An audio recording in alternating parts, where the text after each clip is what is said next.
After Lumion recited Amon's current honorific name, a light full of redemptive power emerged from the void, from the river of fate, condensing into the form of Amon, wearing a pointed soft hat and a monocle.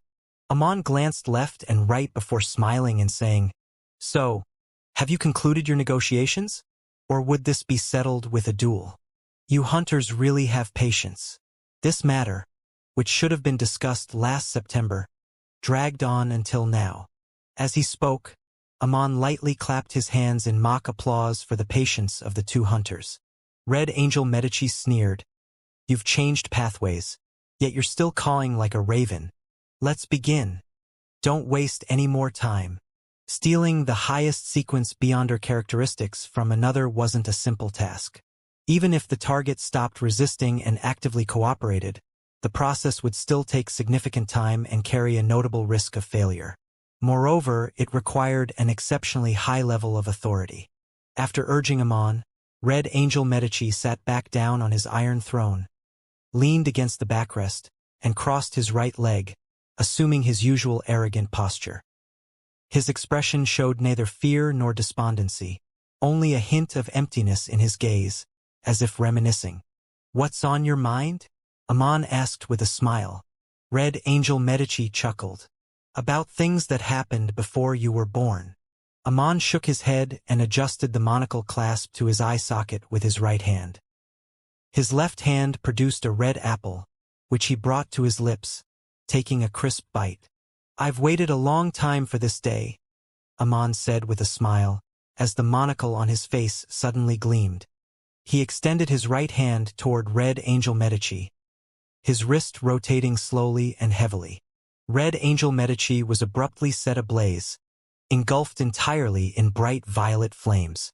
Despite the excruciating pain, he maintained a mocking smile. "Burning in the flames. Eternal in the flames." After extracting the two Conqueror Beyonder characteristics from Red Angel Medici and handing them over to Lumion, Amon departed from the protected zone. He stood above the valley of the still-rushing Srenzo River, gazing out at the distant world. Enormous oak trees, so large they seemed to reach the sky, stood tall upon the land.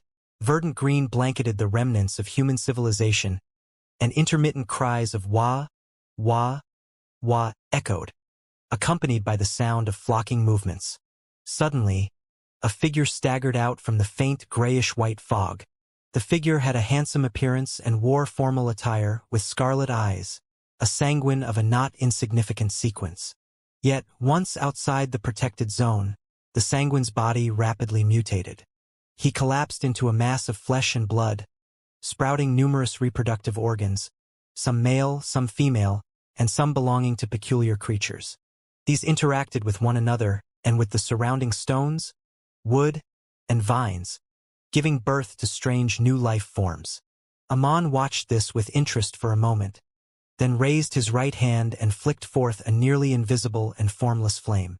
The flame fell upon the writhing, ever-procreating mass of flesh, instantly setting it ablaze, reducing it, and the nascent life within it, to ashes.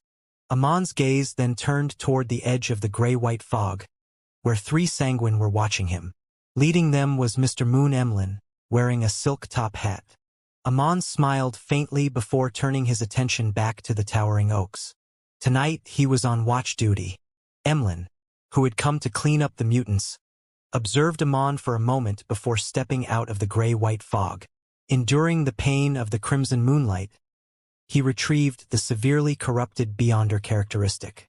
Exchanging silent glances with the two other sanguine, he returned to the protected zone. After sealing the Beyonder characteristic, Emlyn returned to his residence in Backlund, sitting by the floor-to-ceiling window and gazing at the crimson moon high in the sky. Only within the protected zone could he experience the peace, spiritual growth, and unique beauty brought by the crimson moon. Under the crimson moonlight of the world of ruins, however, sanguine like him felt nothing but pain, as though the light sought to ignite them and burn them into pure spirituality.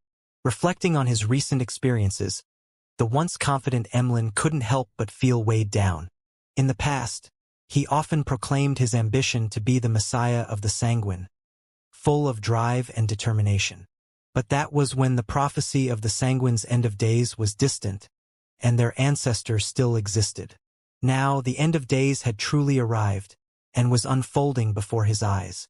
Compared to other pathways beyonders, Sanguine and Planters had suffered far deeper and more severe impacts since the descent of the Crimson Moon. Over the past year, Emlyn had witnessed countless Sanguine mutate into monsters or transform into their most ferocious enemies, and he had personally dealt with many of them. Familiar faces disappeared daily. Sorrowful events occurred without end. This was the apocalypse. Now, the Sanguine's population had been halved compared to the time before the Crimson Moon's descent. What can I do to save them? The Moon Emlyn pondered deeply, no longer indulging in fanciful ideas or overconfident thoughts. Influenced by the Crimson Moon's descent, Sanguine Dukes dared not act freely, fearing they would lose control and mutate. Thus, Emlyn and other marquises represented the strongest forces the Sanguine could muster. With a vague understanding of why the Crimson Moon, the Great Mother, brought such catastrophic influence, Emlyn spent an entire night pondering but still failed to find a way to save his race.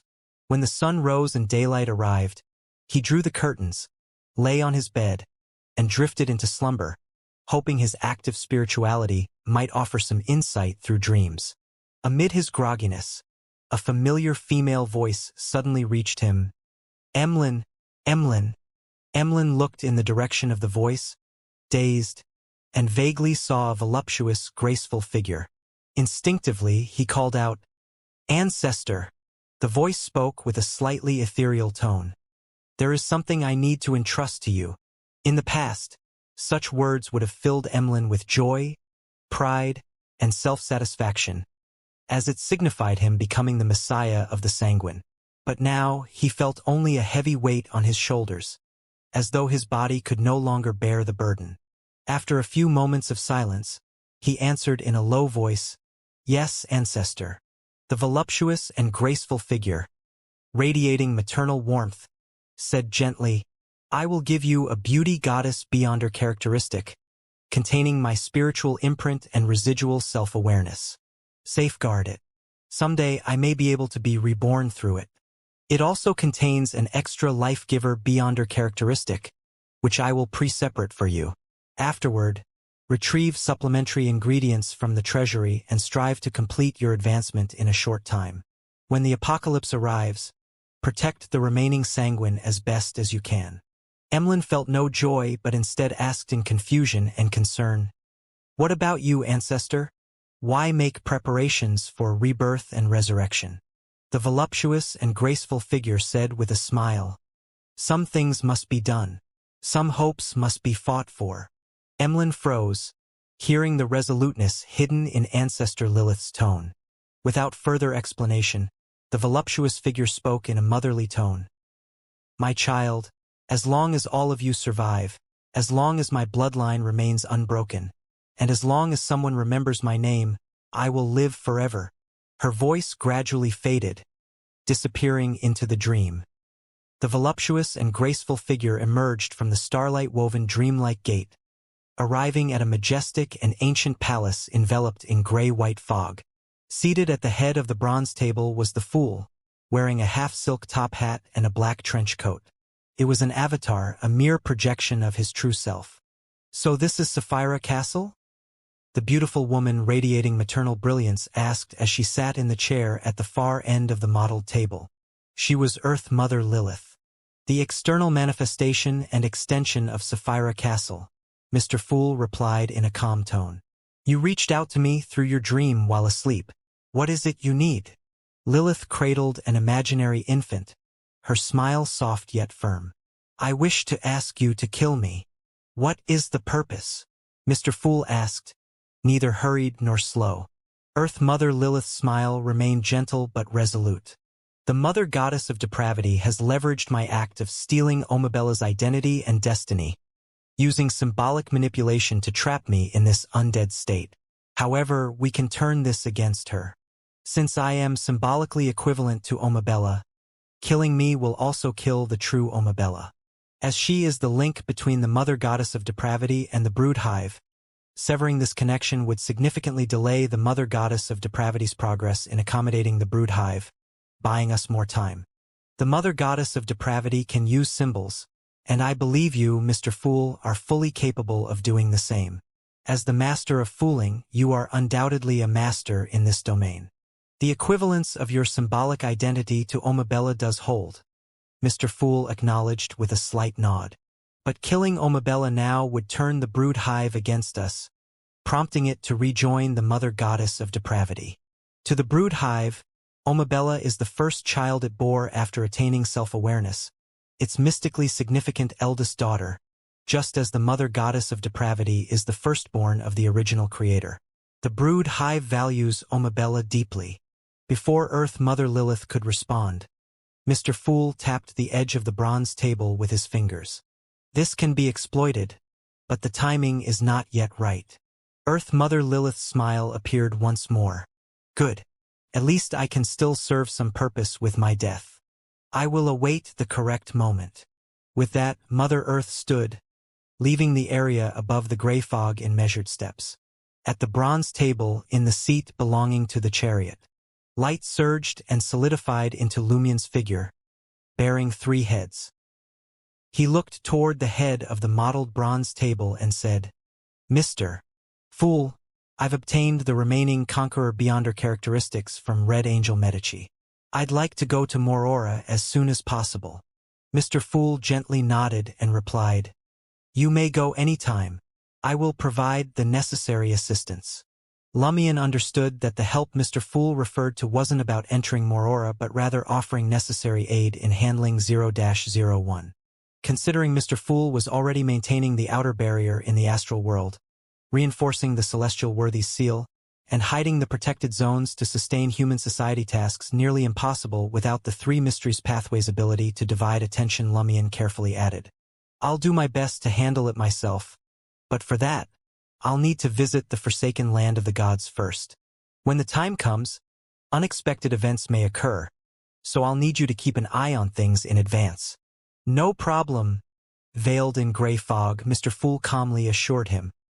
On the peaks of the forsaken land of the gods' endless mountains, Lumien's figure swiftly materialized, facing a man with silver hair cascading down his shoulders, clad in a linen robe, his features soft and graceful. Angel of Fate Ouroboros? The central head of Lumien spoke. The man, his expression gentle and tone indifferent, replied, What do you want? He did not deny being Ouroboros, the Angel of Fate, the king of angels from ancient times. I want to meet Grisha Adam, or Adam Grisha, Lumien said with a smile. The Angel of Fate Ouroboros stepped aside, revealing a massive cross behind him. However, it was empty, devoid of any divine presence. The Lord was, is, and ever shall be, Ouroboros declared devoutly. If you cannot see him, that is your own problem. Unaffected by the Angel of Fate's response, Lumien stared at the enormous cross and burst into laughter. I bring a hope for saving the world. Will you meet with me or not? As the most skilled telepathist, you should know I'm not lying. From beneath the massive cross surged an ocean that seemed to encompass every color, engulfing the entire mountain range except for where Lumien and Ouroboros stood. On this chaotic sea, a humanoid figure walked on the black void-like surface, seemingly connecting heaven and earth. The figure retained a human visage, his lower face covered with a fine golden beard. His golden eyes were as pure as those of a newborn, but his body was no longer tangible, entirely composed of light and shadow. Trailing behind him was a long black shadow, distinct from him, bearing 5 heads. Behind his head rose a radiant golden sun. I see him. Lumien turned his head and smiled at Ouroboros. Then, he expanded his form into a towering steel giant wreathed in violet flames, smiling radiantly at Grisha Adam. Before I share that hope, I'd like to punch you. Grisha Adam's baby-clear golden eyes remained unmoved. His majestic voice answered, Okay. Lumien's expression turned cold. He teleported directly in front of Grisha Adam, clenched his left fist, and with violet flames blazing, struck the deity's right cheek with full force. With a resounding explosion, Grisha Adam's head tilted to the side. His cheek caved in, his mouth split, and his flesh torn. Lumien's right fist followed, its burning violet flames engulfing Grisha Adam's left cheek. Boom! Golden blood splattered, skull fragments shattered, and scorched marks spread everywhere. When Lumien had teleported in front of the deity, the angel of fate Ouroboros bowed his head, devoutly and humbly praying repeatedly. Retracting his fists, Lumien floated midair and arrogantly declared, "That punch was from Medici." He then gazed into Grisha Adam's eyes and mockingly added, "Don't get mad. This is a necessary sacrifice." Grisha Adam's golden eyes remained pure without anger, resentment, mockery, or rebuke. They were so clear they reflected Lumien's image. The flames on his face continued to burn, his wounds unhealed. Lumien's smile gradually faded. After a few seconds of eye contact, he smirked and said, "That hope is—" He raised his right hand, pressing it against the peculiar dark gold mask in the center of his left side head. "I will remove this." Grisha Adam gazed at him warmly, neither questioning nor rushing him. Lumien continued, as if talking to himself, "This face should have originally belonged to the Creator, but after losing the balance and regaining balance via the addition of Mother's powers, it became the resurrection cornerstone for that primordial God Almighty. If I remove the celestial worthy's mask, something very interesting will happen." With a light-hearted tone, Lumien said to Grisha Adam, "The primordial God Almighty's consciousness is competing with you for control of the Chaos Sea and this body. At this moment, if another resurrection opportunity suddenly appears, what will he choose? If he diverts his focus to influence this head and face, symbolically, it would mean abandoning the contest with you. Your disadvantage would instantly reverse, giving you the upper hand. Perhaps then, we'll gain a new pillar standing with us to face the apocalypse, greatly increasing our chances of survival.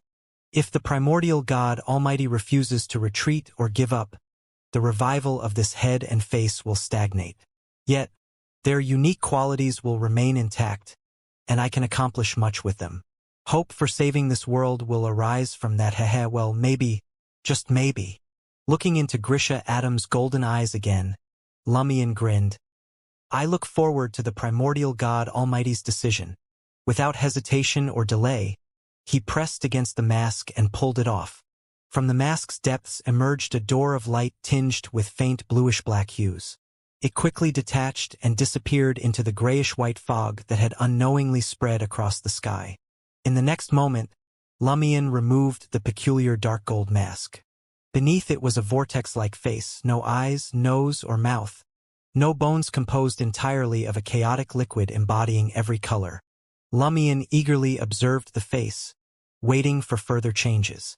However, the chaotic vortex remained motionless, showing no sign of forming a normal face. The faces of Tudor and Cheek on either side of this head contorted slightly, as if experiencing some form of pain. Lumien clicked his tongue and said, "What a pity!" He made no effort to conceal his disappointment, turned around, and returned to the Angel of Fate's side. Behind him, the giant radiant figure sank slowly, its shadow with 5 heads and the golden sun disappearing into the Chaos Sea. Above him, the grayish-white fog in the sky gradually dissipated into nothingness. Lumien tossed the dark gold mask into the air and caught it repeatedly, sighing as he looked at Ouroboros. "Why don't you pursue the president of the life school of thought?" Lumien's own face and the vortex face simultaneously turned to Ouroboros. With a gentle expression and indifferent tone, Angel of Fate Ouroboros replied, "The opportunity has passed. What remains now is waiting and choosing." Lumien chuckled twice and asked no further. Cheek's beautiful eyes, lovelier than sapphires, reflected a layered, ethereal, shadowy world. Lumien's figure vanished, flamboyantly traversing through the special mirrored world to the city of exiles, Morora. Here, the seals indeed opened a gap for him. Lumien's feet landed on Morora's disaster-scarred streets. Among the potholes and ruins, He walked step by step toward the entrance of the underground mausoleum. His gaze swept casually, noticing how the grotesque residents of Morora tried to avoid him in terror upon seeing his 3 heads. However, they could not act on their thoughts. They were mesmerized by the maternal radiance emanating from Demoness of Apocalypse's cheeks' stunningly beautiful face. Others, under the gaze of Blood Emperor Alista Tudor, lowered their heads and knelt, completely submissive. Some stared fixedly at the vortex face. Bang! Bang! Bang! Some burst into flames, others turned into mirrors. Some grew dense fish scales, while others' skin cracked open, sprouting countless cold, emotionless eyes. They had gone mad, lost control, merely from gazing upon the vortex face. Don't look directly at God. Amid the outburst of violent, frenzied, and destructive emotions, Lumion walked step by step into the underground mausoleum. He arrived at a dark wasteland and stood before a mountain of corpses. He raised his head, looking at the flagpole, iron black with scorched marks and numerous dangerous red spots. 0-01, Salinger's blood banner. Lumion smiled and humbly said, "Boss, I've come to see you." As soon as he finished speaking, bright red blood seeped from his brow, forming a blood-colored banner. He had completed his prayer, beseeching power from the origins of disaster, the calamity of destruction. He had become the priest of war and apocalypse, the embodiment of destruction and chaos. Sensing the change in Lumion's aura, the scorched banner-like 001 reacted immediately, its blood-stained surface rippling violently. Deep within Lumion's heart, a surge of emotions such as terror, awe, and worship erupted. It felt as if the air above him transformed into a crushing mountain, an iron-forged hand pressing down on his head, forcing him to bow, break his spine, and bend his knees. Instinctively, he wanted to submit. Yet this submission wasn't merely spiritual but encompassed his mind, body, and soul. If he yielded, he would immediately become a puppet of 001, stripped of his own will. Lumion's body ignited in flames, his iron-black bones creaking and groaning under the strain. The blood-red mark on his brow glowed even brighter, instilling him with renewed courage. Kept his head upright, resisting the pressure. How could a blessed of the city of calamity submit to the uniqueness of the Red Priest? Drawing on the essential power he had prayed for in advance, Lumion staggered yet resolutely ascended the mountain of corpses. Suddenly, abscessed hand Zetus, akin to a beautiful work of art, along with numerous steel puppets and undead soldiers, appeared before him. They formed a blockade, attempting to halt Lumion's advance. At the same time, the numerous darkened bloodstains on the scorched banner regained their vibrancy. This caused Lumion's 3 heads to feel an invisible force tearing at them, as if they were about to be ripped from his body along with their bloody spines. The head on Lumion's left shoulder turned abruptly, and Alista Tudor's face, now softer and more beautiful, gazed at Zetus. The puppet-like, blank-faced abscessed hand Zetus froze in place, motionless. He felt as if he were facing himself. How could I be a traitor? How could I fight against myself? His confusion caused the steel puppets and undead soldiers following him to stop as well. Just as 001 was about to issue new orders, Alista Tudor's face tilted upward and looked at the scorched banner. A resonance and recognition rippled through the void. The still dormant 001, which was only acting reactively, suddenly calmed down. Lumion's figure vanished and reappeared in front of Deity's fallen banner, 001's other name. He extended his right hand toward the iron-black flagpole. Instantly, his body began to rot. The violet flames and the intricate metallic bones entwined with runes deteriorated, dripping with vile yellow-green pus. His soul also began to die, his thoughts teetering on the brink of eternal slumber. The head on Lumion's left shoulder straightened, the chaotic vortex face turning toward 001. Decay, ruin, death, and eternal slumber. All of it paused momentarily, as though cowed by some force. Some of this power converged toward the vortex face, becoming a fraction of the infinite possibilities it embodied. Seizing the moment, Lumion grasped the ice-cold, sharp-edged flagpole. Before 001 could fully awaken, still partially sealed, Lumion transformed into a towering steel giant wreathed in violet flames and forcibly pulled the blood-stained, scorched banner from the mountain of corpses. Rumble! The entire city of exiles shook violently, as though struck by the most catastrophic earthquake in human history. Buildings collapsed, and fissures swallowed countless prisoners who couldn't escape in time. Rumble! The wasteland surrounding the mountain of corpses, along with the entire underground mausoleum, crumbled toward the Salinger's blood banner in Lumion's hand. Entire sections slid into the void, a chaotic blackness where time and space twisted as if condensing into a singularity. The underground mausoleum was being destroyed, Morora was being annihilated. This was the mutated power caused by the Red Priest uniqueness being corrupted by a tributary of the River of Eternal Darkness. This destruction was about to engulf Lumion and the 001 in his grasp. Caught in the chaotic space-time, Lumion couldn't escape. He stood atop the mountain of corpses, smiling as he raised the scorched, blood-stained banner like a soldier who had claimed the enemy's flag in battle. The next second, he pressed 001 against the vortex face of the head on his left shoulder, embedding it in the brow of that faceless, chaotic visage. 001 trembled violently. Without fully awakening from its seal, Lumion had inserted it into the face with no eyes, nose, or mouth, a chaos vortex, right into the middle of the brows. Alista Tudor's face bellowed angrily, but he was powerless to snatch 0-01 from him. Lumion didn't allow 0-01, the charred, blood-stained banner, to fully merge with the face of chaos. It was only embedded half inside, half outside. The liquid embodying all colors from the vortex seeped onto it. The collapse and destruction of the mausoleum and Morora slowed, and the vast wasteland haltingly stabilized, its descent into the void ceasing. Lumion placed the strange dark gold mask back over the vortex face, shielding the unseeable god and covering 001. Above, grayish-white fog reappeared, with faint constellations shimmering in and out of view. Starlight descended, merging with the strange mask and completing the basic sealing process. Only 001 needed sealing, and only temporarily. There was no need to invoke the full power of Sapphira Castle as before. The vortex face had ceased changing, blocking its unique properties and concealing its form sufficed. When the mask was securely in place, the destruction of the mausoleum and Morora came to a complete stop. Parts of the city, already consumed by nothingness, began to repair. Collapsed buildings and rubble-strewn streets remained.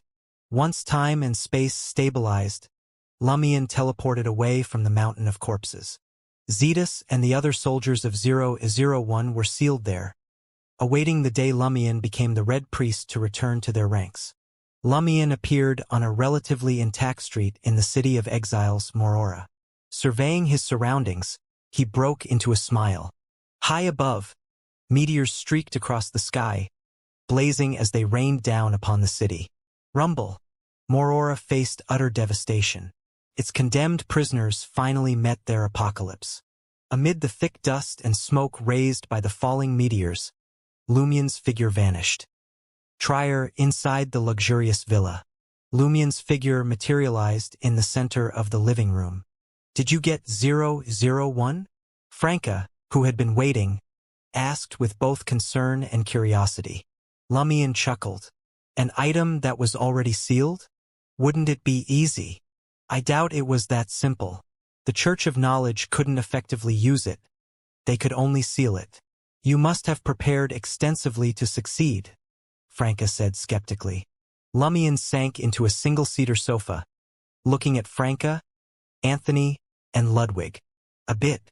First, I went to the forsaken land of the gods and visited the one worshipped by the Aurora Order. And then, Franca pressed. Lumion chuckled. Then I gave him 2 punches.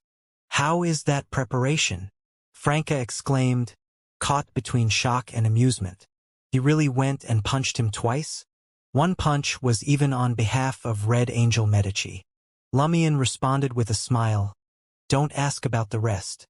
Let's just say that with the apex power of the two calamity pathways, Zetus's portion within me, Alista Tudor's face, and the unique properties of this head, I passed 001's trials and claimed this grade 0 sealed artifact. As he spoke, Lumion flicked the strange dark gold mask. What about 001?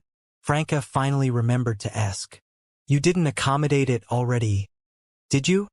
Of course not, Lumion replied with amusement. While many things no longer affect me, there's one rule I must follow, or rather, something I must respect before completing what I set out to do. I can't disrupt the delicate balance of this body. If I were to accommodate 001 and Medici's conqueror characteristics now, the balance of yin and yang would shatter instantly, and I'll be beyond saving. At that point, both the true gods and evil gods would have to face the monster they wouldn't like to see. Franca was enlightened.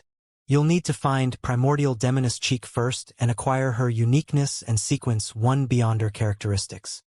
But the Primordial Demoness is still a true god, one that's free to act. The other true gods likely can't focus on dealing with her. Anthony voiced his concern. Don't worry, Lumion said with a smile. A destined Messiah will lend a hand. For every sin committed, there's an equal redemption to be made. A temporary dual-path true god, combined with you as a king of angels and the Tarot Club's angels, does give us a shot, Franca said, sitting up straighter, a fiery determination lighting her lake-blue eyes. Now the question is, how do we find Cheek? Lumion's expression turned adrift, as though recalling something he deliberately avoided thinking about. He smiled again. Part of Cheek is within me. We share the strongest mystical connection. With it, we can ask Mr. Fool, the god of knowledge and wisdom, Queen Mystic, or Ma'am Hermit for effective prophecies or revelations. And besides, he pulled out the post-apocalyptic scripture from his traveler's bag, laughing lightly. Let's see what kind of prophecy this damn book will offer. The ancient parchment book fluttered open in his hands. When Lumion stopped flipping, silvery mercury-like words rapidly appeared on the exposed page. Lumion Lee will encounter Primordial Demoness Cheek in the world of ruin. This damn book finally has some use, Lumion said, showing the contents of the post-apocalyptic scripture to Franca and Anthony. Franca pondered for a moment before saying, given the nature of the post-apocalyptic scripture, even if this prophecy is false, as long as we believe in it and prepare accordingly, it will eventually come true. The question is, if it's a false prophecy, can it even affect a true god like the Primordial Demoness? I don't know, Lumion replied, shaking the central head of his three. Anyway, we're not relying solely on this for predictions. Then should we contact Ma'am Hermit now? Franca suggested. In this matter, splitting up wasn't an option. The critical medium for prophecy or divination was Lumion's cheek face, the sequence one beyond her characteristic of the Demoness of Apocalypse already integrated into his body. Lumion nodded at first, then gave a self-deprecating smile. Not yet. The occasional state is about to end. Franca pursed her lips, stood up and said, then let's head outside the protected zone. Anthony, you'll handle the matters of the sick church for now. You still have ice mirror charms, right? I do, Anthony replied steadily. After Lumion and Franca left the villa, Anthony retrieved the mirror representing the sick church's pope from his traveler's bag. He reviewed the accumulated messages and replied to each one using the ice mirror charm.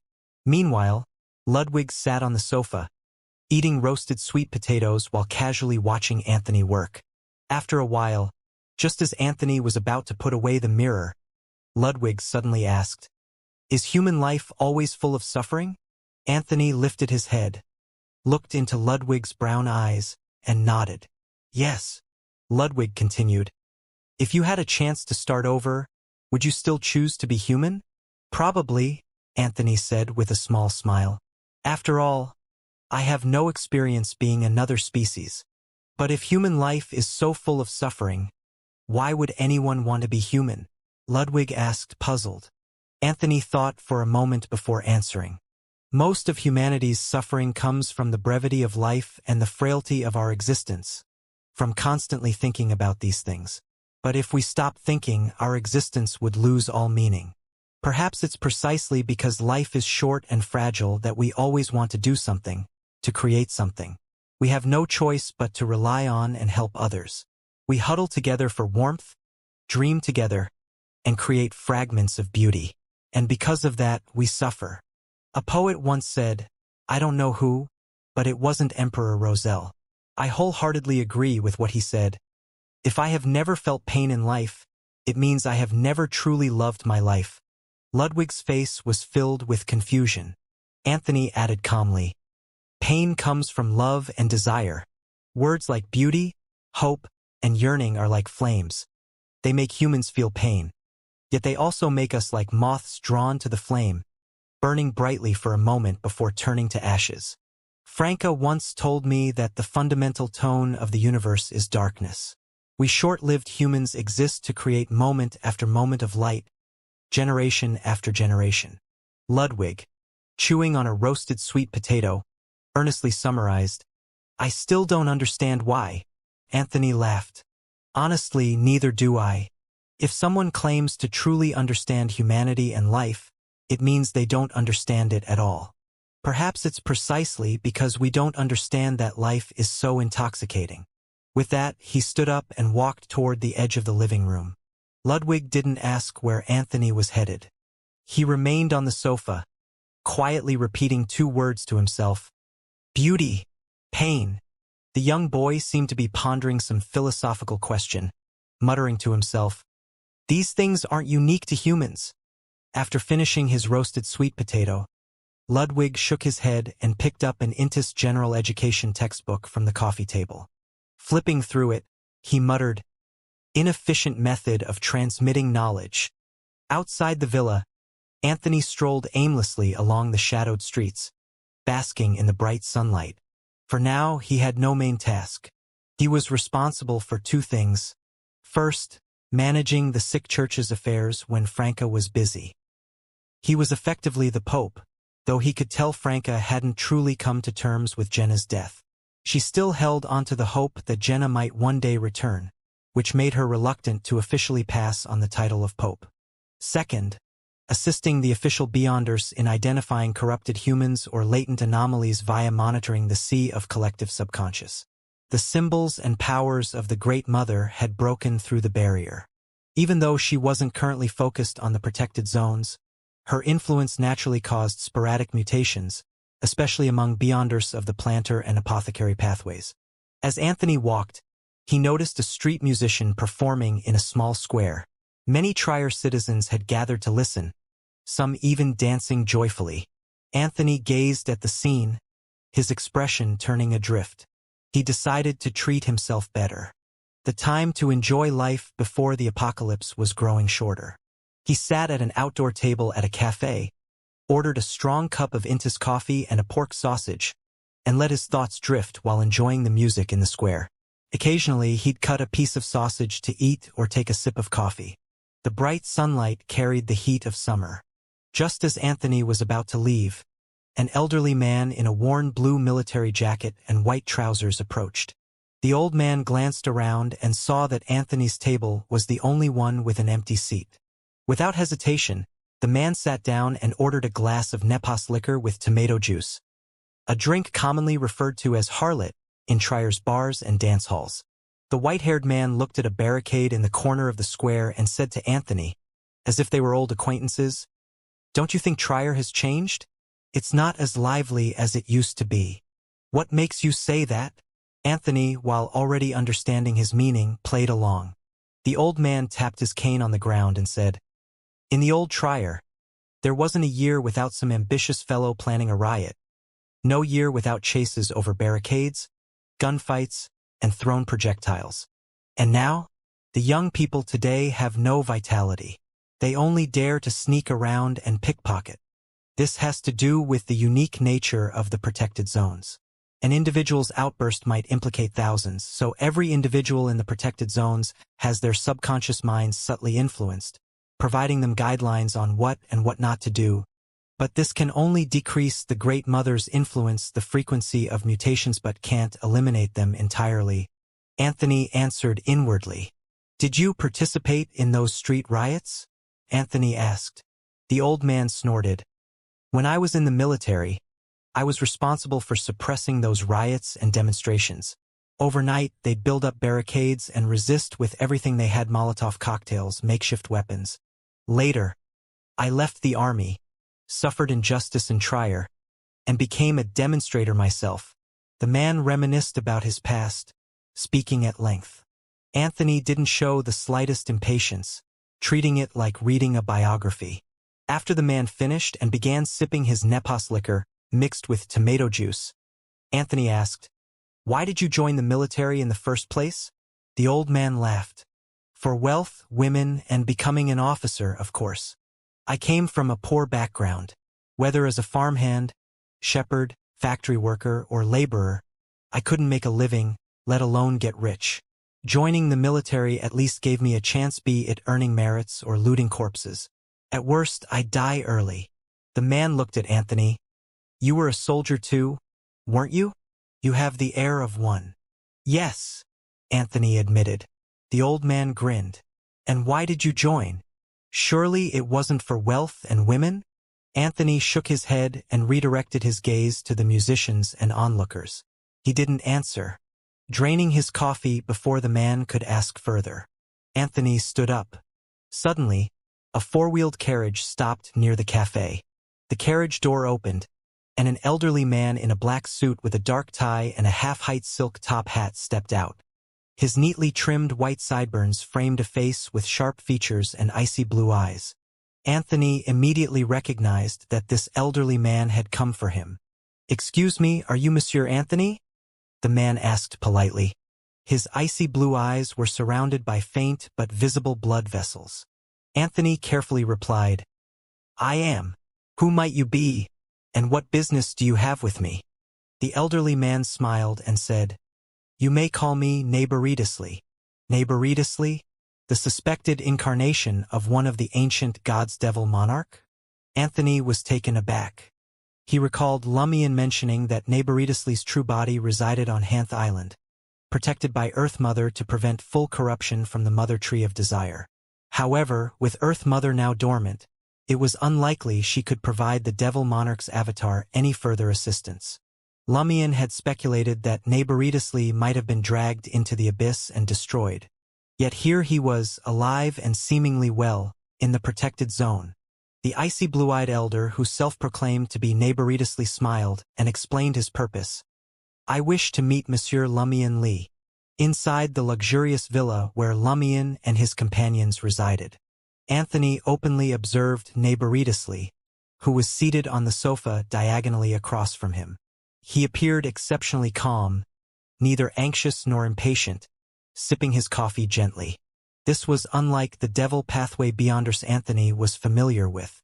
Nabaritusly's emotions were stable, his demeanor relaxed, and his normalcy gave off an air of abnormality. Gulp. Ludwig, seated next to Anthony, swallowed audibly. He, too, was scrutinizing Nabaritusly, dressed in formal attire with a neatly tied bow tie. Nabaritusly did not inquire about Lumion's return. Instead, he naturally engaged Anthony in casual conversation about the current state of the protected zones. After some time, the figures of Lumion and Franca appeared at the edge of the living room. Lumion instinctively glanced at Nabaritusly, smiling without concealing his surprise. "I thought you'd been dragged back into the abyss." Nabaritusly stood up and, unfazed, responded with a smile. "My condition has actually improved. Isn't Earth Mother already asleep?" Lumion asked, sitting on another sofa.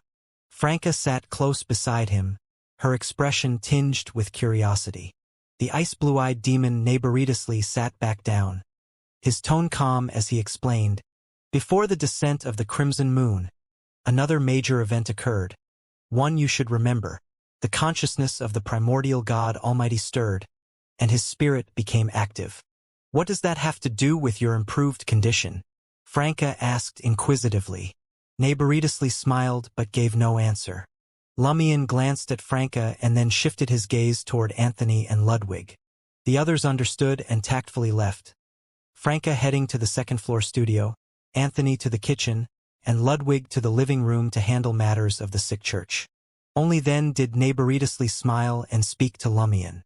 At that time, I, too, experienced the revival of the malicious consciousness and frenzied spirit of the primordial God Almighty within me. To a certain extent, it balanced the corruption of the mother tree of desire, allowing me to regain a semblance of peace. Unfortunately, the revival of the primordial God Almighty was short-lived, with his consciousness retreating to the chaos sea. He left only his malicious spirit, preventing a true balance. I remain unable to fully escape the control of the mother tree of desire. However, my condition has relatively improved. I no longer rely on Lilith's aid. Maintaining even this state is difficult, though. Once the mother tree of desire breaches or bypasses the astral world's barrier and descends into our world, the rope keeping me from falling further will snap immediately. You experienced the revival of the malicious consciousness and frenzied spirit of the primordial God Almighty? Lumion echoed, already guessing why. A faint smile played at the corner of the central head's mouth as he raised his right hand and flicked the forehead of the strange dark gold mask. With a clang, Narration smiled with some appreciation in his gaze. Yes, others might not guess why, but you should find it obvious. This is because the primordial God Almighty once accommodated the Sapphira corresponding to the chained and abyss pathways, tenebrous world. He even accommodated the tenebrous world. Lumion, though he had anticipated it, was still a little surprised. The abyss pathways tenebrous world and the sun pathways chaos sea were fundamentally incompatible. Could they really coexist? Was the primordial God Almighty already mad, unable to suppress his instinct to converge? Did he first accommodate the city of calamity? In a reminiscent tone, Narration continued, before the first epoch in a more ancient age, there was a myth. The God Almighty of heaven created a divine child. Several angels, led by an archangel, rebelled. They were defeated, cast into the abyss, creating hell, and turning them to devils. I've studied the honorific names within the Sikh church. I believe you've heard this myth. I have, Lumion replied calmly. Narration nodded slightly. According to what I know, this myth may never have actually occurred. Instead, it represents a tendency, a connection between heaven and the abyss.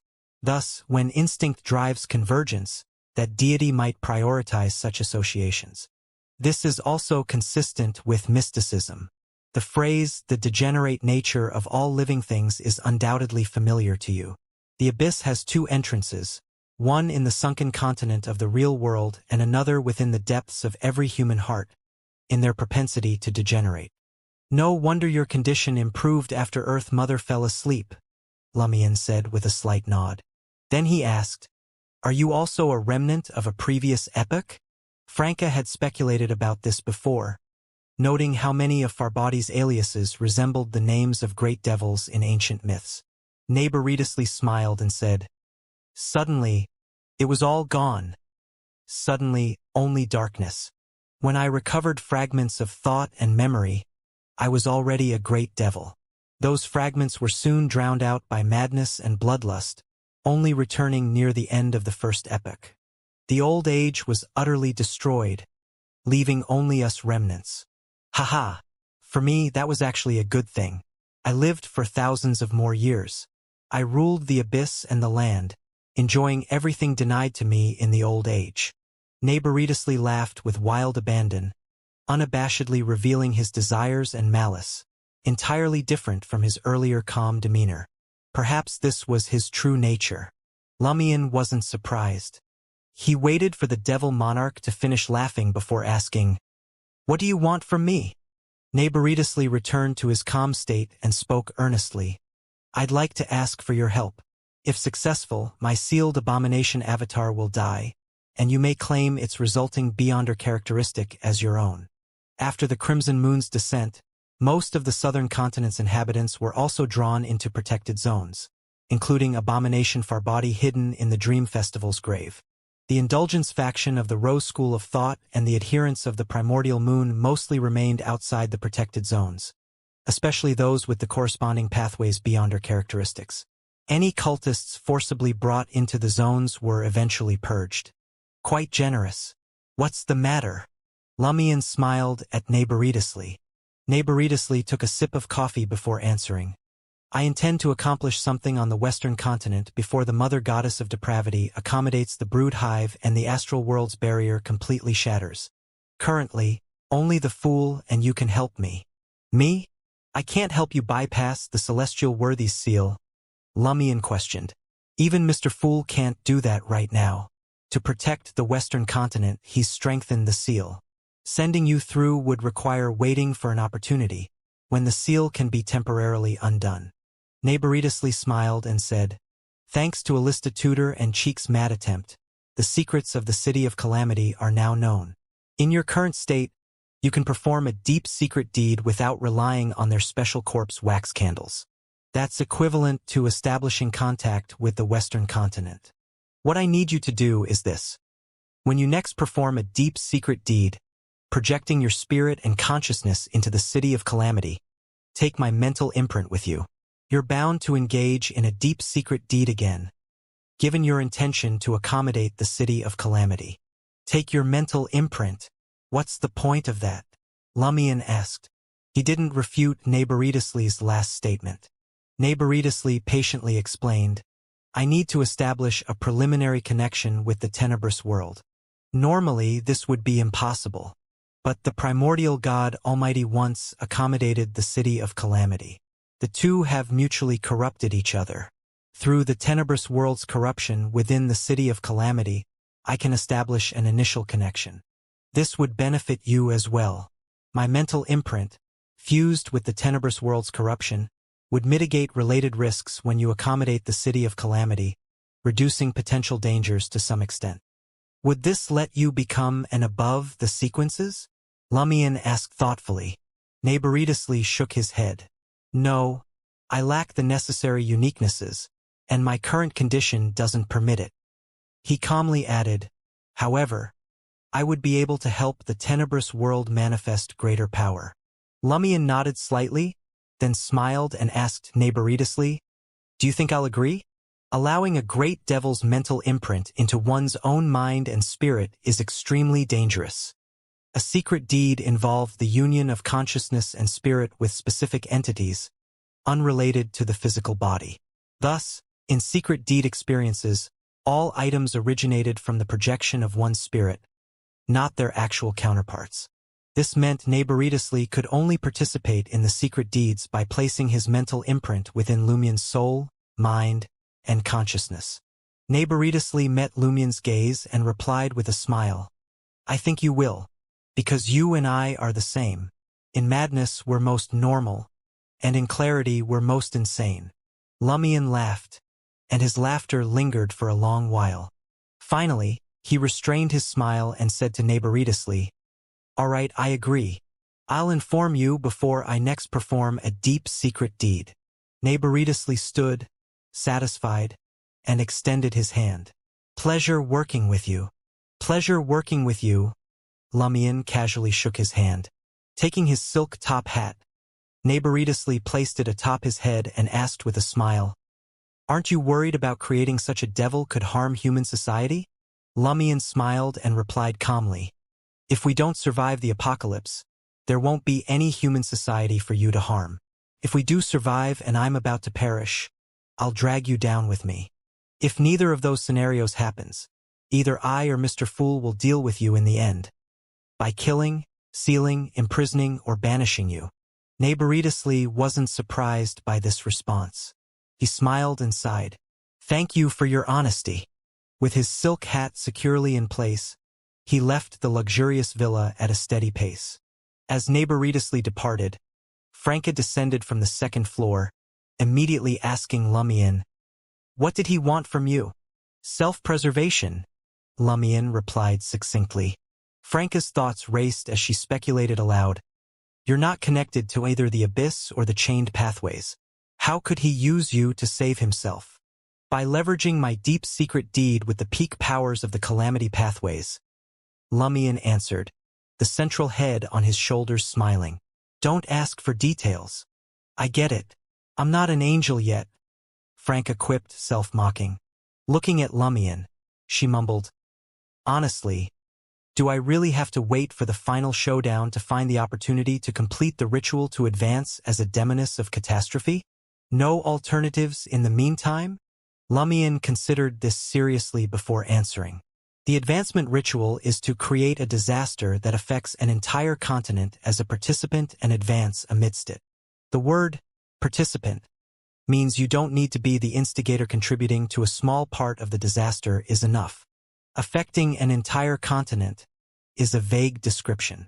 Continents vary in size, population, and significance. What kind of continent would fulfill the requirements? My personal understanding is that this equates to a disaster with a wide-reaching impact, involving hundreds of cities or settlements and causing significant damage. From that perspective, there's an upcoming disaster that fits the criteria. Franca's eyes lit up. What disaster? She immediately followed up. Is it related to your plans against the primordial demoness? Lumion nodded. Yes, we're about to bring a disaster to the demoness sect. This will take place outside the protected zones. If I succeed, it will inevitably involve the fall of the primordial demoness. As you've seen, the fall of the eternal blazing sun had global repercussions. Many witnessed it firsthand. Even now, there's no sun in the world of ruins. The rebirth forces of the Great Mother maintain nature's cycle. Referring to that example, if the primordial demoness perishes, it's highly likely to trigger a disaster that affects the entire world, which would fulfill the ritual's requirements. After all, the protected zones have the power of two existences to block the disaster. The Western continent is sealed off by the celestial worthy, and the living beings still active in the world of ruins are either the Mother's followers or outcasts like cultists and high-ranking members of the demoness sect. It's fitting for them to suffer. My fight against the demoness of black and other saint-level witches qualifies me as a participant. Franca agreed, then self-deprecatingly added, a few years ago, when I first became a witch, I never imagined that my advancement ritual would involve the fall of the primordial demoness. Back when she'd just become a witch, or even when she became unaging, she wouldn't have dared to think this far. Lumion continued, Let's go visit Ma'am Hermit. The deep blue sea stretched out as the crimson moon replaced the setting sun, bringing darkness in its wake. The future flagship of the Queen of Stars, Catlia, sailed silently across the waves, as if in slumber. As Lumion and Franca's figures emerged on the deck, a sailor approached with a bright smile, saying, The captain asked me to bring you to her quarters.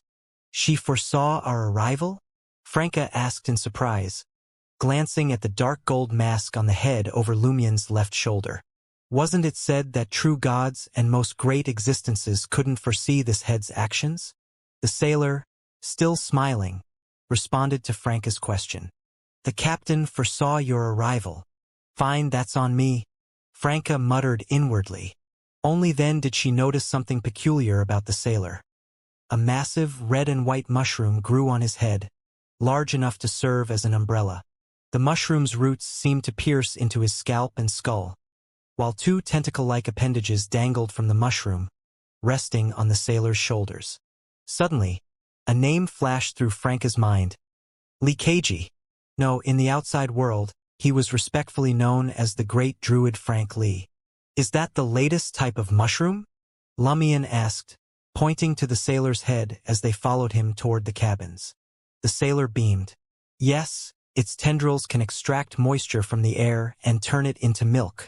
It can even continuously fish to provide protein. It's in symbiosis with me now, supplementing my body as needed. As he spoke, the mushroom's cap and stem extended their tendrils outward into the air. At the same time, the sailor grabbed one of the tentacle-like appendages draped over his shoulder and stuffed it into his mouth, sucking enthusiastically. Milk trickled from the corner of his mouth, only to be reabsorbed by the tendrils. See? This way I'll never go thirsty. No matter where I am, I'll never go thirsty. Ha! I'll never go thirsty. The sailor laughed spiritedly. Damn, has he been corrupted by Frank Lee, or has he been mutated by the Great Mother? Franca suddenly began to understand why Bella, who cared for Jenna's brother, was so terrified of being sent back to the future. Following the sailor, they entered the cabin. As they passed the staircase to the lower levels, he suddenly lowered his voice and spoke in a secretive, fearful tone. "Never go down there." Franca nodded quickly, taking his advice without question. When they reached the captain's quarters, the sailor knocked, waited for permission, and then opened the door, gesturing for them to enter. Lumion and Franca walked in side by side. Standing by the window, dressed in a black warlock's robe and wearing thick glasses, Ma'am Hermit Catlia greeted them with a gentle smile and a nod. "Good evening, Mr. Chariot, Ms. Two of Cups." "Good evening, Ma'am Hermit." Lumion and Franca replied politely. Franca glanced at the now closed door to the captain's quarters and hesitantly asked, "Ma'am, shouldn't you address the mushroom experiments being conducted on crew members?" That sailor wasn't a criminal or a prisoner of war, he was a legitimate sailor. The Hermit Catlia paused for a moment before explaining, "In reality, it isn't so. What you saw was an illusion."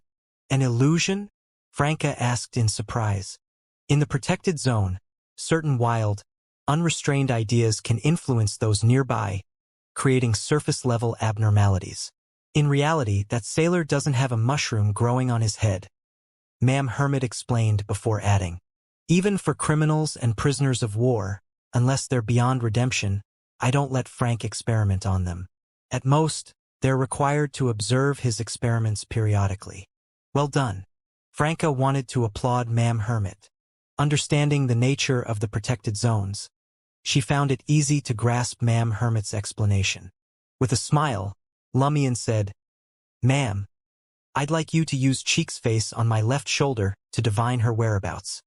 "All right." Ma'am Hermit didn't ask further, removing her heavy glasses. She was already a Sequence 2 sage. In the early months after the protected zones were established, frequent disasters involving high-level powers occurred. Demigods were stretched thin trying to manage them. Most were resolved by Amon, while others were stopped by archangels and angels, or delayed until reinforcements arrived.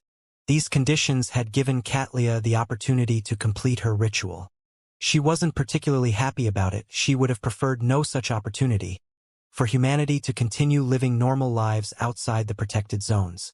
The Hermit Catlia's gaze shifted to the head on Lumion's left shoulder, but she didn't dare linger on the face adorned with the dark gold mask. The head on Lumion's left shoulder turned towards the Hermit Catlia, radiating maternal radiance. Cheek's beautiful and exquisite face beamed with anticipation. The Hermit Catlia's deep purple, nearly black eyes turned abyssal, unfocused. Faint images flashed within the mercury-colored rivers appearing and vanishing. She abruptly tilted her head back as blood trickled from the corners of her eyes. In a distant, detached tone, she said, "I see you fighting Cheek in the primeval rainforest of the southern continent." "Thank you," Lumion said earnestly. He then said, "I'd also like you to contact Queen Mystic. I'd like her to perform a divination as well." "All right?" The Hermit Catlia agreed, wiping the blood from her eyes. However, she asked in confusion, "Why did you ask me to divine? Wouldn't it have sufficed to go directly to the Queen?" Lumion chuckled. "For one, different people may see different visions during divination. By comparing them, we might glean additional information. Second, this helps you digest the sage potion. If your divination ultimately leads to the fall of a calamity representing evil god, wouldn't that perfectly embody the essence of a sage?" Ma'am Hermit remained silent for a couple of seconds before replying, "I'll contact the Queen soon to arrange a time and place, then inform you." "All right, thank you." Lumion and Franca vanished from the captain's quarters. After watching them leave, the Hermit Catlia didn't immediately put her heavy glasses back on. Instead, she gazed out at the deck. Gradually, the deck, the cabin, and the entire ship became illusory in her vision, fading rapidly. The surrounding deep blue, near-black seawater also lost its color, revealing a murky quality. Within the murkiness, tens of thousands of overlapping human figures formed a massive sphere. Among them were the sailor from earlier and Catlia herself, all with their eyes closed. Many similar human spheres floated densely in the depths of the murkiness. The next day, in Trier's Avenue du Boulevard, within a garden apartment not far from the Grand Palace. Lumion and Franca, under the guidance of the hermit Catlia, arrived at a third-floor terrace. There, they saw Queen Mystic Bernadette dressed in hunting attire, holding a watering can, tending to several potted plants placed around her. "Long time no see," Queen Mystic said, setting down the watering can and turning to the visitors. "Long time no see," Franca replied. In the Dream City, she and the Queen had not only collaborated but also chatted a few times. With their shared connection related to transmigrators, Franca felt more respect than fear, perhaps even a sense of closeness. "I thought you'd be at sea," she began chatting. Queen Mystic Bernadette smiled faintly.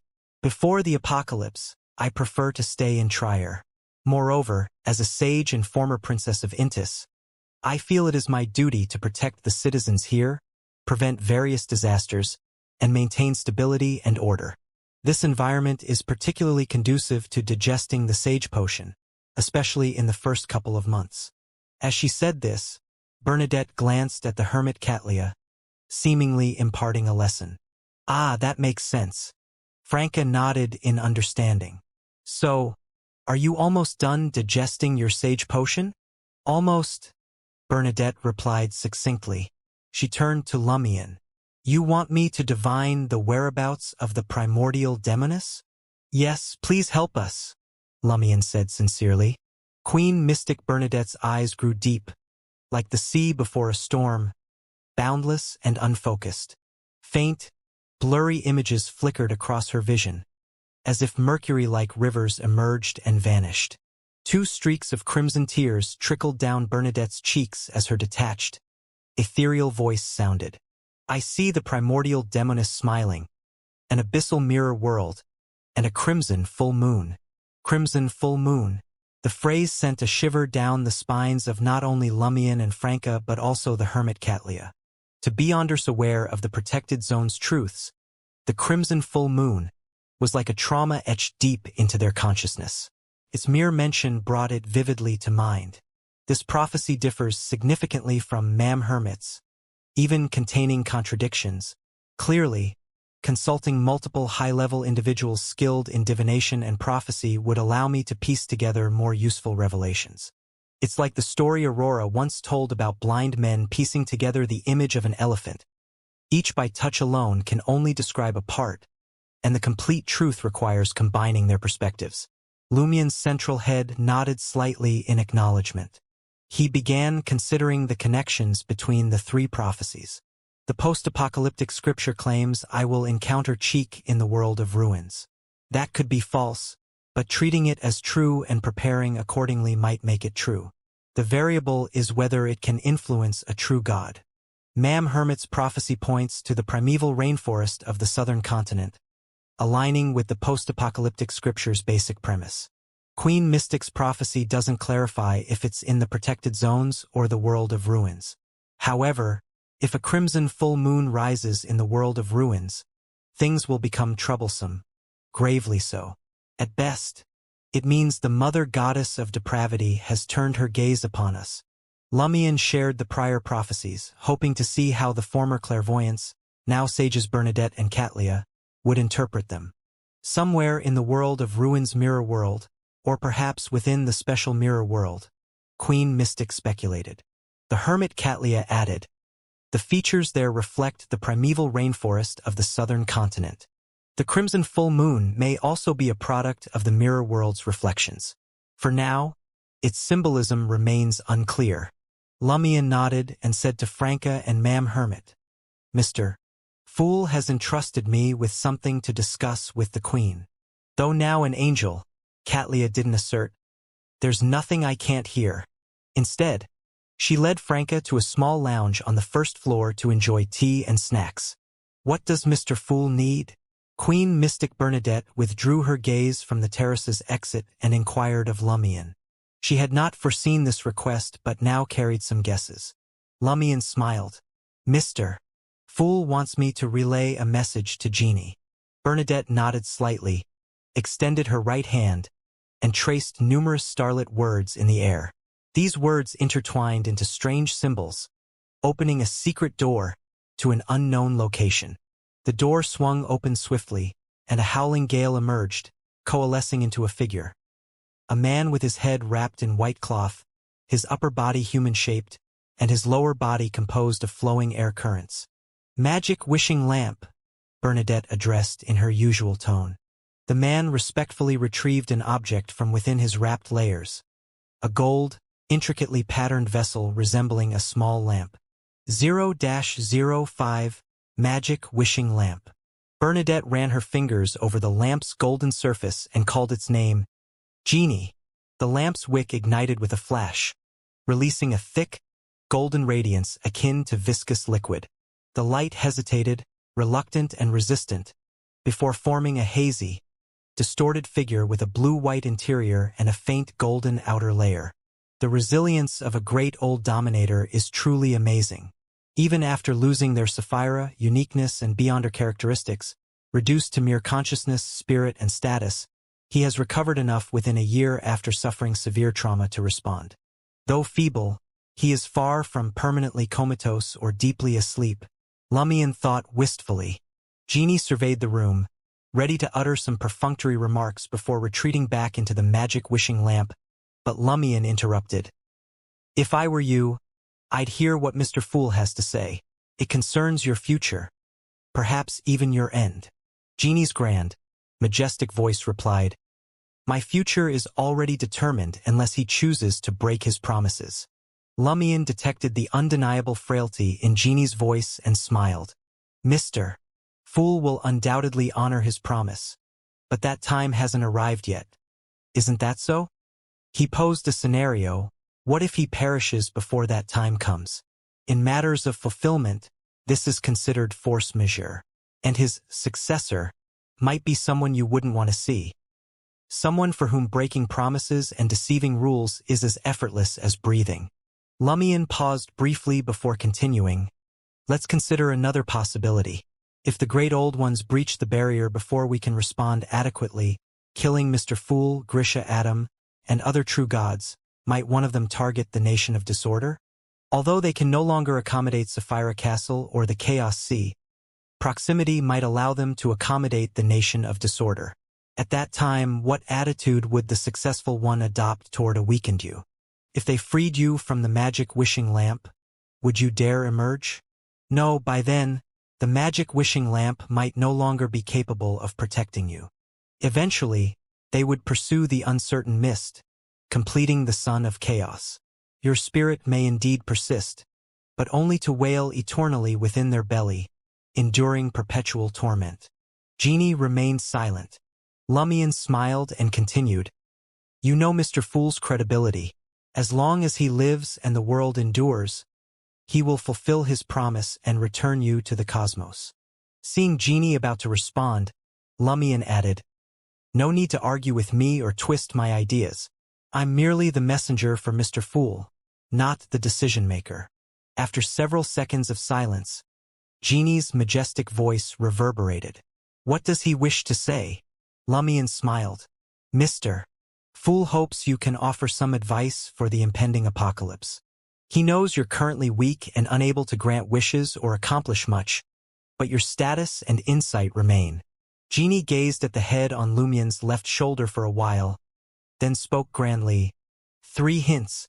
First, the circle of inevitability will bring calamity, but is also the universe's most powerful and genuine angel of redemption.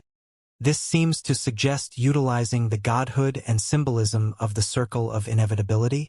Lumion refrained from questioning further, knowing Genie wouldn't elaborate. Second, Genie's voice rumbled solemnly. "Your uniqueness and the symbolism of the Lord of Mysteries."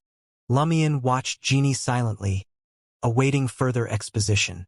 "Third, at critical moments, temporarily enhance the Nation of Disorder," Genie concluded.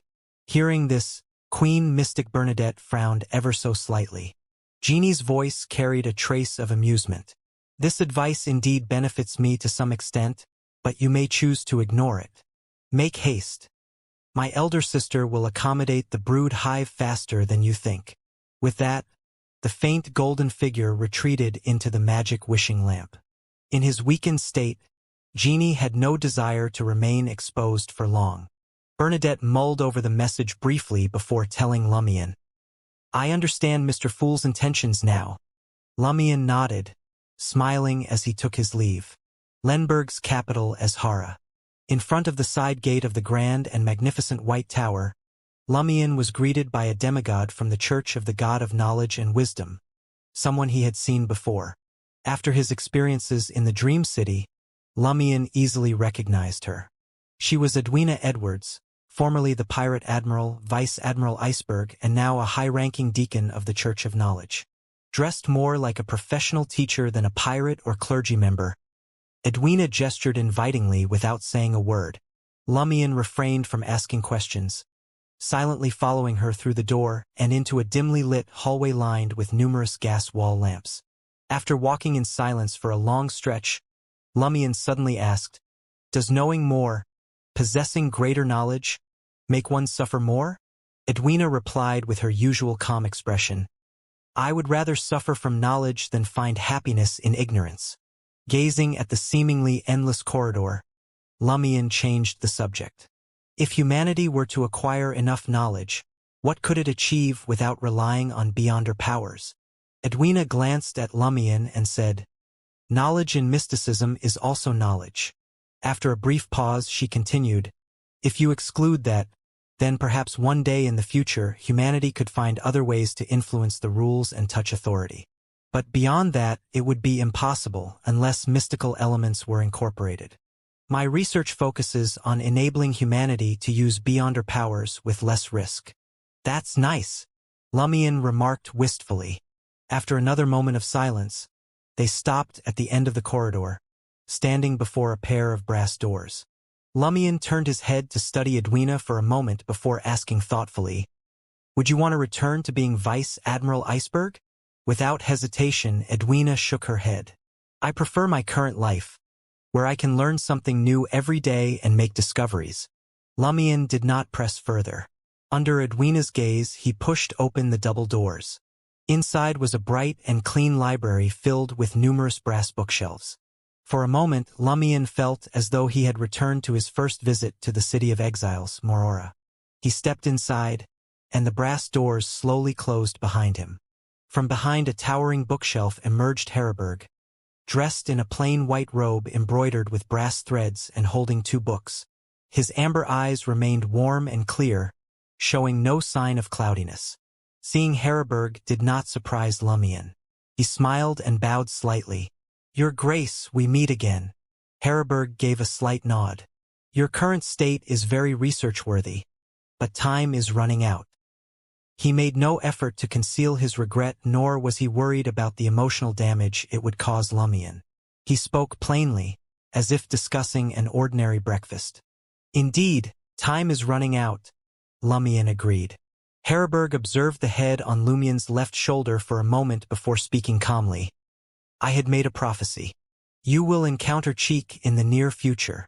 "I understand," Lumion replied with a smile.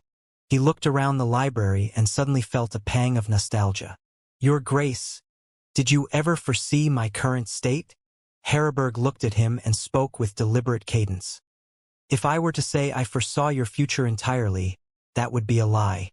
But if I claimed I had no foresight at all, that would also be untrue. I foresaw that you would gain something unique, but I didn't know what it would be. I am not omniscient or omnipotent. Among the contenders for 0-01, I favored you because of your excellent performance, ability to stay calm and study diligently, and borrowing books from the library again and again. Unlike the others."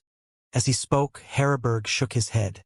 "I'm a lover of learning," Lumion said with a calm smile, laced with a hint of self-deprecation.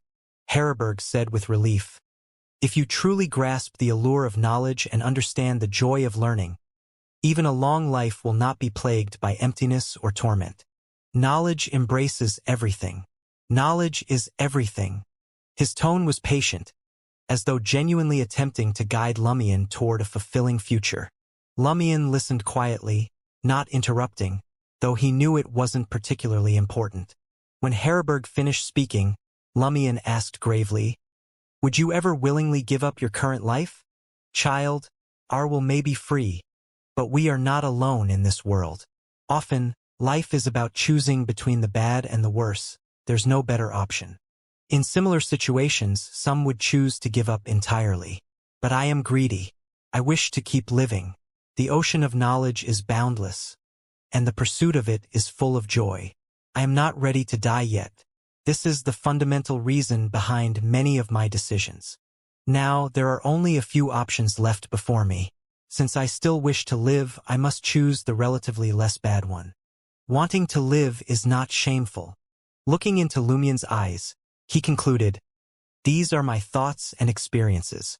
I hope they provide some value when you make your own choices in the future." "Thank you," Lumien said sincerely. Having obtained the prophecy and answers he needed, he prepared to leave. But then he recalled something. "Your Grace, where exactly is the city of exiles, Morora?" "It, along with the surrounding mountains, resides in my stomach," Harburg admitted without hesitation. Lumien was enlightened. "The path of exile leads to the astral world?" Harburg nodded. "Yes." He then smiled faintly. "When you summoned a meteor to destroy Morora, it gave me quite a stomachache." Lumien froze momentarily before letting out an awkward chuckle. "That might be the greatest prank I've ever pulled, if it even qualifies as a prank." After leaving Azhara, Lumien returned to Trier. "How did it go?" Franca asked with concern. Lumien recounted the God of Knowledge and Wisdom Harburgen's prophecy before adding, "I have a general idea now. Time to make a plan." Franca studied the head on Lumien's shoulder for a moment, rubbing her chin. "Why do I feel like you're in a better mood?" As she spoke, she glanced around, seemingly looking for Anthony to confirm her observation. Unfortunately, Anthony had gone to report an anomaly in the sea of collective subconscious to the official churches and offer assistance.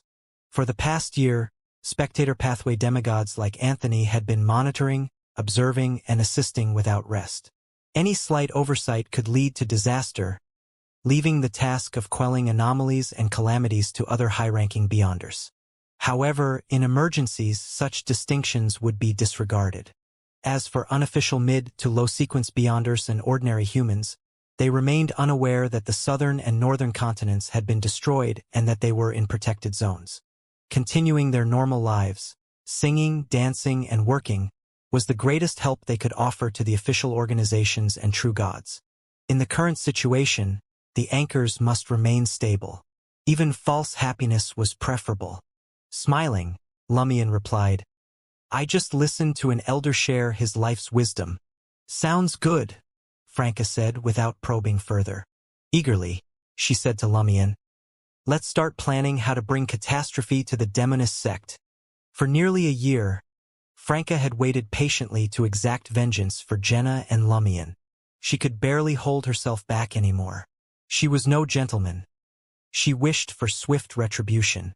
Seeing Franca's enthusiasm, Lumien chuckled. "I need to report to Mr. Fool first." Above the gray fog, within the majestic palace. After Lumien's figure vanished from the chariot card's seat, Mr. Fool contemplated for a few seconds before summoning an impromptu meeting.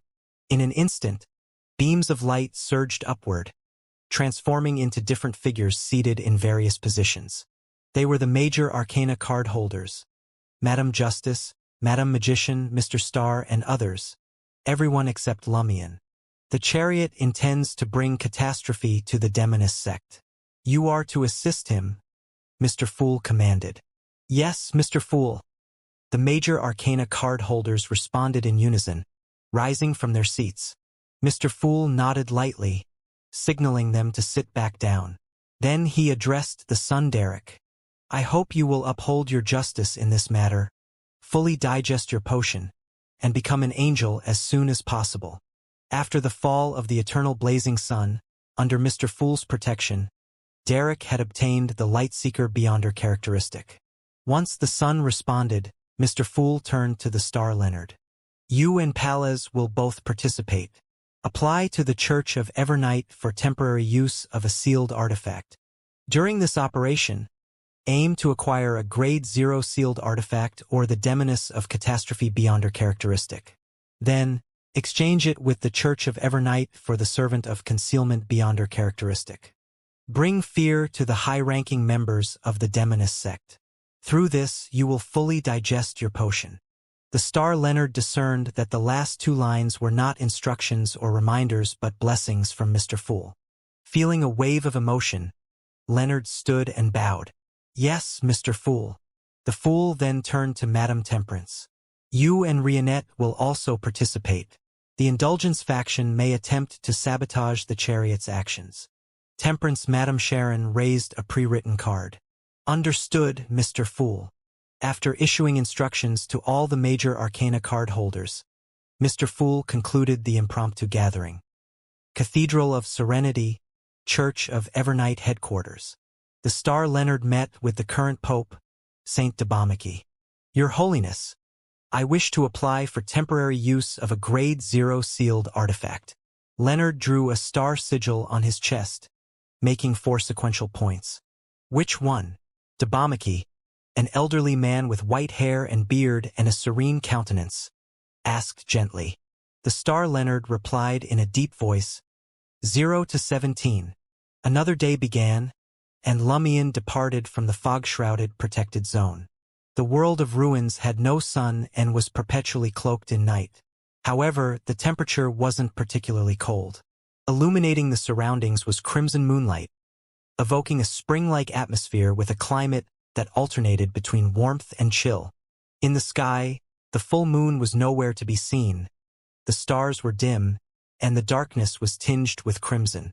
Lumion turned his body slightly, glancing at Franca, who stood at the edge of the grayish-white fog. He gave her a subtle nod. Franca responded with a warm, caring smile, waved at Lumion, and then vanished from sight. Lumion shifted his gaze to the right, to the face of Cheek on the head that rested on his left shoulder. Cheek's face, simultaneously stunningly beautiful, innocently pure, and radiating maternal grace, flashed a sweet smile. She showed no signs of discontent with what Lumion was about to do, at least not outwardly. You're looking forward to this too, aren't you? Lumion asked, his lips curling into a smirk. Cheek's face couldn't speak yet, nor did she make any movement, neither confirming nor denying his words. Lumion paid her no further attention, turning his head instead toward the other faces, Aurora and Jenna. Their eyes remained tightly shut, their faces bearing faint traces of bloodstains that seemed impossible to clean away.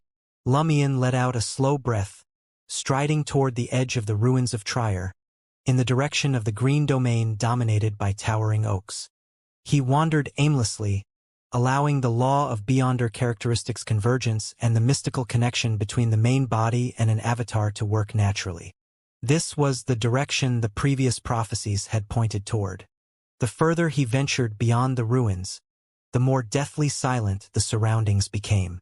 Only from the green domain did occasional sounds drift over, cries of wah wah wah from infants and the fluttering of bird wings.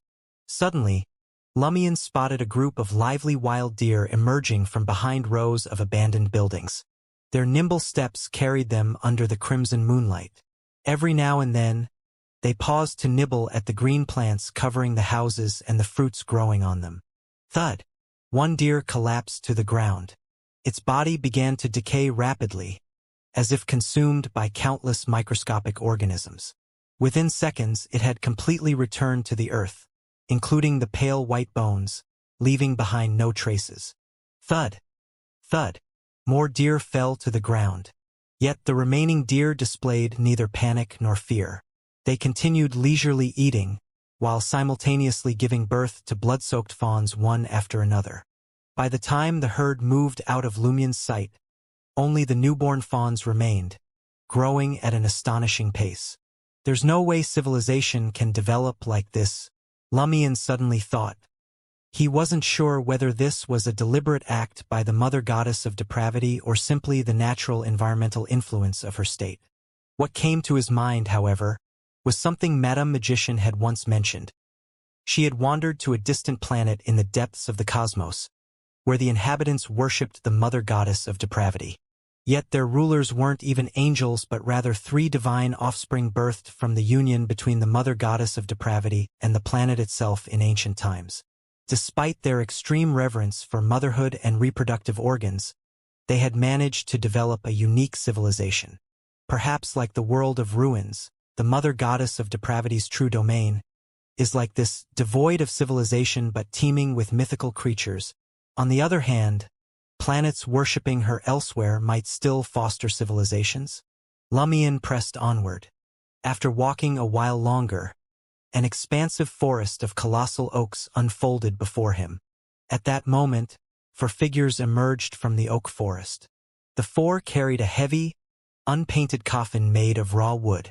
Three of them were golems formed from earth, while the lone human among them wore a brown robe adorned with the sacred emblem of life. His face was covered in scruffy facial hair, and his expression was solemn, as though performing a sacred ritual. He appeared to be a clergy member of the Church of Earth Mother who had defected. The Church of Earth Mother still existed, with her blessed maintaining a tenuous hold with the aid of other official Beyonder organizations to prevent the goddess from losing her anchors entirely. If Earth Mother were to go mad or perish now, the astral barrier would immediately be shattered by the outer deities. The favored of Earth Mother had suffered significant losses. Many had mutated or lost control during the descent of the Crimson Moon, and subsequent blows had further diminished their numbers. Only in the past 2 months had they attained some measure of peace. Their numbers now were less than half of what they had once been, and even Matriarch Roland was now a puppet of the Mother Goddess of Depravity, wandering a certain part of the world of ruins. Carrying a coffin? Could this be a former saint of the Church of Earth Mother, a Sequence 3 pallbearer? Lumion wasn't surprised by this chance encounter with one of the mother's children. He scrutinized the individual, who he assumed was a pallbearer, and mused, the title of pallbearer in this sequence should be symbolic, representing the act of returning life to the earth. An essential part of the mother's pathway for constructing the cycle of reality, connecting concepts and powers related to death and return. It's not meant to involve actually carrying a coffin. It's about the symbolic meaning. As part of acting, this makes sense. But you've already mutated into a corrupted creature. What's the point of acting? The coffin must hold something special. What's inside? When it came to matters related to the Mother Goddess of Depravity, Lumion was more than willing to stop, observe, and study. He positioned himself directly in the pallbearer's path. Meanwhile, the head on Lumion's left shoulder swiveled, with Cheek's stunning face gazing at the target. Sensing this, the pallbearer turned to look at Lumion. His gaze immediately became sinister and ferocious. Just as he was about to unleash his Beyonder abilities, his body suddenly underwent a transformation. His skin cracked open, spilling clumps of brownish earth. The earth engulfed him, fusing with his body and sprouting various symbolic organs representing the mother, some human, others not. The pallbearer quickly lost control and descended into madness. This was the power of the demoness of apocalypse. If the death pathway embodied death and eternal rest, the darkness pathway silence and eternal darkness, the giant pathway decay and the passage of time, and the red priest pathway conquest and the destruction wrought by war, then the demoness pathway represented the arrival of the apocalypse and the return to chaos. The apocalypse marked the ultimate eruption of all conflicts within a designated area, inevitably involving the entanglement of fate. The apocalypse was also the end of destiny, and Lumion bore the boon powers of inevitability.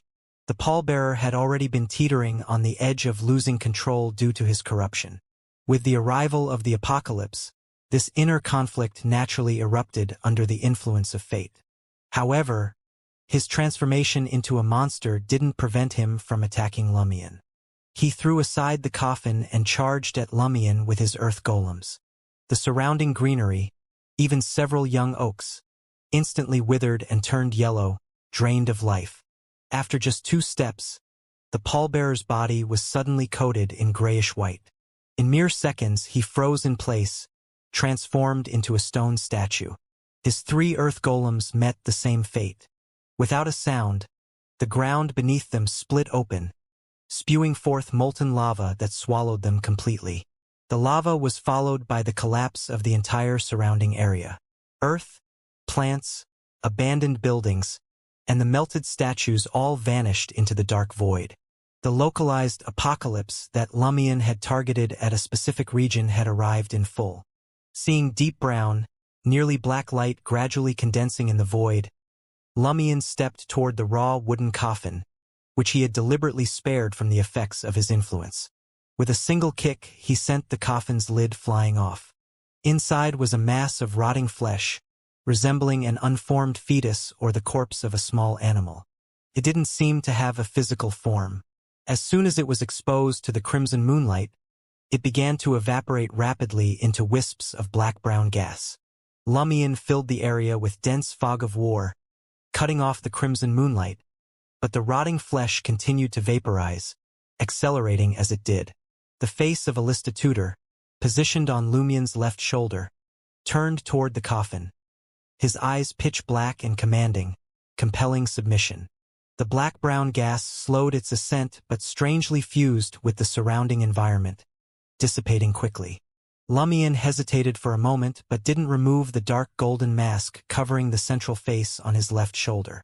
In the blink of an eye, the rotting flesh had completely evaporated, leaving only a few black-brown stains at the bottom of the coffin as proof of its existence. Lumion stared at it for a few seconds before reporting the matter to Mr. Fool. He didn't venture into the endless oak forest. Instead, under the crimson moonlight and the intermittent cries of infants, he skirted the edge of the ruins of Trier, heading in another direction. Familiar streets and houses appeared before him in an unfamiliar manner. This was the market district.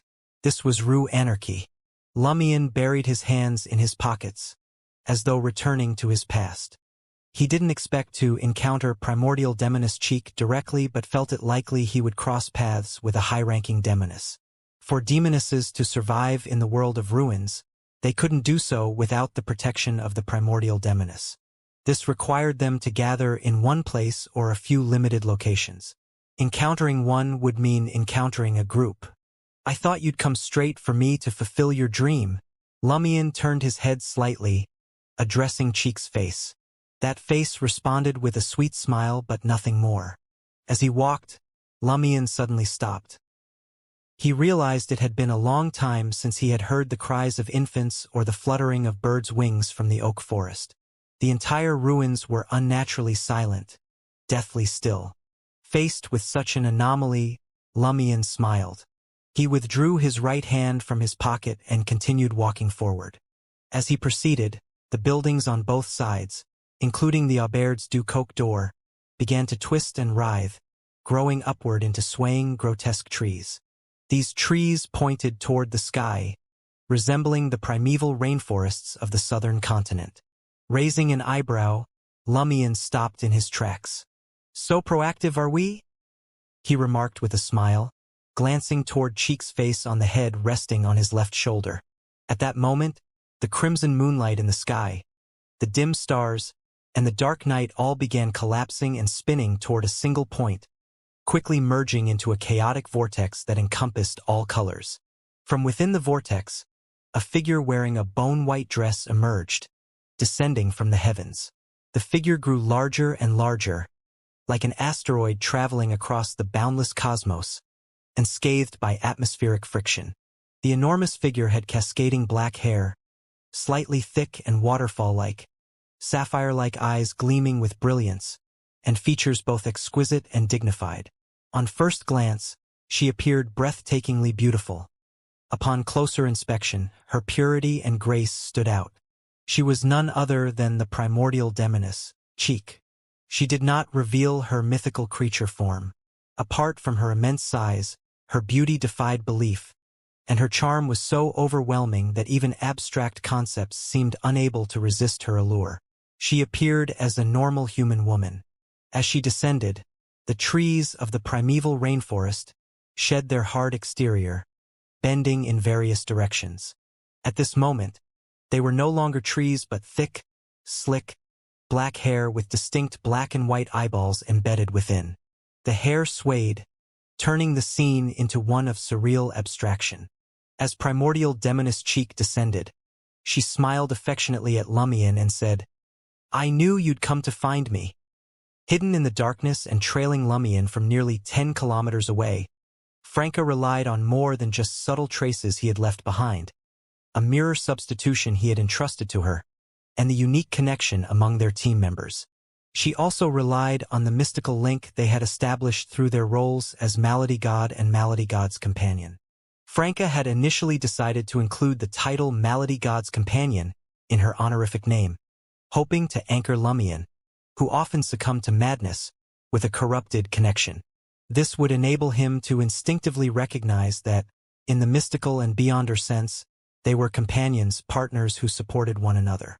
Combined with their existing emotional bond, this might prevent him from attacking her during moments of insanity and allow him to heed her suggestions. After tracking Lumion for some time, Franca suddenly noticed that the sky had turned chaotic, the previous illusory ocean now engulfing it. A gentle, soft voice whispered in her ear, "You dare call yourself his mistress? I am his true companion." As the female voice echoed, Franca's body stiffened instantly, grayish-white spreading rapidly across her skin and deep into her soul. If not for her status as a demigod demoness with some resistance to petrification, she would have already turned into a statue upon hearing the voice. "Have I been drawn into the depths of the mirror world, into that special mirror world? Is the primordial demoness targeting me first? Is it because of her pathological possessiveness and the fact that I'm currently Lumion's companion? Fuck. I'm the one being cheated on here. I'm the real victim." In that instant, countless thoughts raced through Franca's mind, yet she was powerless to resist. That was a true deity, the Sequence Zero primordial demoness. The next second, the petrification abruptly ceased. Franca seized the opportunity, swiftly activating her mirror substitution.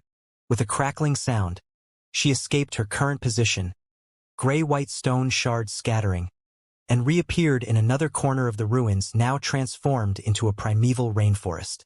Deep within the rainforest, Lumion withdrew his right hand from the face on his left shoulder, holding the dark golden mask in his grasp. The vortex-like face and the scorched flag partially embedded in chaos revealed themselves in the center of the head on his left shoulder. The seal was undone. Lumion's body swelled into a towering iron giant tens of meters tall, enveloped in ethereal, shapeless purple flames tinged with deep crimson. At the center of his brow, a blood-colored banner emblem now glistened vividly, as though freshly dyed. The moment the chaotic vortex-like face and the Salinger's blood banner manifested within the depths of the mirror world, the descending figure of primordial demoness Cheek froze for 1 second. As a result, the petrification afflicting Franca ceased, sparing her from the fate of a Sequence 3 saint dying abruptly in the chaos of a divine conflict. On the face of Cheek on Lumion's left shoulder, her gem-like blue eyes layered with illusory darkness. Leveraging their mystical connection as companions both on the Beyonder level and within their hunter team, Franca's figure was drawn into the projection. Franca was immediately transported out of the depths of the mirror world. In the next moment, she glimpsed an illusory and boundless web-like tunnel of mirrors. Each passage reflected the ruins of Trier, where Demoness of Black Clarice, Saintess of White Katarina, and other colored demonesses of unaging appeared in various corridors. Outside the mirror world, at the edge of the ruins of Trier, a bent, spherical shadow suddenly emerged from the void, like a dolphin leaping out of the sea.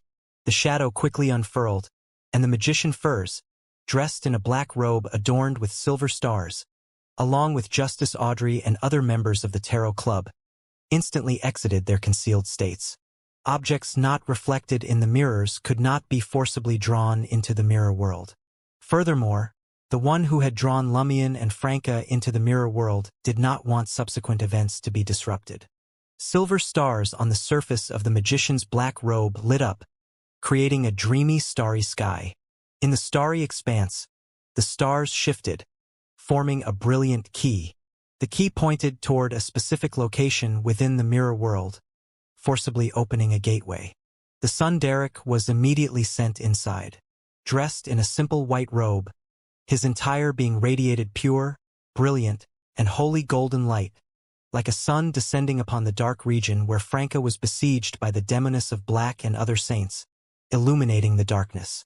Beside him, howling gales followed closely. Additionally, clouds gathered in midair, weaving into a massive sword, which descended to stand before Franca.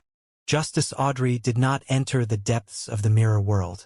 Instead, she gazed toward another side of the ruins of Trier. She transformed into a massive grayish-white dragon, revealing her mythical creature form.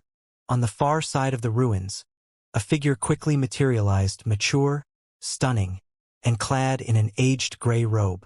Demoness of Gray, Judith. Accompanying Judith, a woman in a yellow frilled dress with a playful bonnet and a sly smile stepped through the shattered glass of a ruined building. Demoness of Yellow, Tissavica.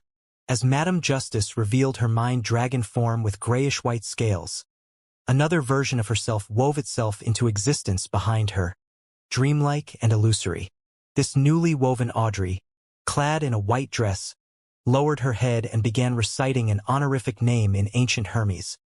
The shadow wandering through fate, the past god of deceit, the destined messiah. Just 2 or 3 kilometers from the passage forcibly opened by Madame Magician. Dressed in a white shirt, black vest, and red gloves, with slightly disheveled hair, the star Leonard appeared as though the process of erasing a pencil sketch in reverse was being played out rapidly. He had prayed to the Evernight goddess in advance, entering a state of concealment to avoid being detected by the primordial demoness. While concealed, he quietly followed Lumion without probing or informing him, avoiding the mirror's reflections and the pull into the mirror world. As the anomalies began, Leonard immediately recited the honorific name of the Evernight goddess, shedding his concealed state. At the edges of his eye sockets, transparent and semi-transparent segmented worms crawled out, keeping vigilant watch over their surroundings. They had to complete all preparations before the indulgence faction of the Rose School of Thought or the Blessed of the Great Mother noticed and intervened. As for angels like Debamaki and Ariana from the authorities, they had not joined the operation. Too many angels in the world of ruins at the same time would weaken the defenses of the protected zones, risking serious consequences. They could not assume that the Great Mother, focused on accommodating the brood hive, had no energy left to retaliate. Leonard took out a wooden door from his traveler's bag. The door had no frame, standing alone on the ruin's ground. Its surface bore patterns of stars, each shimmering with brilliance. This was a tool the magician had crafted in advance using her worm of star and other materials. It served no other purpose but to fix an entrance and exit to a particular place.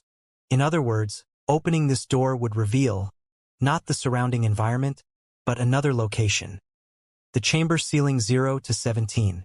0 to 17 was alive and thus could not be stored in the traveler's bag. Moreover, before activation, it had to remain sealed alongside 2 other sealed artifacts to ensure its containment. The Evernight goddess, relying on the uniquenesses of the death and giant pathways, could only hold the barrier for a limited time when descending into reality. Thus, 0 to 17 could not be left to roam freely from the start. It had to be deployed at the most critical moment. Under such circumstances, creating a door to the sealed chamber for immediate use was the best solution. Without hesitation, the star Leonard grasped the door handle and opened the wooden door standing on the ruins. Behind the door lay darkness, but there were sounds of movement, as if someone was lifting a seal. In mere seconds, a figure appeared in the doorway. She had long black hair, wore a hooded, classical robe, and appeared exquisitely beautiful, with eyes dark and devoid of spirit. 0 to 17, the angel of concealment, the vessel for the Evernight goddess's divine descent. As 0 to 17 stepped out of the solitary door standing on the ruins, its figure was abruptly erased and entered directly into the special mirror world. Meanwhile, the great old dominators who constantly monitored changes in the astral barrier began to react. Stars of various colors, scarlet, gold, brown, blue, and orange, lit up simultaneously, banishing the darkness and crimson in the sky. Their presence infused it with other hues and emitted creaking sounds. Soon after, The crimson moonlight that seemed to shine from an unknown source brightened and grew viscous, as if filled with blood. From within Leonard's body, segmented worms of time crawled out one after another. These worms assembled in front of him, forming the image of an elderly man with neatly combed white hair, deep brown eyes, a somber demeanor, and a face largely free of wrinkles. The man, clad in an asymmetrical black robe, was none other than the angel of time Pallas Zoroast from the Church of the Fool. The moment Pallas appeared, he immediately addressed Leonard. Go support the other major arcana card holders in the mirror world. Leave this to me. Without hesitation, the star Leonard nodded and slightly parted his lips. An intangible spirit extended from one of his teeth, growing enormous and enveloping him entirely, carried him into the mirror world. The next second, as if the void itself had been torn open, two figures emerged from the spirit world. At first glance, these figures resembled grotesque trees covered in a viscous black fluid. Upon closer inspection, they were massive, distorted human forms with twisted and terrifying arms sprouting from their bodies. These arms bore sinister features, bulging veins with crimson eyeballs, embedded skulls, tongues lined with sharp teeth, and other unimaginable horrors. The figures exuded an overwhelming aura of madness and malevolence. They were none other than the Rose School of Thought's Indulgence faction's two abominations, Sua and Tyre. Compared to when they previously aided in the growth of the Tree of Shadow beneath Trier, they had undergone noticeable changes. Sua's belly was grotesquely swollen as if he were pregnant. However, the fetus remained still, seemingly cursed and already a stillborn. Tyre's body, coated in tar-like fluid, was covered with dark, tumor-like growths resembling mammary glands. These tumors continuously split open and closed, secreting black milk. When the Great Mother descended to the ground, even under the protection of the Mother Tree of Desire through the astral barrier, Sua and Tyre could not entirely escape corruption and became pregnant several times. Yet, for beings like Sua and Tyre, madness was intrinsic. As long as the children weren't born, a little extra corruption didn't matter much. It merely caused their faction members and worshippers to die in more grotesque ways or mutate into monsters more frequently. As an archangel of the error pathway and a noble from the fourth epoch who had lived for over 2 millennia, Pallas Zoroast had seen much. Even so, he couldn't suppress a frown at the sight, and his abdomen seemed to ache in phantom pain. Beside him, the angel of the Holy Spirit Reinette of the Church of the Fool stepped out of the spirit world. She had just placed 4 blonde, red-eyed heads back onto her neck. The leader of the Rose School of Thought's Temperance faction transformed into a massive doll the size of a castle. Her blood-red eyes shone beneath a black Gothic dress entwined with sinister vines and countless mysterious symbols. She revealed her mythical creature form. On Pallas Zoroast's other side, atop the ruins of a building covered in green plants, the hermit Catlia, wearing a purple robe and no longer donning her heavy glasses, returned from a non-existent state to reality. She had initially intended to invite Queen Mystic Bernadette to participate in this operation to increase their chances of success. However, given the limited number of angels remaining in the protected zone of Trier, the reduction in their forces would have been unacceptable. When the star Leonard arrived at the depths of the mirror world, where the son Derek, 2 of Cups Franca, and others were battling the demonesses of unaging, the area was already in shambles, as though it had suffered a partial collapse and destruction. Demoness of Black Clarice wore a crystalline queen's crown on her head. Beneath its translucent surface were miniature visions of hurricanes, volcanic eruptions, falling meteors, and other disasters, resembling a complex, mystical weather bottle. The crown's pinnacle was stained crimson, radiating the light of the crimson moon. This crown, named Calamity of Crimson, was a Grade 0 sealed artifact originating from the remains of the Demoness of Blue. The holy and dignified Demoness of White Katarina had already raised her left hand. A glass ring encircled her middle finger, extending a sharp crystalline spike.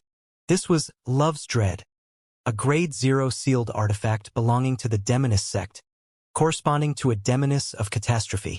Wearing a Scion hunting outfit, Yelena, with thick, long eyebrows, had an unusual black rooster perched on her shoulder. Though it seemed carved from stone, it appeared alive. Its most distinctive feature was its 3 heads, a crestless one, a brightly crested one, and one with a dark red crest, and a slightly parted shared beak that revealed sharp teeth. This was the setting sun rooster, another grade 0 sealed artifact held by the Demonist sect. When the crimson moon descended, the Demonist sect's headquarters suffered significant losses, retaining only 5 grade 0 sealed artifacts. After recovering the Demonists of Blue's Beyonder characteristic, they now had 6.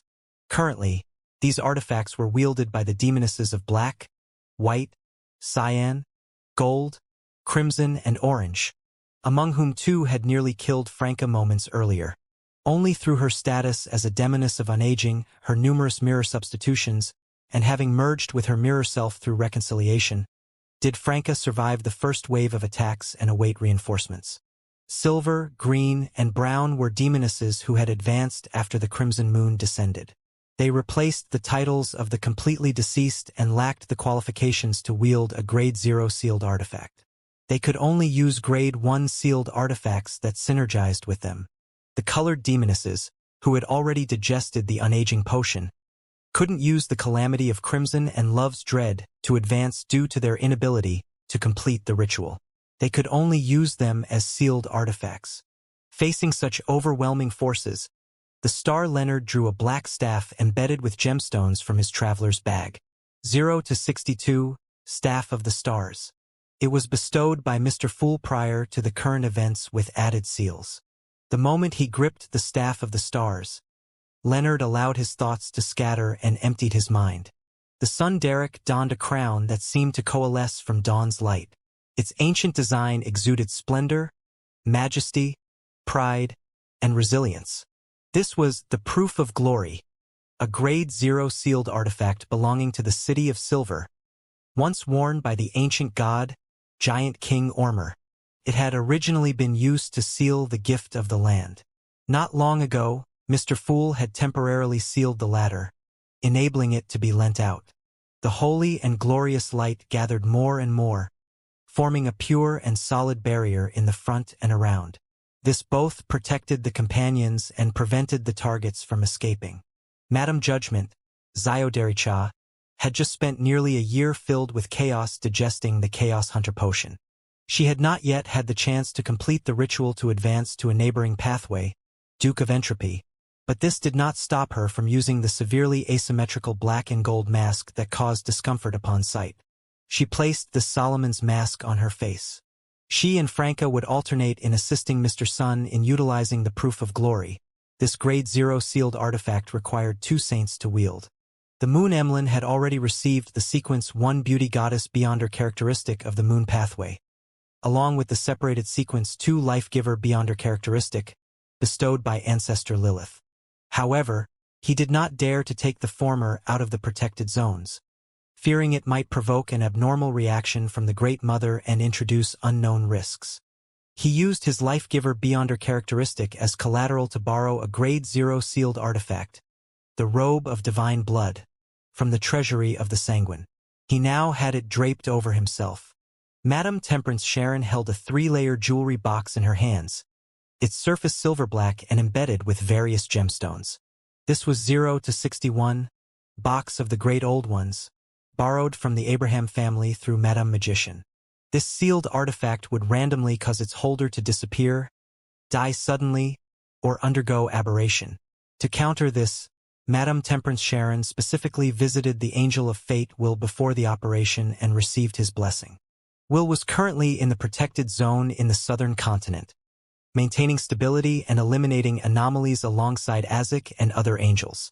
While he could not leave, granting blessings posed no issue. Not only Madame Temperance Sharon but also the Star Leonard and the other participants in this operation received blessings from Will and a miracle from Mr. Fool to reduce the likelihood of negative random effects. Magicians didn't perform unprepared. The Hanged Man Alger held a thin brass book and the card of blasphemy, Tyrant. The former was 0-02, Trunsoist brass book. Having received assistance, Franca finally recovered.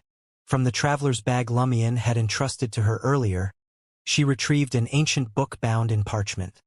Post-apocalyptic scripture. For this operation, every participating saint from the Tarot Club carried a Grade 0 sealed artifact. At this moment, a figure passed by, seemingly slow yet incredibly fast. It was a woman who appeared to be in her 40s, still stunningly beautiful and exuding charm, radiating an aura of maternal brilliance.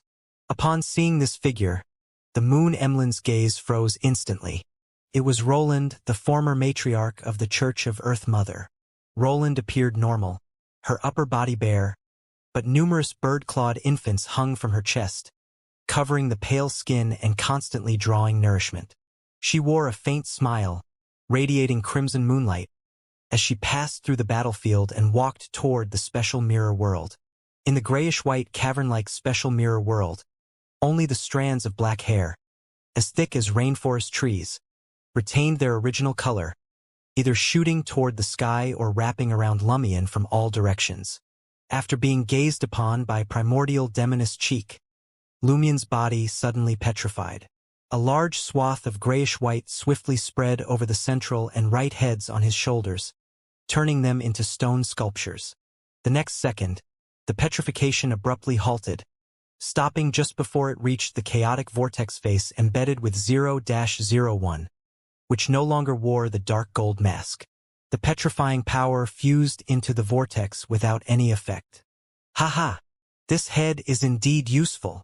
Lumion's laughter boomed from the vortex face, reverberating with a buzzing echo. As the voice rang out, his body ignited with formless, colorless flames. Amidst crackling sounds, chunks of grayish-white peeled off his surface, and the flames reconstructed his enormous body.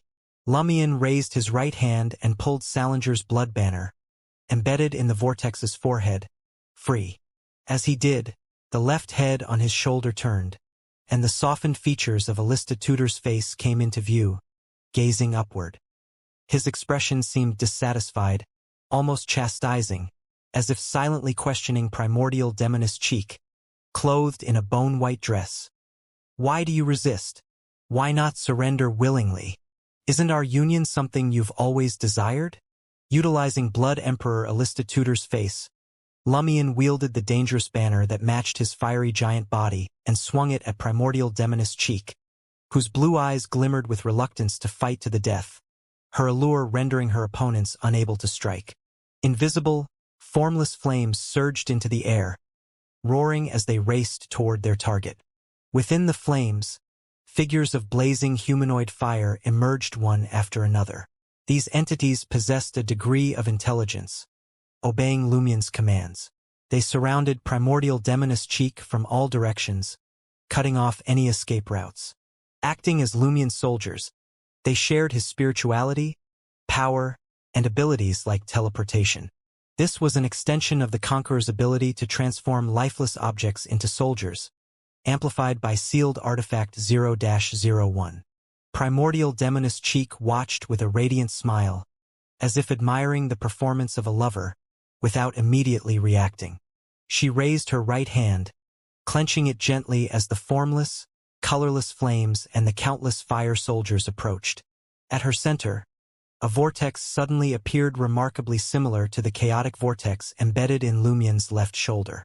Composed of liquid encompassing all colors, this vortex was far larger.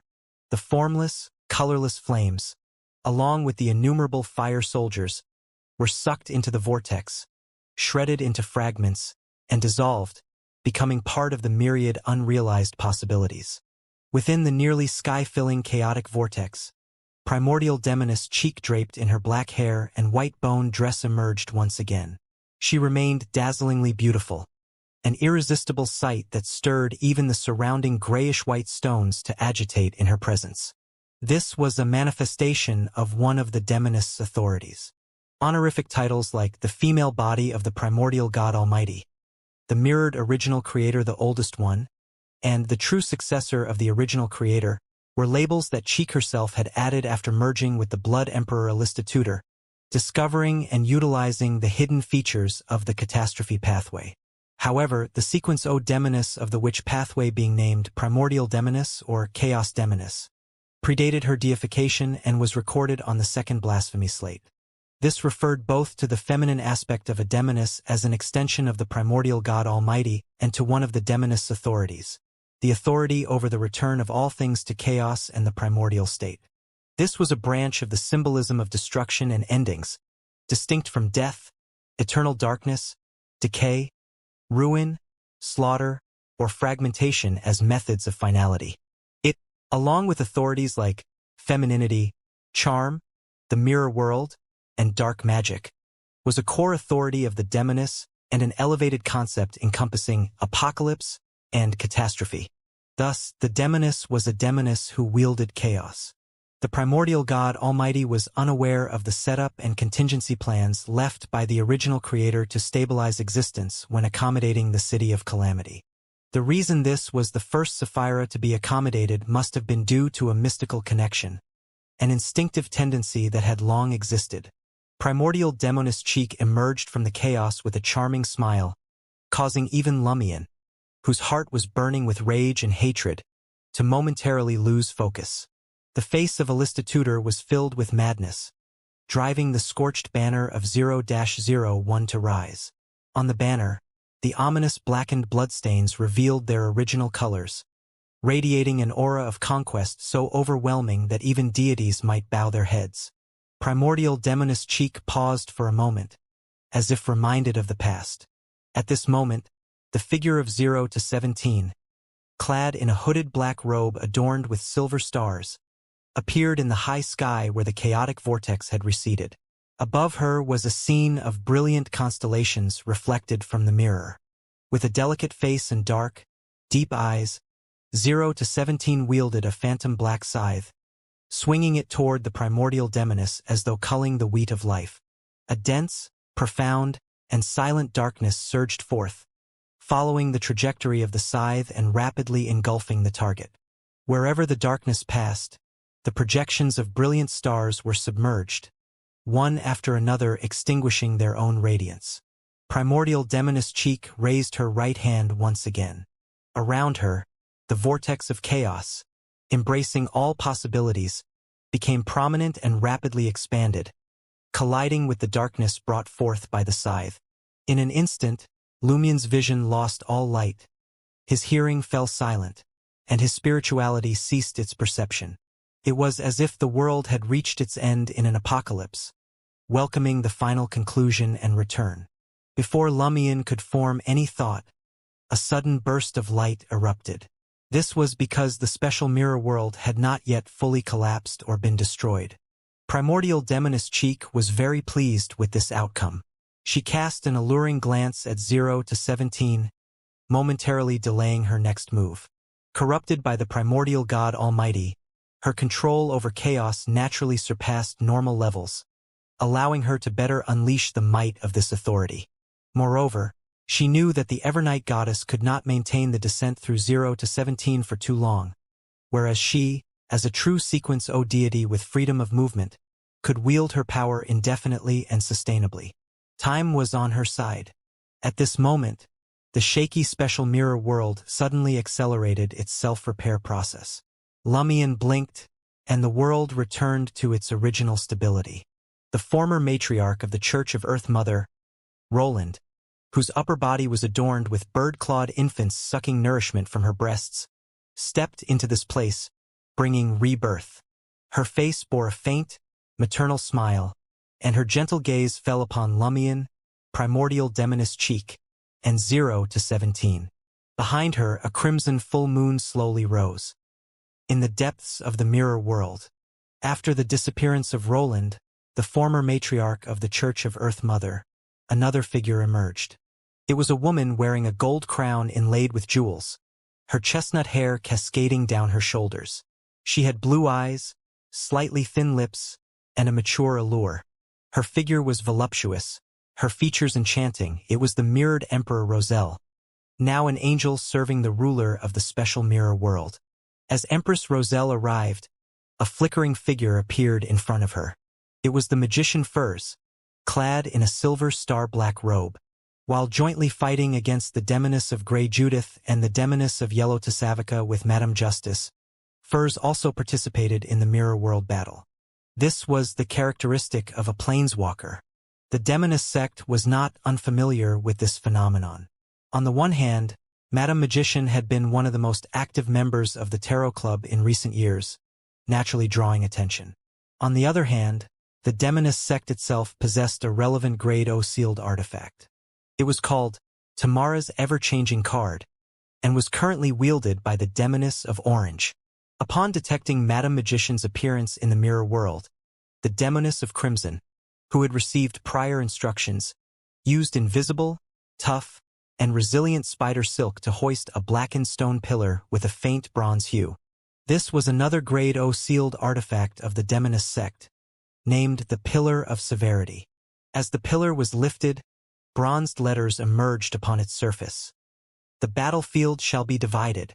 In an instant, the chaotic melee was split into multiple zone soldiers against soldiers, generals against generals in perfect balance and order, until their respective battles were concluded and the corresponding battlefields dissolved. Neither angels nor saints could interfere with other fights. Madame Magician's presence was immediately locked within the ruins of Trier, close to Madame Justice Audrey and facing the Demoness of Grey and Demoness of Yellow. Empress Roselle was no longer obstructed. Since she was not yet engaged in any battle, she could freely choose her battlefield. The Demoness of Gold, dressed in a champagne-colored gown, faced Mr. Sun Derek. She wore a vertical eye-shaped tiara, its centerpiece a perfectly cut diamond resembling an eye, set within a brass base. A Grade O sealed artifact Eye of God. Within the Eye of God, light constantly refracted, emitting a pure yet dreamlike radiance that exposed both Mr. Sun Derek's weaknesses and strengths. The Demoness of Gold suddenly smiled. She realized that the crown of dawn worn by her opponent was currently nothing more than an ornament, incapable of functioning. The testimony of glory required 2 saints to effectively wield it. After the battlefield was divided for balance, Mr. Sun Derek had temporarily lost his collaborator. This fact was clear to Mr. Sun Derek and to the other major Arcana card holders as well. Madame Judgment wearing Solomon's mask immediately sought to distort the corresponding rules. Wearing Solomon's mask, which caused her to grow significantly taller to over 6 feet, Madame Judgment Xiodericha placed her right hand on the asymmetrical black and gold mask. The black and gold mask began to writhe as though burrowing deeper into Madame Judgment's face. Distortion. Solomon's mask could distort rules to a certain extent. This time, Madame Judgment chose to distort the rule created by the Pillar of Severity. The battlefield shall be divided. As a seasoned imperative mage and longtime chaos hunter, Zio had spent years maintaining order and constructing rules to limit enemies and enhance herself. This seemed at odds with distorting rules, but perhaps it was precisely because she understood rules so deeply that, at this moment, she knew exactly where to twist them for maximum effect. The underlying principle of the battlefield shall be divided was to end chaos, restore order, and enforce balance. Since the goal was balance, the balance itself could be distorted to become even more extreme. The disparity in strength between the 2 sides including sealed artifacts was clearly not balanced. How could that be called balance? If you want balance, I'll make it even more balanced. In an instant, the matchups on the battlefield changed. Madame Judgment Xiodericha was drawn into the battlefield of Mr. Sun Derek and the Demoness of Gold, along with her original opponent, the Demoness of Orange holding Tamara's Ever-Changing Card. 2 versus 2. With Madame Judgment's assistance, Mr. Sun Derek could finally wield the Grade O sealed artifact Proof of Glory. This adjustment balanced the power between the 2 factions, achieving a distorted equilibrium. The other matchups were as follows. Mr. Hanged Man Alger, wielding 0-02 and the Card of Blasphemy. Tyrant, faced the Demoness of Cyan Yelena, who had the setting sun rooster perched on her shoulder.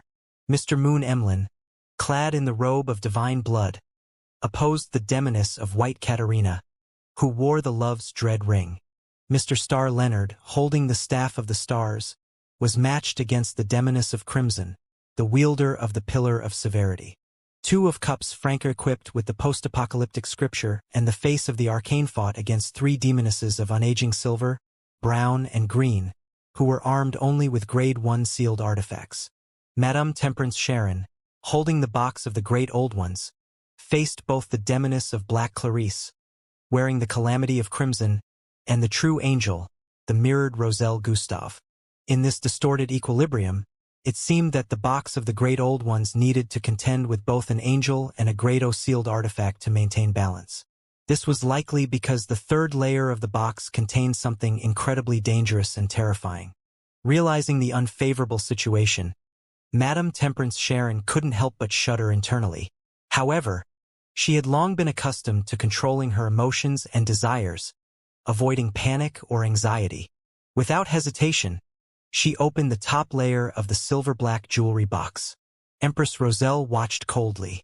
Whether she hadn't had time to react or had her own considerations, she used no abilities. Demoness of Black Clarice, just as her crystalline crimson crown began to glow, suddenly felt her body stiffen. She could barely move, as though she were a wind-up toy that hadn't been fully wound. She noticed that the previously void-like edges of the mirror world had taken on a tangible form, reflecting a silver-black sheen and becoming textured with granules. Within the first layer of the box of the Great Old Ones, the corresponding section of the mirror world had been shrunk down and encapsulated as part of a miniature diorama. In this miniature scene, both Demoness of Black Clarice and Empress Roselle were reduced to palm-sized figures, their movements stiff and jerky, like lifelike wind-up toys.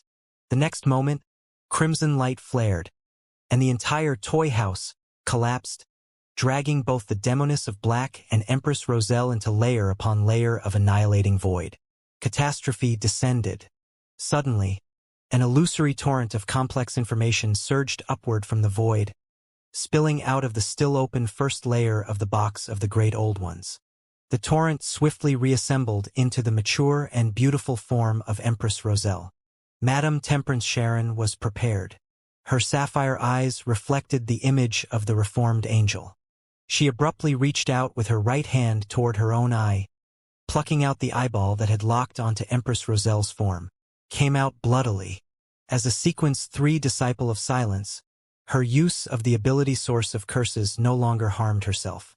However, against an angel who might be Sequence 1, she had to go all out, using this method to enhance the curse's effectiveness. She didn't expect this to finish off an angel but only sought to buy herself some time. In this area teeming with Grade O sealed artifacts, no one knew how long the distorted equilibrium would hold or if anyone could circumvent the restrictions to come to her aid. These were variables, inevitable ones. Under the blessings of fate and the miracles of Mr. Fool, Sharon believed the ensuing variables would likely favor her. For now, her job was to stall for time, awaiting change, and to prevent herself from being swiftly defeated by the combined efforts of Empress Roselle and the Grade O sealed artifact-wielding Demoness of Black. Madame Temperance Sharon quickly threw the eyeball still frozen with Empress Roselle's image into the spirit world. In the spirit world, an enormous bird, indescribable in form, swooped down, snatching the eyeball in its beak and flying deep into the spirit world, heading toward the heights where the seven lights were. Such an encounter would affect the true body, resulting in a curse akin to banishment. Furthermore, the target would be subjected to constant attacks from dangerous creatures in the spirit world while being banished. Empress Roselle glanced at Madame Temperance Sharon's now empty, blood-dripping eye socket and gave a nod of approval for her decisiveness and resolve. The angel did not resist the curse, allowing herself to be dragged into the depths of the spirit world, disappearing from this battlefield. Sharon froze for a moment, faintly realizing that Empress Roselle might not have wanted to participate in this battle. Her pale doll-like face was now streaked with crimson blood dripping from her missing eye, giving her ghostly, wraith-like aura an even more terrifying edge. At this point, Demoness of Black Clarice, having resurrected through her mirrored self, re-emerged from the shadows, once again wearing the calamity of crimson. She had escaped the influence of the box of the Great Old Ones through self-destruction. On another battlefield, Mr. Hangman Alger, noticing the disadvantageous situation Sharon faced, immediately prepared to open the Trunsoist brass book to add patch-like rules to the distorted equilibrium and alter the unfavorable dynamics. The Trunsoist brass book had been unsealed but still suffered from deceit and trickery, leaving it with no blank space to inscribe new rules. Under these circumstances, its activation level was minimal, only capable of basic and initial applications. Yet, for Mr. Hanged Man Alger, this was sufficient. At that moment, Demoness of Cyan Yelena's three-headed black rooster raised its middle head with the bright crest, cock-a-doodle-doo. The crowing, which should have heralded dawn, instead summoned darkness. Mr. Hanged Man Alger suddenly felt his soul plummeting, sinking into the viscous black depths of his inner psyche. Malice, dissatisfaction, and jealousy surged within him. He felt an overwhelming urge to conserve his strength and avoid unnecessary risks. Why have they all become angels, while I've yet to see my dawn? These emotions affected Alger's actions. The black rooster's other two heads turned toward him simultaneously. The crestless head raised its left wing high, causing the space around him to darken and thicken, folding inward to form a spherical prison. The head with the faded crest had pitch-black eyes as Demoness of Cyan Yelena's left hand materialized a straight sword of abyssal depth. Meanwhile, in her right hand, Demoness of Cyan Yelena now held a straight sword wreathed in black flames, the fire embodying madness, savagery, and destruction. She swung both swords at Mr. Hanged Man Alger, who was trapped within the spatial sphere. Suddenly, Mr. Hanged Man Alger's body shone with dazzling, holy sunlight, swiftly forming armor over his entire body. Before entering the mirror world and joining the battle, Mr. Sunderic had cast the Sunlight Domain spell of holy armor on all his companions, except for Madame Temperance Sharon and Mr. Moon Emlyn. On yet another battlefield, facing the combined assault of demonesses of silver, brown, and green, Franca used her mirror substitution to withstand the first wave of attacks. Her silhouette then appeared in a corner, and she rapidly flipped open the post-apocalyptic scripture to a specific page. With her will, she had inscribed a prophecy onto the parchment. All demigods attacking me will suffer the backlash of their own sealed artifacts due to bad luck. Smack! The moment the prophecy took effect, Franca employed mirror substitution to evade the Demoness of Brown's curse. In the special mirror world, a crimson full moon rose slowly, casting a faint, eerie red hue over the rainforest-like black hair and the gray-white stones scattered everywhere. Seeing this, Primordial Demoness Cheek spat with a smile, neither alarmed nor angry. As she created multiple mirror projections to evade the attacks of Lumion and 0 to 17, she addressed Roland, the former matriarch of the Church of Earth Mother, who still carried numerous bird-clawed infants on her body. My daughter sent someone to stop me? Does she not want me to be her mother? As a mother, how can a mother lack a mother?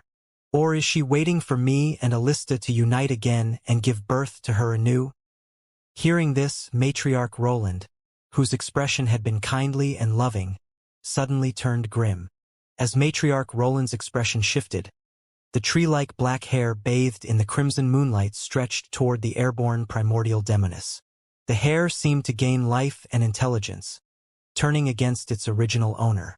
Throughout the primeval rainforest region, both in midair and on the ground, countless tiny, unseen mystical pathogens abruptly expanded in size.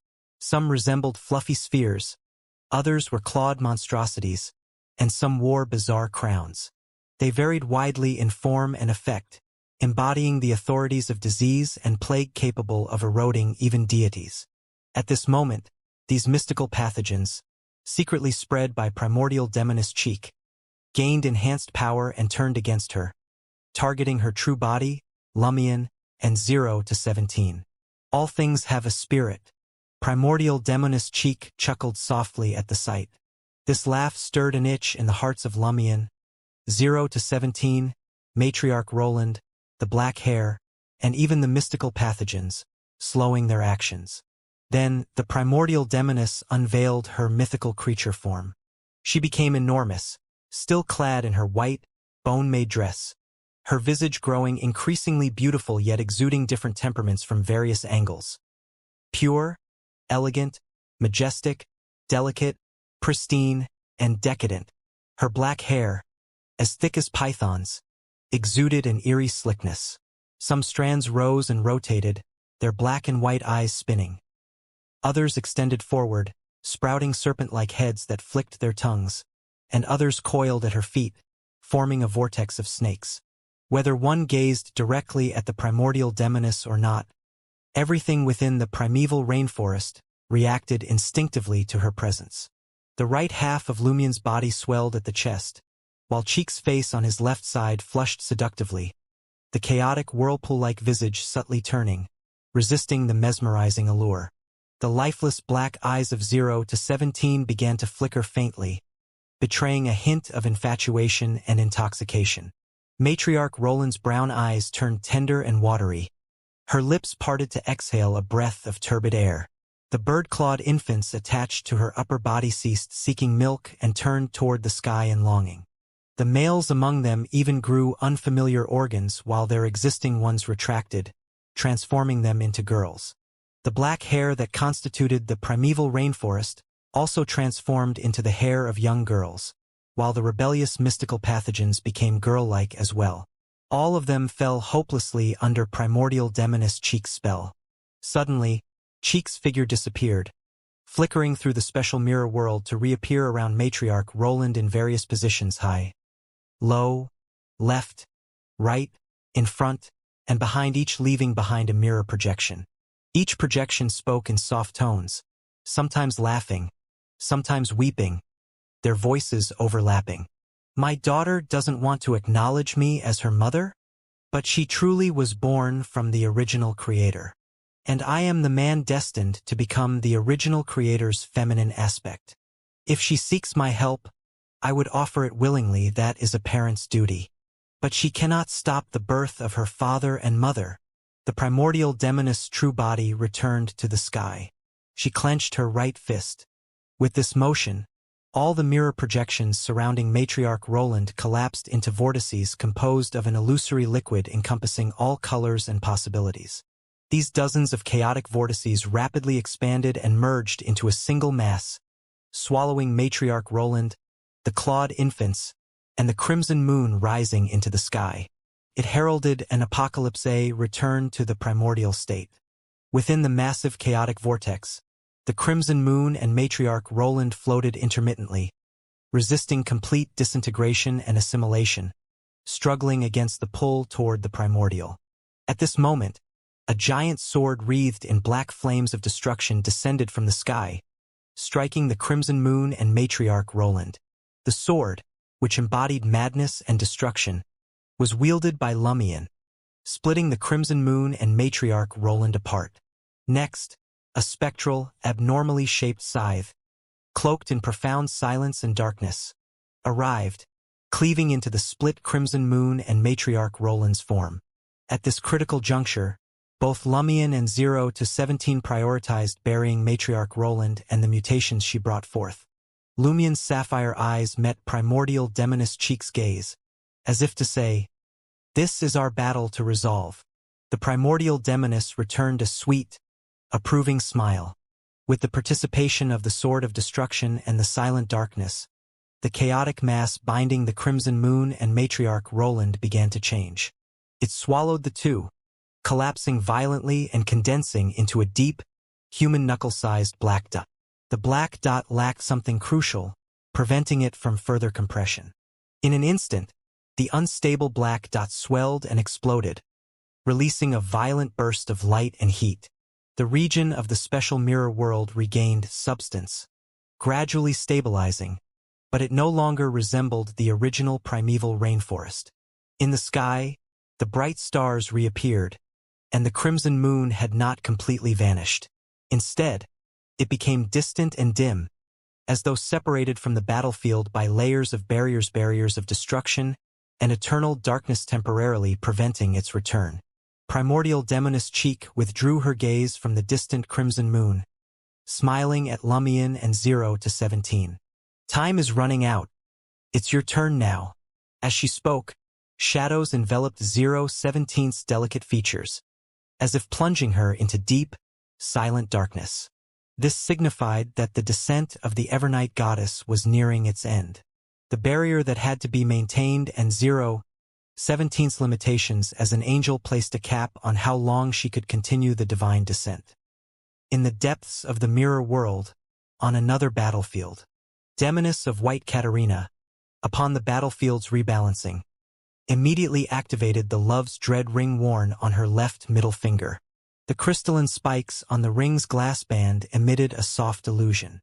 The Demoness of Unaging Skin lost some of its luster while retaining a faint sheen. Her eyes, nose, and mouth took on doll-like characteristics. She transformed into an extraordinarily beautiful and intricately crafted doll, exuding a perfectly complementary charm. To Mr. Moon Emlyn, this was incredibly captivating. Under normal circumstances, he might have stopped to admire her, unwilling to cause harm. However, at this moment, he wore the crimson robe woven from what seemed to be blood. The robe easily triggered his inner malice, countering the infatuation and even amplifying it. To Katarina's surprise, Mr. Moon Emlyn transformed into blood-like moonlight and charged toward her with intense possessiveness, rather than succumbing to infatuation or a desire to protect. Instinctively, Katarina extended gray-white energy from her left hand, spreading toward the viscous blood-like moonlight.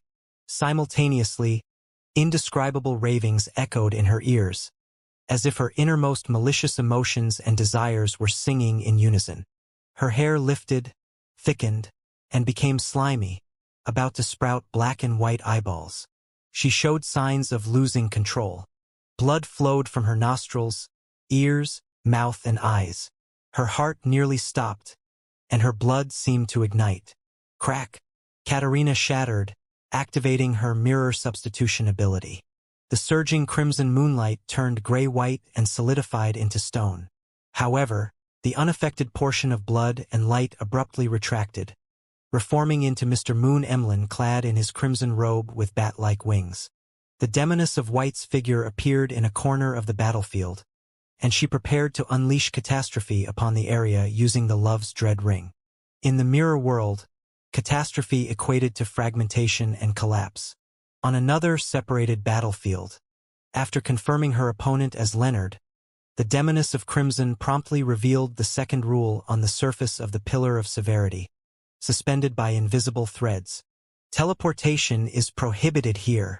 Seeing the ancient Hermes script in brass tones emerge on the dark stone pillar, Leonard, who had been clearing his mind, recalled Pallas Zoroast in his thoughts.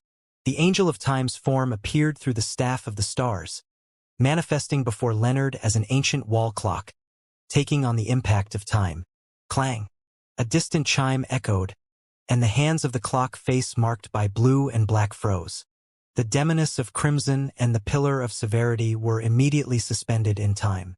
Seizing the opportunity, Leonard activated his nightmare abilities, falling into a deep slumber. Shortly after, the chime faded, and everything returned to normal. Pallas Zoroast's form had already vanished. The Demoness of Crimson was drawn into a dreamscape dream tied to the star Leonard's. This prevented her from using the Pillar of Severity. Instead, she saw a staircase and a sign, Blackthorn Security Company. One of the staff of the star's functions was to allow the wielder to recreate corresponding abilities or individuals through mental visualization, enabling the summoned figure to launch a single attack. Naturally, sufficient understanding of the ability or individual was required to avoid anomalies. Before this mission, the star Leonard had asked Miss Justice to incept a psychological cue in him, ensuring he would dream of Blackthorn Security Company and a certain individual upon falling asleep. This mental visualization enabled the staff of the stars to assist in bringing the figure to life. In the next instant, the Demoness of Crimson saw someone emerge from the door of Blackthorn Security Company. The man wore a top hat, a formal suit, and carried a cane. He had black hair, brown eyes, an ordinary face, and a scholarly air Klein Moretti. The moment the Demoness of Crimson saw Klein Moretti emerge from the Blackthorn Security Company, an indescribable, instinctive, and overwhelming terror surged within her. Her teeth chattered uncontrollably, clacking at a rapid pace. In her eyes, the Blackthorn Security Company appeared like a deep and dark cathedral, and the opponent from before was its bishop serving the unknown, the mysterious, the bizarre, and the horrifying. Now, the greatest horror they served had stepped out. The demoness of crimson let out a sharp, fear-laden scream, her hair rising into the air. It thickened, became slimy, and burst open like a blooming flower, exposing black and white eyeballs. Overwhelmed by extreme terror, she lost control. And losing control would affect her mirror self and the slumbering mirrors. In the next second, the movements of the out-of-control demoness of crimson became jerky and stiff, as if her joints were filled with glue or entirely rusted. Her eyes, once brimming with fear and instinctual allure, quickly returned to normal. The transmission of petrification and pleasure through her long, thick black hair abruptly ceased. She became docile. She became a marionette. The figure of Klein Moretti, summoned by the star Leonard through dreaming, could only perform one attack. He chose to turn her into a marionette. Then, he dissipated at the entrance of the Blackthorn Security Company. The dream shattered. The star Leonard opened his eyes to see the marionette of the demoness of crimson collapse lifelessly to the ground, devoid of any vitality. She was dead for good, with no chance of resurrection. With a dull thud, the pillar of severity, no longer bound by invisible threads, crashed onto the void-black ground. This change in the battlefield and the star Leonard's performance struck fear into the hearts of the other demonesses of unaging. They were all Sequence 3 saints equipped with Grade O sealed artifacts. So how had he dealt with the demoness of crimson so swiftly?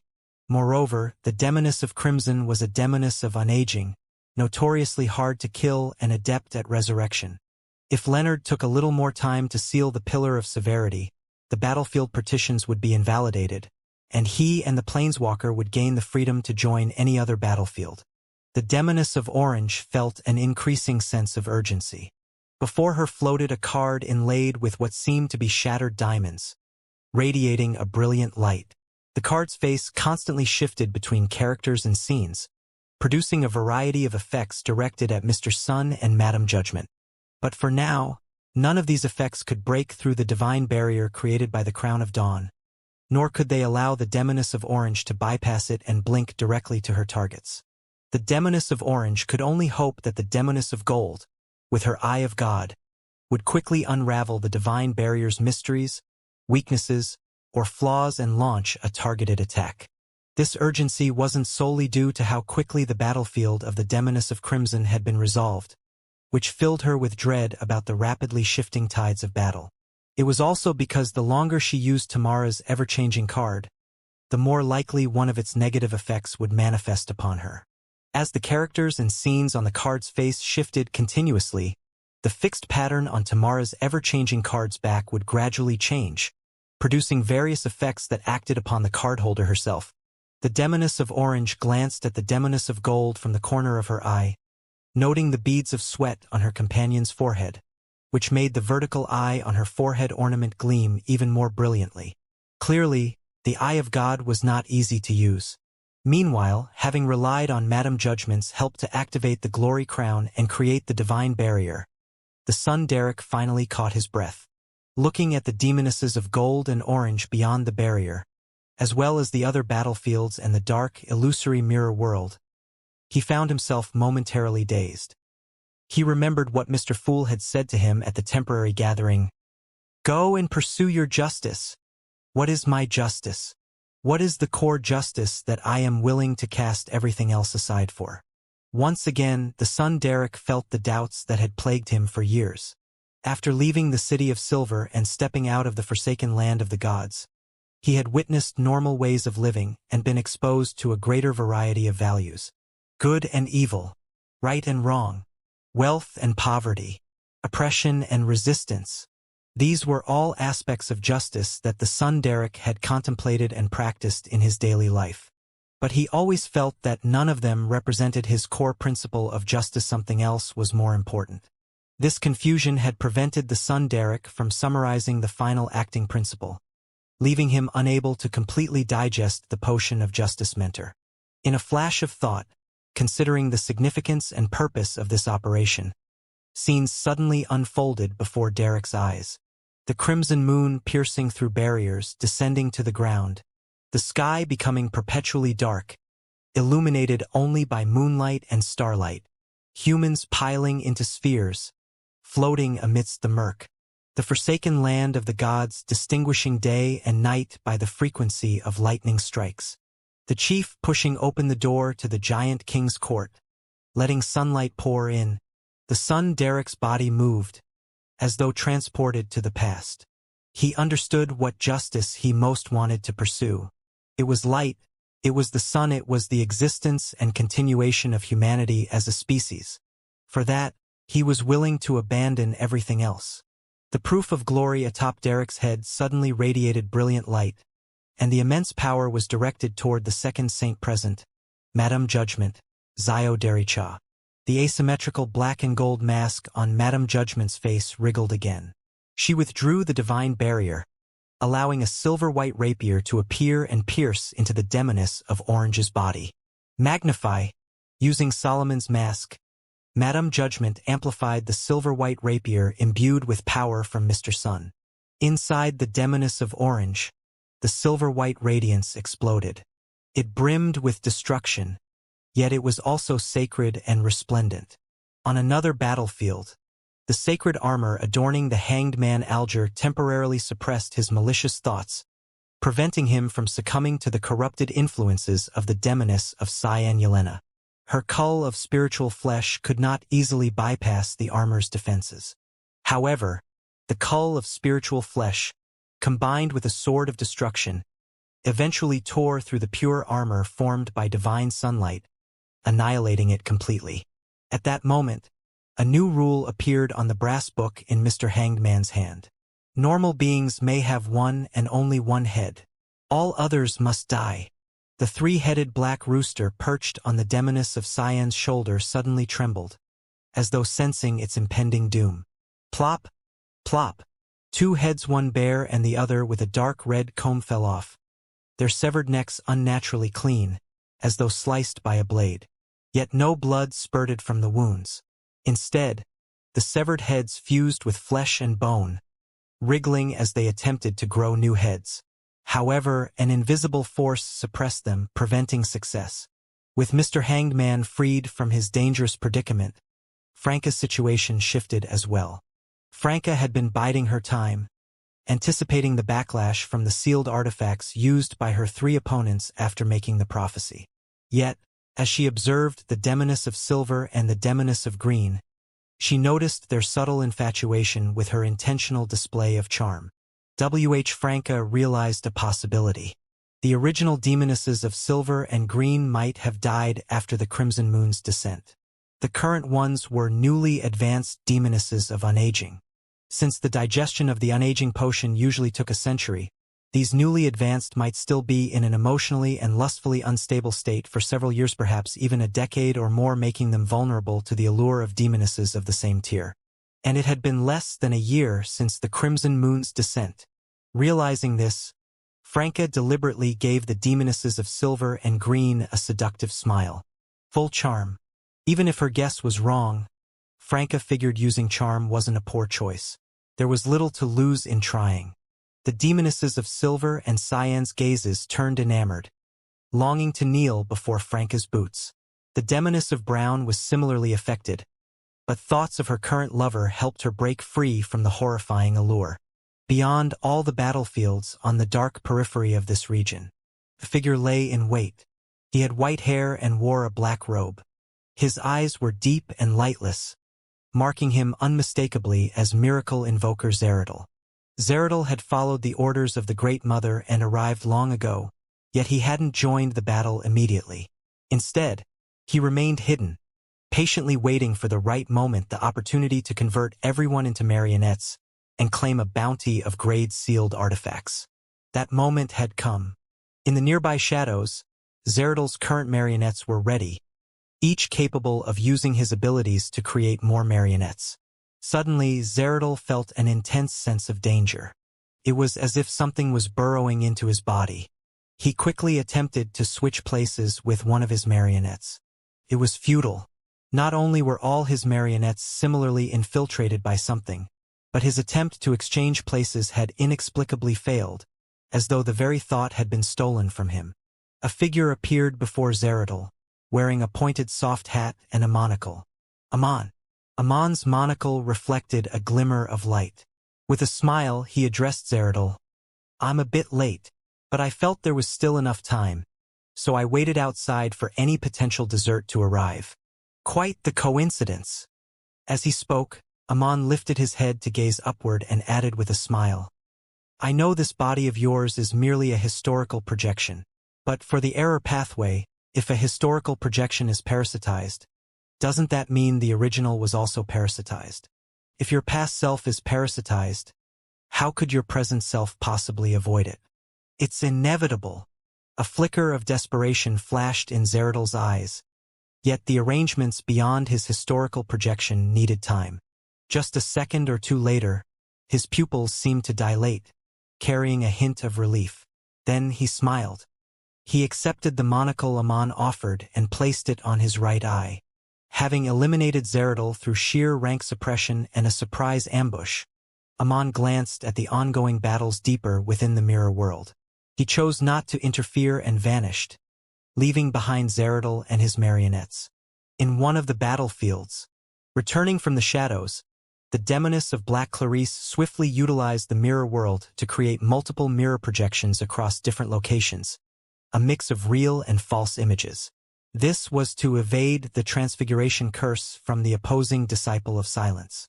Although the Calamity of Crimson Crown was a Grade O sealed artifact, it did not offer any resistance to the Transmigration curse. If the Demoness of Black tried to withstand it unaided, she would undoubtedly transform into a regular yet charming sheep, piglet, or rabbit, losing most of her abilities and traits. If that happened, not only would Clarice be unable to wield the Calamity of Crimson, but the Grade O sealed artifact's negative effects might even cause her to die on the spot. Even if she were lucky enough to avoid triggering the negative effects, how could a powerless sheep or any other animal fight against a Sequence 3 saint? She would merely be slaughtered.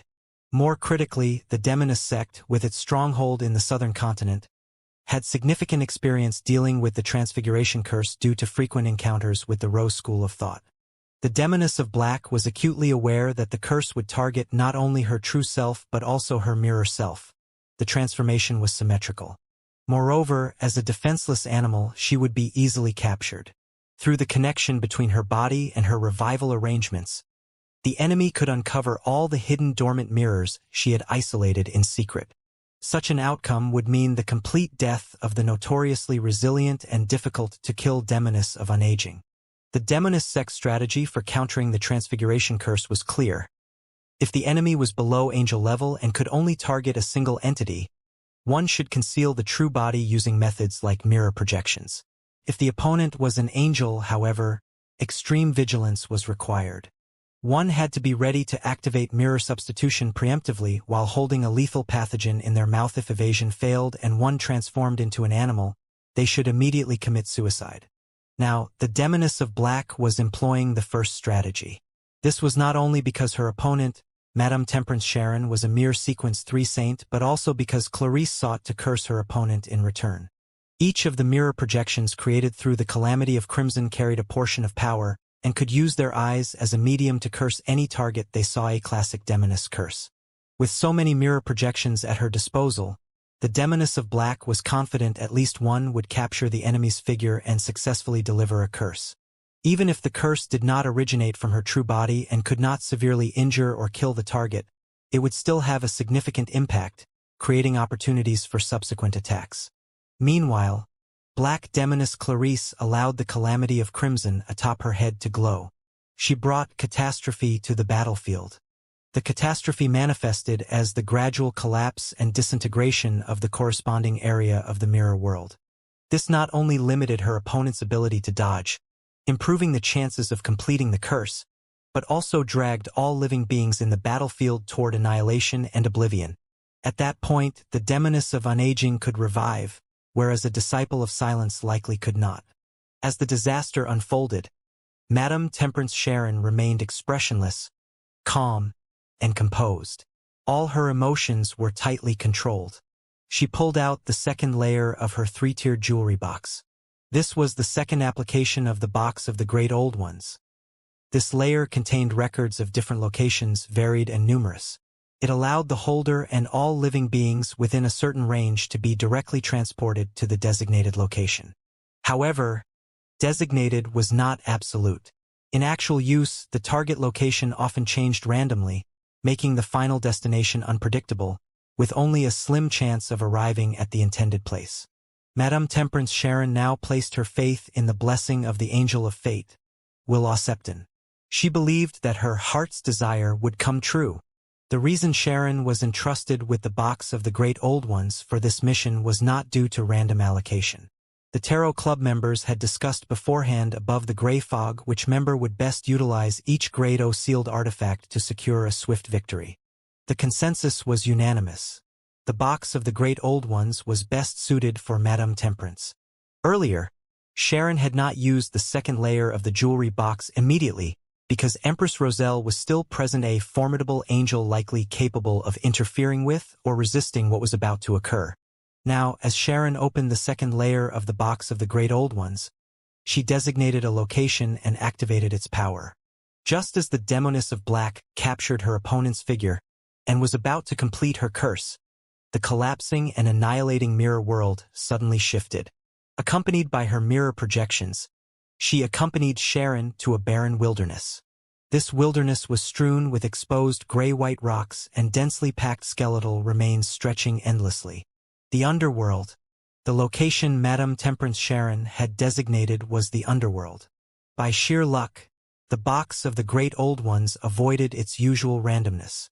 The moment the Demoness of Black and her mirror projections arrived in this desolate land, their bodies and expressions froze simultaneously. The mirror projections shattered and dissipated instantly. The Demoness of Black's face turned pale, losing all semblance of vitality. Both she and her mirror self perished in an instant. Any living creature that entered the underworld would die on the spot. Madame Sharon watched silently as the Demoness of Black died. Her own figure had grown increasingly transparent, her face paler than before. Once a wraith, she was now equivalent to an evil spirit. Naturally, she did not need to fear instant death in the underworld, provided she did not linger too long.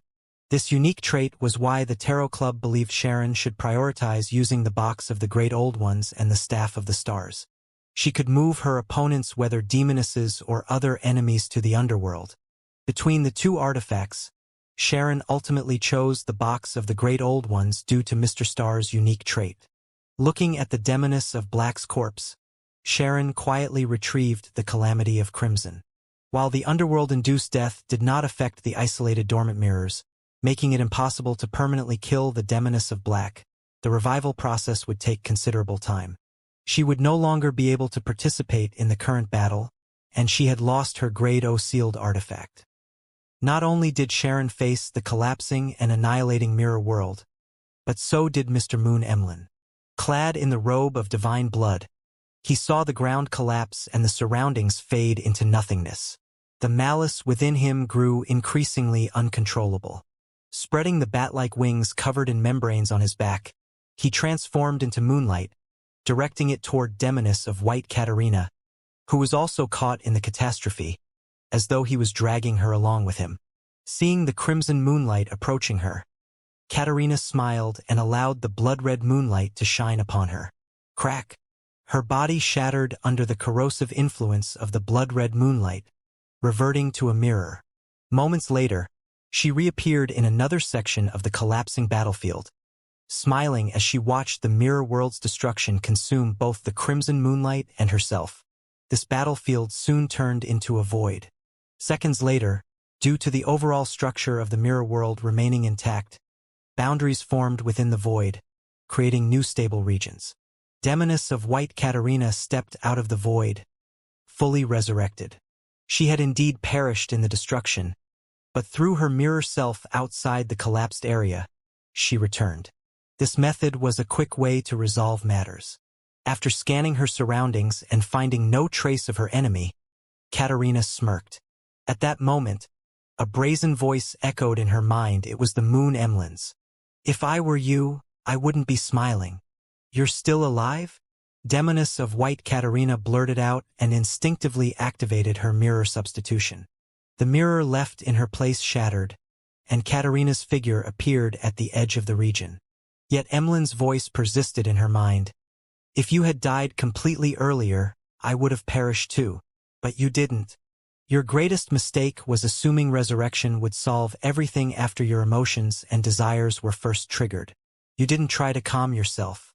You and your mirror self share a connected psyche. If I could plant the seeds of malice deep within your mind, I could also erode your mirror self psyche. When my main body is destroyed, I can use these seeds to revive within you, igniting your desires, burning your blood. Malice never dies. Neither do demons. Demoness of White Katarina triggered her mirror substitution multiple times. But the moon Emlyn's voice never stopped. Blood seeped from her pores, enveloping her completely. Her mirror self suffered a similar fate. Suddenly, the entire mirror world, or perhaps the entire world, began to shake violently. Within the special mirror world, amid the intense tremors, 017's eyes grew increasingly dull and lifeless. Her body rapidly faded, as if being erased by an invisible eraser. The sealed artifact departed the battlefield, returning to a protected zone. The divine descent of the Evernight goddess had concluded. The tremors caused by the attacks on the astral barrier subsided. Primordial Demoness Cheek turned her gaze to Lumion, who was gripping Salinger's blood banner, using it as the vessel for the sword of destruction. The deity had earlier escaped his strike by deliberately shattering her mirror substitution. Now, she reappeared in another part of the sky, saying with a chuckle, "Now it's just the two of us." Before she could finish, the figure of Amon, wearing his pointed hat and monocle, suddenly appeared in the area. Adjusting his still glowing monocle, Amon smiled at the primordial demoness Cheek. "Apologies for being late. I had to make a quick trip to the astral world to steal a wish and enjoy a little dessert." Amon's voice layered over itself, emanating from multiple rapidly flickering figures, never staying in one place long enough to be charmed or attacked by the primordial demoness. Hearing Amon's words, primordial demoness Cheek narrowed her eyes and clenched her right fist. The vortex of chaos that engulfed everything reappeared and expanded rapidly, attempting to consume the entire region. "And that wish is..." Amon's monocle glowed brighter, releasing the stolen wish. At the same moment, he blinked away from the oncoming vortex. A voice reverberated across the area, so potent that even the all-encompassing chaos could only weaken it, unable to swallow it completely in short fashion. "My wish is, all envisioned things in the special mirror world shall vanish briefly." As Amon prepared to unleash the stolen wish, primordial demoness Cheek did not merely conjure another vortex of chaos to return everything to chaos. In addition, countless faint lights reflected and refracted within her azure eyes, creating an indescribable sense of mystery. These were near-omniscient eyes analyzing Amon's current state and weaknesses, searching for vulnerabilities to exploit. In truth, primordial demoness Cheek knew of a way to deal with Amon quickly, linking the mirror worlds inside and outside the astral barrier to introduce the corruption of the circle of inevitability.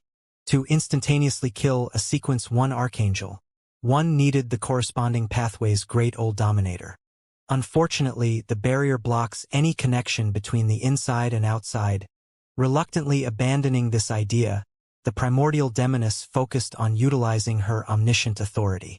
On the other side, Lumion was surrounded by the expanding vortex of chaos, preventing him from launching any further attacks for the time being. Relying on the slow rotations of the vortex's face and the 0-01 carrying the black flames of destruction, he barely managed to keep the all-encompassing chaos stagnating in front of him. It flowed around him like tidal waves around a reef that might be submerged at any moment. As the voice representing the wish reverberated, primordial demoness Cheek finally saw Amon's current weakness. He was not truly a dual-pathway god. He merely borrowed power from his past self through the sequence 2 sinner ability of the inevitability pathway, with the permission of the current holder of the error and door pathway uniquenesses. Borrowed power that did not truly belong to oneself always left a chink in the armor. This was akin to when the primordial demoness split off part of her demoness of apocalypse beyond her characteristic, replacing it with an envisioned substitute to maintain her rank and power. When faced with specific influences, she would inevitably suffer a severe setback. For Amon to borrow power from the past using the sinner ability, he had to remain in the state of a sinner. This was the crux of the issue. That power was from the past, and in the past he was a sinner. As the wish was being spoken and about to be realized, primordial demoness Cheek caused the special mirror world that the vortex had yet to engulf to turn transparent, reflecting Amon's rapidly blinking figures. Simultaneously, primordial demoness Cheek's pitch-black shadow abruptly rose and adhered to her back. Amon's shadow experienced the same transformation. This was the inherent depraved nature present in all living beings. Undoubtedly, the depraved nature of a sinner was exceptionally strong, nearly equal to his very existence. Amon's shadow, pitch-black and viscous like slime, clung tightly to his body, unaffected by his rapid blinking. Apart from certain high-ranking individuals of select pathways, no one could separate from their own depraved nature, could only be suppressed. For a sinner, resistance was impossible, as they were depraved to begin with. The black shadow enveloped Amon, sticking tightly to him. Meanwhile, similar shadows continuously emerged from the depths of his psyche, merging inside and out, reshaping his form. Amon had previously stolen many abilities from the sun pathway, but at this moment he refrained from using them. Otherwise, purification would not stop at his depraved nature, it would include the sinner itself. Amon first raised his head, and his left eye shone with light as brilliant as starlight. The now transparent borders of the special mirror world instantly turned dark and heavy. As a door pathway god, Amon sealed this area as a temporary measure. Immediately after, he leaped into a silvery, illusory river composed of interlocking and intricate symbols. Before him lay innumerable tributaries, each representing a different future. He chose one of those fates, completing his self-redemption. A holy light erupted as he emerged from the silvery river. He was no longer burdened by his depraved nature, nor was he at risk of being engulfed by the vortex of chaos. However, he had now become an angel of redemption. He was no longer the sinner of the past, nor the dual pathway god he once was. At this moment, the reverberating voice finally fell silent. The wish all envisioned things in the special mirror world shall vanish briefly, was realized. Primordial demoness Cheek's figure suddenly shrank. Her rank and aura plummeted to the level of a king of angels. The expanding vortex of chaos simultaneously began to contract, quickly shrinking into a single point and vanishing entirely, failing to affect Amon, who had retreated to the edge of the battlefield. For a short time within the special mirror world, Cheek was no longer a true god. Now, she was only slightly stronger than Lumion, but not overwhelmingly so. In terms of rank, she might even be slightly inferior. Cheek abruptly transformed into a silver-white bolt of lightning, streaking toward the edge of the special mirror world at near-light speed. She intended to escape this place. If envisioned phenomena were invalid in this area, she would simply move elsewhere. Outside, she would still be a god. Primordial demoness Cheek knew full well that for a wish to have an effective impact on someone like herself, a true god, the female body of the primordial god almighty, even the half-lord of mysteries, would need to impose limits on time and scope. Without such constraints, the wish would likely distort, possibly even favoring her. With restrictions in place, she could escape the affected area or hold out long enough to negate the wish. Smack! The silver lightning struck the heavy, dark edge of the special mirror world but failed to break through. The door pathway god's seal. The silver lightning reverted to primordial demoness Cheek. She turned to face Lumion, now resembling a flaming giant, and Amon on the battlefield's edge. Smiling, she said, "I'd love to see just how brief this briefly is. But what I'd like even more is to see whether you can defeat me within such a short time." Lumion offered no response. From the traveler's bag he had obtained, originally belonging to Franca, he produced a handful of metallic puppets and threw them backward.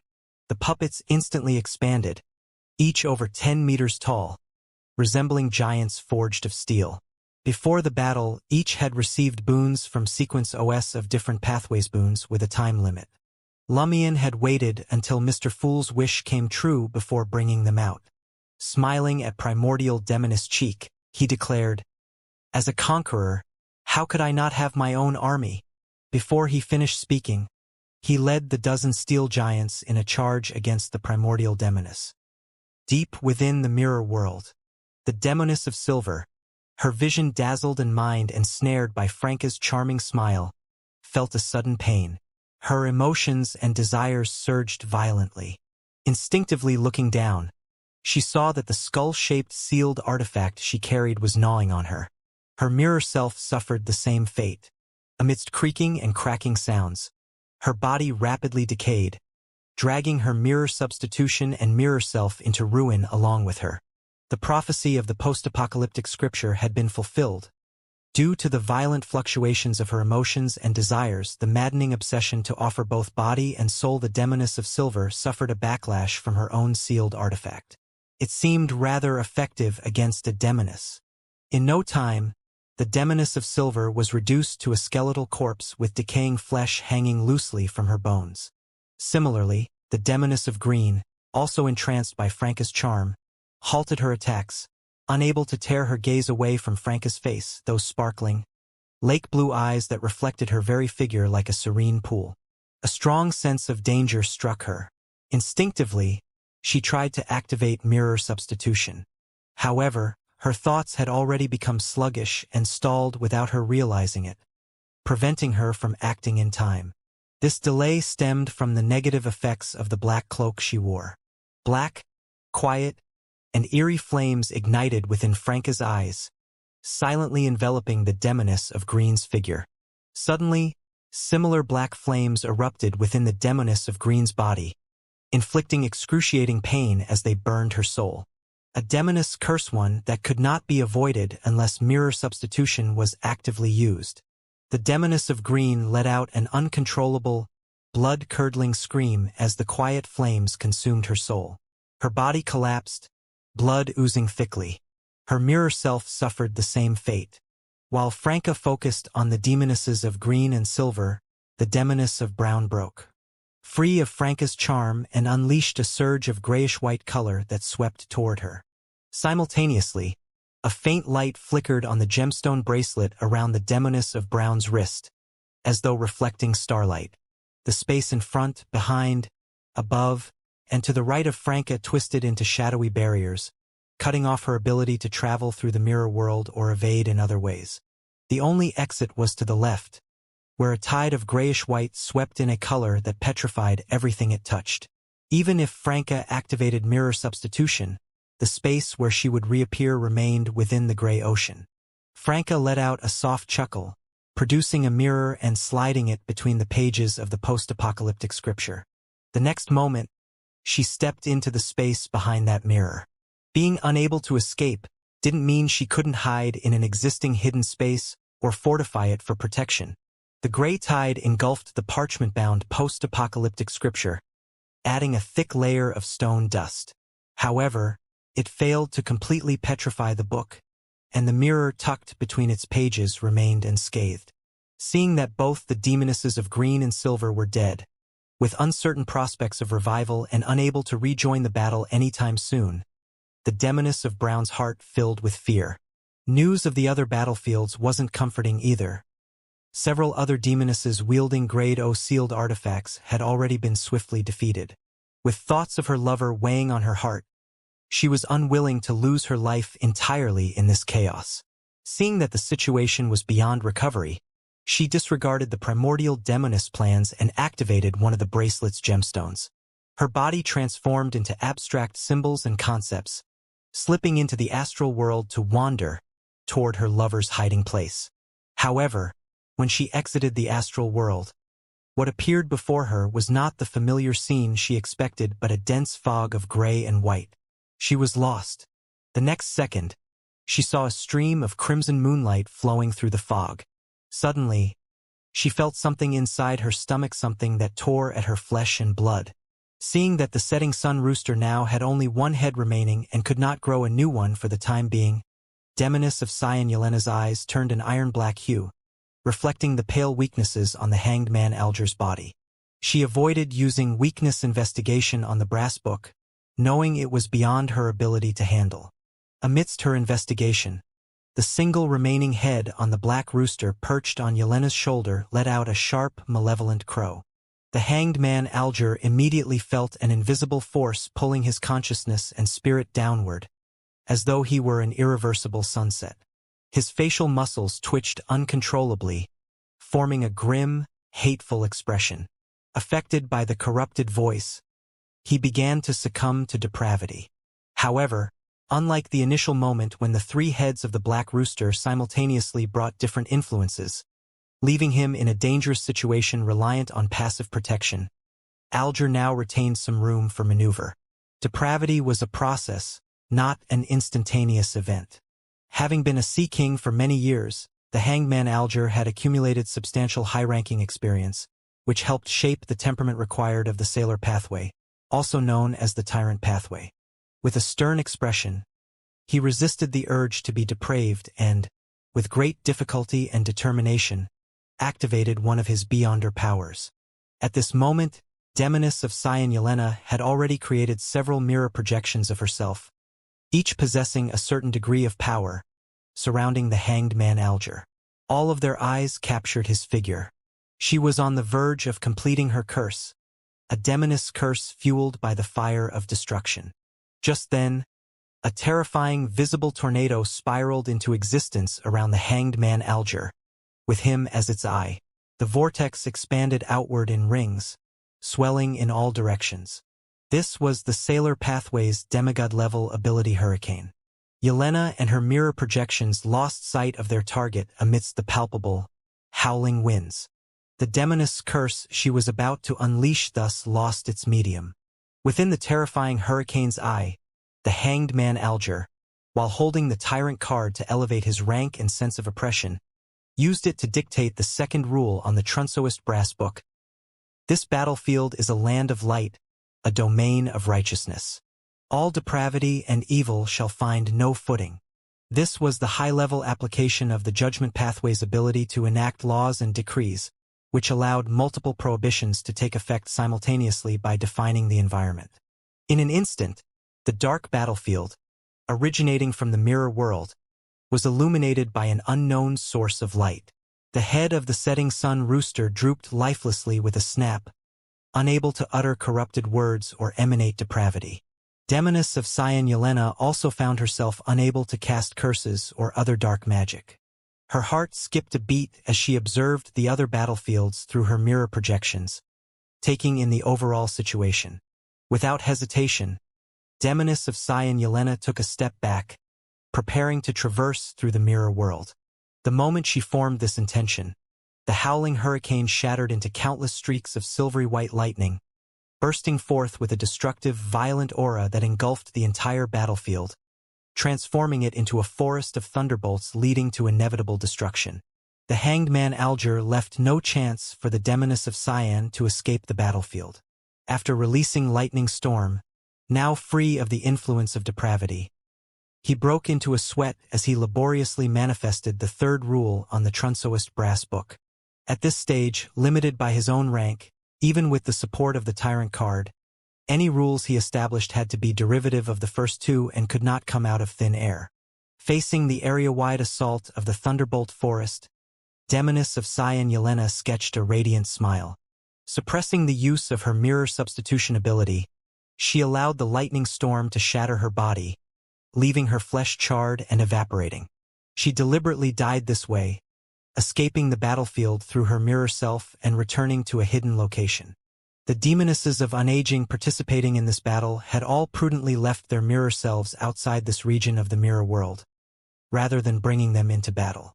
In a battlefield involving multiple Grade O sealed artifacts, a mirror self without a Grade O sealed artifact would be of little use and was better kept as a means of ensuring escape at a critical moment. As Demoness of Cyan Yelena died painfully within the lightning storm, the third rule on the Trunsoist brass book was completed. Depraved and evil entities shall be confiscated. Yelena's body was completely destroyed and evaporated. But the setting sun rooster remained, falling straight to the ground. After her body was destroyed from within by an eruption of countless silvery swords, the Demoness of Orange returned from annihilation, catching the Tamara's ever-changing card and completing her resurrection. In the next moment, she and the Demoness of Gold felt a powerful suppression, weakening them in all aspects. When the Sun Derek finally comprehended the core of his righteousness, the traits of the Justice Mentor were fully brought to bear. The Notary and Unshadowed abilities gained new manifestations at the Justice Mentor level, enhancing actions aligned with core righteousness while weakening or nullifying those that contradicted it. This time, the Sun Derek participated in this operation to help Lumion resolve the Demoness sect and enable the emergence of a new great existence to save the world. This was his justice, his light, his sun, and he was putting it into practice. Anything obstructing this endeavor was an unjust act. Immediately afterward, the Sun Derek used Madame Judgment as a medium to unleash another ability of Proof of Glory. Blinding light spots erupted from Madame Judgment, magnified by Solomon's mask into a terrifying storm that shredded everything around it. But before that could happen, the Demoness of Gold, aided by the Eye of God, foresaw the signs and made her decision. Wisdom always allowed her to make the right choice. With a crisp crack, she actively used her mirror substitution. Influenced by her, Demoness of Orange also activated her mirror substitution. The ensuing hurricane of light swept through, devouring only 2 mirrors. When the hurricane of light subsided, the 2 demonesses of Unaging wielding grade-sealed artifacts reappeared in a corner. The battle continued for a while, with neither side able to achieve a decisive victory. Suddenly, the Demoness of Gold transmitted a message to the Demoness of Orange through her mirror projections. Change the battlefield to the kill zone. The kill zone. The Demoness of Orange was momentarily stunned. Quickly grasping her companion's intent while also monitoring the other battlefields, she directed the Tamara's ever-changing card floating before her to rapidly shift its front-facing pattern. The new pattern depicted a gray-white backdrop filled with countless black snakes. As the scene unfolded, the Sun Derek and Judgment Zio Dericha felt the surroundings growing increasingly illusory, as though a transformation was imminent. At once, the Sun Derek channeled the power of the Glory Crown into Madame Judgment. Judgment Zio stabbed her longsword downward.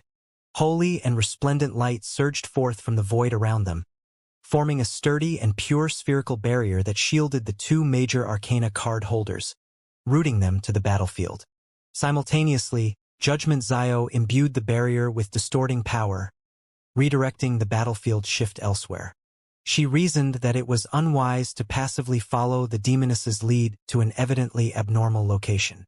What if that place turned out to be the divine kingdom of the primordial demoness?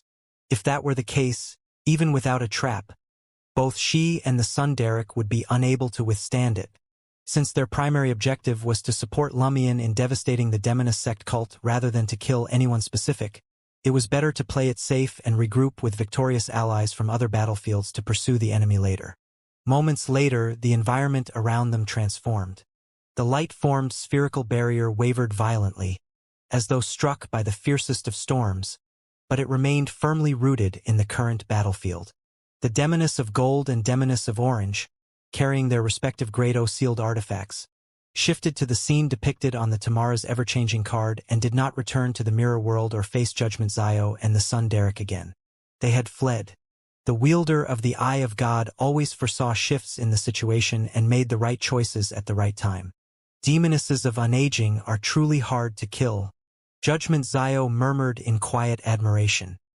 Within the special mirror world, Lumion slashed at the airborne primordial demoness cheek with the Sword of Destruction, using Salinger's blood banner as its medium.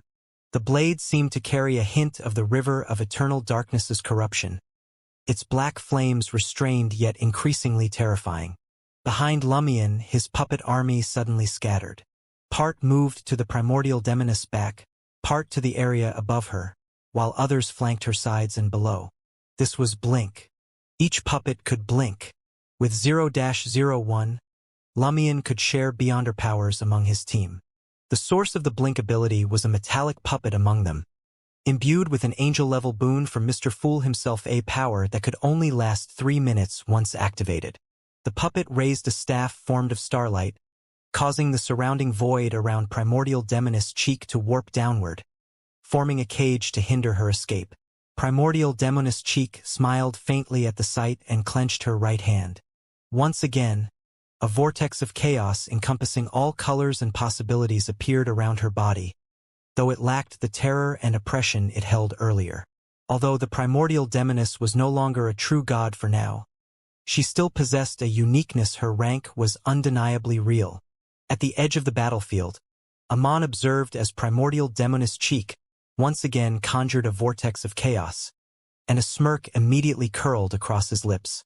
Raising both hands, he was enveloped entirely in the holy glow of redemption.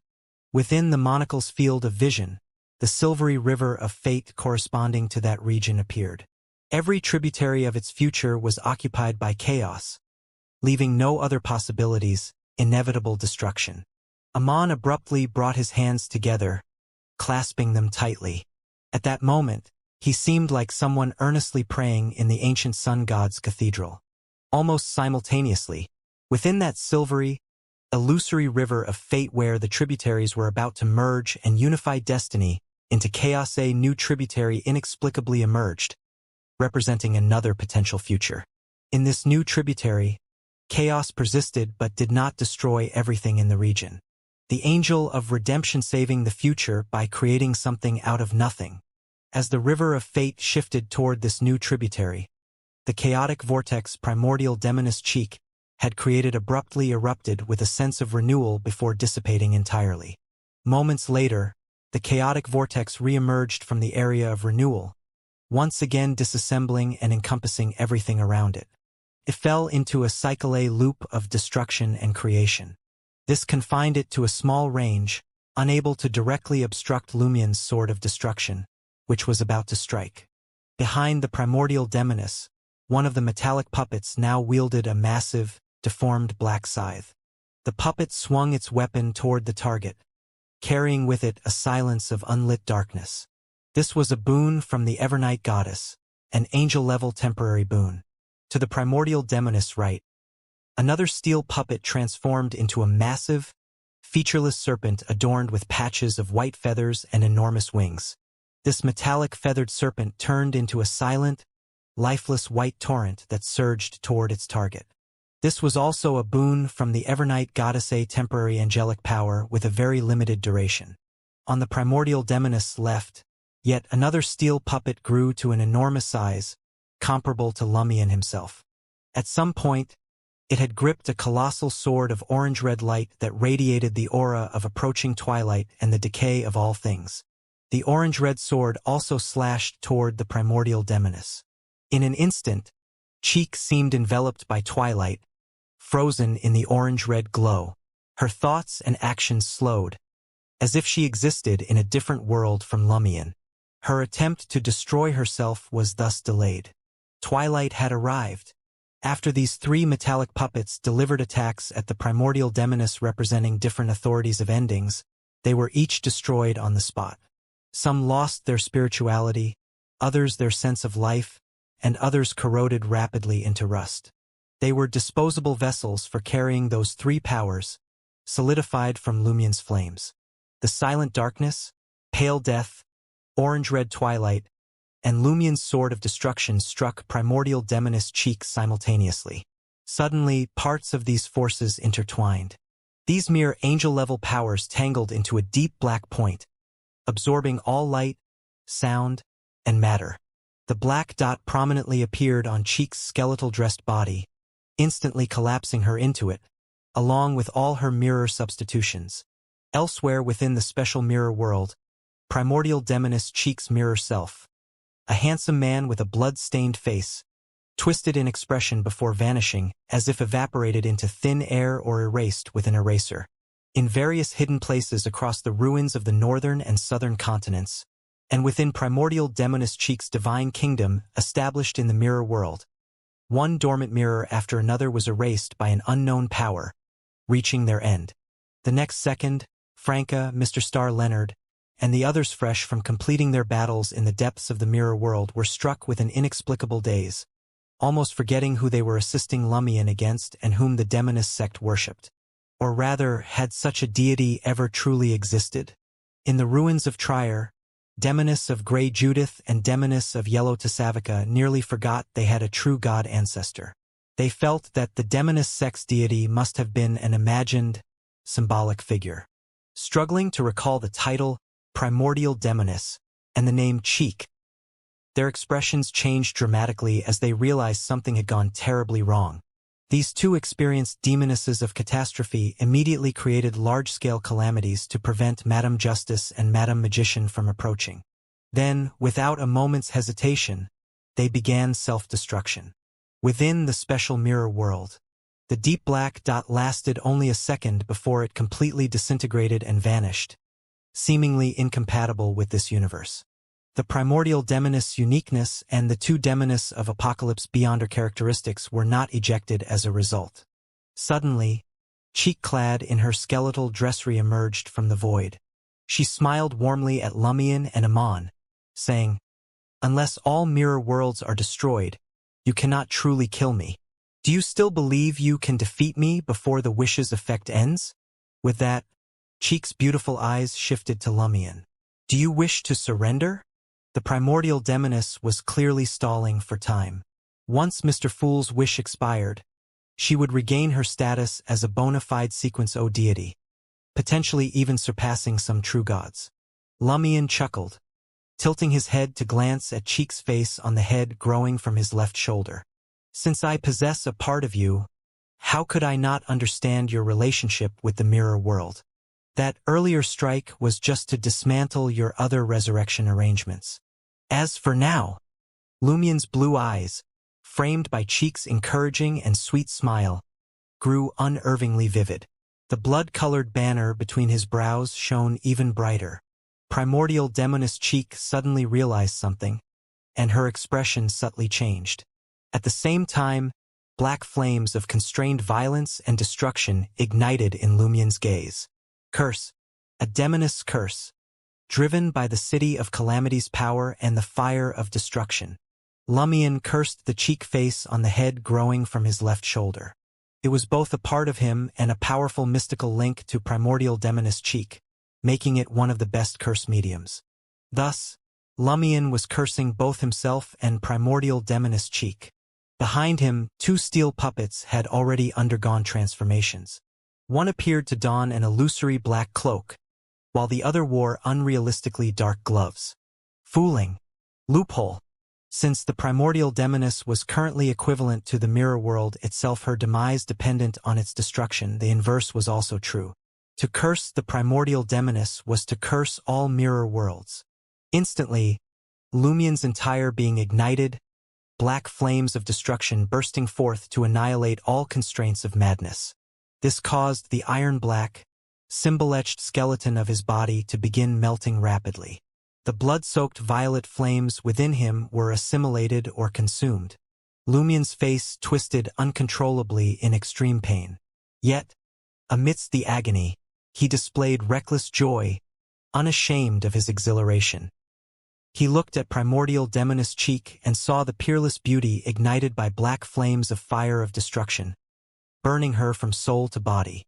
Primordial demoness Cheek furrowed her brow, unable to suppress the sensation of life slipping away and her divine seat crumbling. This type of curse might have been manageable when she was still a true god, using her corresponding authorities to counteract it. However, in her current state as a king of angels, she was neither much higher in rank than Lumion nor much stronger, only possessing additional unique qualities.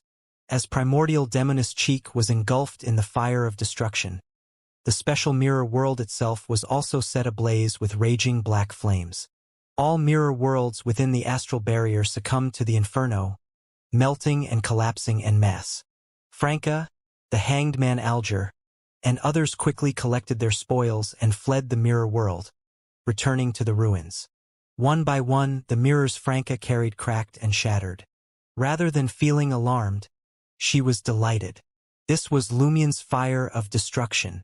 Within the special mirror world, As the destructive black flames spread and burned, Amon smiled and shook his head, lifting the seal and departing the soon-to-be-destroyed realm. Empress Roselle, having been banished to the spirit world, was initially startled, then rejoiced. At last, she was no longer bound by the special mirror world, nor subject to its owner's commands. With fourth epic trier destroyed, the corresponding seal was undone. She was free to leave the special mirror world and avoid perishing with it. Amidst the crackling flames consuming Cheek, her slightly dazed expression shifted to a smile as she said to Lumion, "You're more ruthless than I expected, even cursing yourself to curse me." At this moment, most of Lumion's body had been consumed by the fire of destruction, leaving only the three heads unscathed. The face of the chaotic vortex still resisted the encroachment of the black flames, but only for a little longer. Primordial Demoness Cheek flew toward Lumion, trailing a long black flaming tail. Landing in front of him, she spoke without concealing her pain yet full of mirth. "We were destined to merge from the beginning. If you hadn't obtained 0-01 and Medici's 2 Conqueror Beyonder characteristics, I wouldn't have come to meet you today. Our battle was merely over control. Now, I admit you're well-suited to being a Lista tutor. You've won. I will voluntarily merge into your body, with you as the dominant consciousness. After all, I'm not ambitious, I only wish to be half of the original creator. Even under your control, I'll still be his half." As she spoke, Primordial Demoness Cheek's body began to disintegrate, regressing into the uniqueness and demoness of Apocalypse Beyonder characteristics that carried her self-awareness and spiritual imprint into the cheek face on Lumion's left shoulder. This process was irreversible. At that moment, Primordial Demoness Cheek saw Lumion's face, illuminated by the burning fire of destruction, curl into a mocking smile. Lumion grinned with satisfaction and said, "Thank you for voluntarily merging, but it won't be long before I die and you'll perish with me." Hearing the latter part, Primordial Demoness Cheek's phantom-like, stunning face froze slightly in expression. After a brief moment of frozen expression, Primordial Demoness Cheek let out a seductive laugh. "Fine, fine. Let's die together. Everyone dies. The entire universe dies." Amidst the unrestrained laughter, the speed of Cheek's body's disintegration accelerated rapidly. Lumion, still wearing his mocking smile, made no reply. He quietly observed her, as if watching a lunatic performing her final act on the stage of life. As the echoes of her laughter resounded, Cheek completely regressed into a cluster of Beyonder characteristics of varying sizes, encircling a statue of a woman seemingly crafted from bones. The statue was entirely naked, every detail intricately carved, exuding extraordinary allure. Its face shifted, sometimes blurred and chaotic, other times exceptionally vivid, but it always bore Cheek's visage. A crisp sound of shattering followed, as the special mirror world, ablaze with the fire of destruction, collapsed with a deafening roar. In the world of ruins, Franca and the others barely had time to react before feeling the earth tremble violently. Near and far, mountains erupted from the ground, spewing dense smoke and crimson magma. In the sky, bright streaks of meteors blazed across, crashing into various parts of the northern and southern continents. Their impacts triggered fierce explosions and churned up clouds of dust that obscured the moonlight. In the fiery lands, snowstorms began to howl. Along the coasts, hurricanes of unprecedented strength made landfall one after another. Catastrophes of all kinds descended indiscriminately upon every unprotected corner of the world, some mild, others devastating. A true god in all but name had fallen. The divine throne of the primordial demoness was now vacant. Hidden within the protective layer of the glory crown, Franca exhaled silently in relief. From her traveler's bag, she retrieved a transparent crystal orb that depicted various scenes of calamity. This was the Beyonder characteristic of a demoness of catastrophe, restructured after being shattered and filtered through the gray fog by Mr. Fool. Franca swiftly concocted a potion, a swirling liquid reminiscent of the sky before a storm. She gulped down the potion without hesitation. Elsewhere, Madame Magician and Madame Justice witnessed the self-destruction of the Demoness of Grey and Demoness of Yellow, each silently remarking on how difficult high-ranking demonesses were to kill. If Mr. Fool had not been occupied merging with the celestial worthy during his slumber, and if Gairman Sparrow had not been preoccupied holding the astral barrier against the terrifying assaults of the great old dominators, Madame Magician might have been able to ensure at least one of the demonesses of catastrophe did not escape. Using her powers as a planeswalker, she could recreate historical figures, or summon projections of historical events. With these, she could have produced a temporary Gairman Sparrow in reality. Through that connection, Mr. Fool might have descended and projected a sufficiently powerful force. But alas, Mr. Fool could not descend directly in his current state. The recreated or summoned figure would only have a connection with Sapphira Castle established, carrying faint imprints of his rank and corruption. It was enough to affect saints that were not full-fledged angels in an indomitable fashion. However, a complete mythical creature could sever their connection, just as they could process information related to the great old dominators. In this context, had the Demoness of Grey and Demoness of Yellow attempted to escape into the mirror world, they would have been unable to evade a planeswalker's pursuit or imprisonment. Yet they chose self-destruction instead. Madame Magician had prepared a response, intending to recreate the Angel of Time's time halt, followed by a mentor of deceit's manipulation of rules and mystical connections. The aim was to ensure the self-destruction of the Demoness of Grey and Demoness of Yellow extended to their true bodies, mirror selves, and dormant mirrors alike. This plan carried a certain risk of failure. However, bolstered by her boon of good luck, Madame Magician was confident in its success. Unfortunately, before she could act, the primordial demoness had already fallen.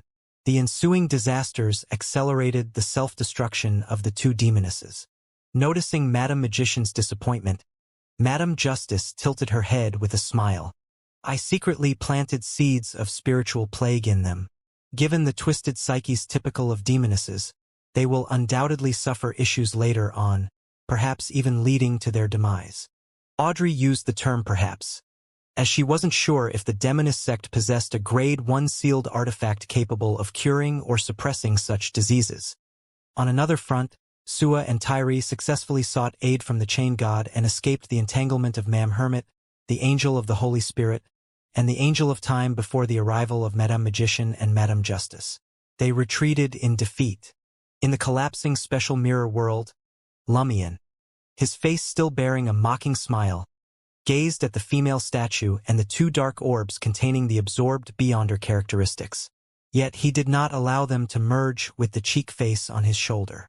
Instead, he exerted all his strength to resist the inevitable pull of the law of Beyonder characteristics convergence. He held on until the fire of destruction began consuming his original head, melting the cheek and tutor faces beside the chaotic vortex. Only then did the two remaining steel puppets take action. The face shared by Aurora and Jenna was not cursed like Cheeks, and was only affected by Lumion's burning influence later. Its melting was less severe.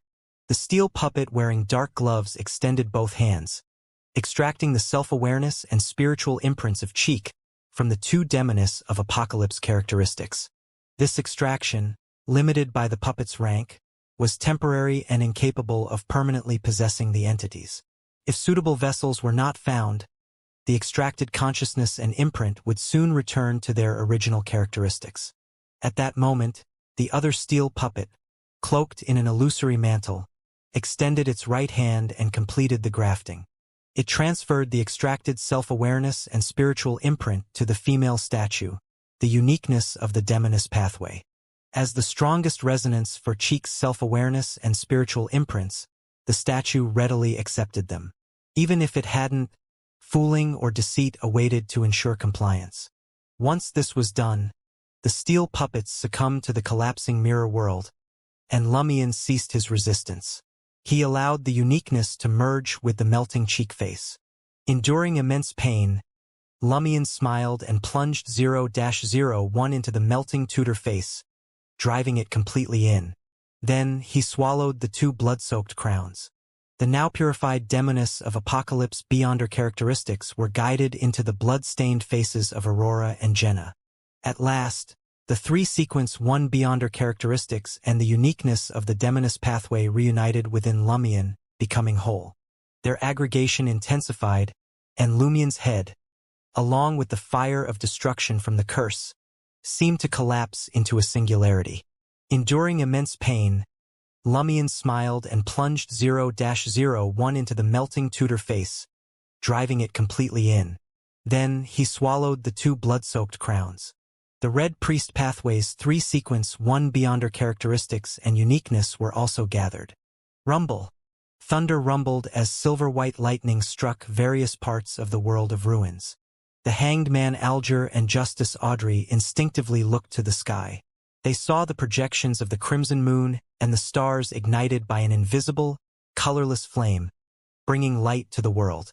For a brief moment, it was as if they had returned to fourth epic Trier, before the seal had been broken, when the sky was composed of flames. Catastrophes grew fiercer. Audrey noticed the massive oaks in the distance bending their branches. She saw the magician firs and the moon emblem alternating between masculine and feminine forms, sometimes androgynous, sometimes normal. Coughing and fever afflicted these demigods, inexplicably spreading a strange illness, forcing them to bow their heads. A surge of impulse arose within their hearts, to track down and confront the demonesses once more.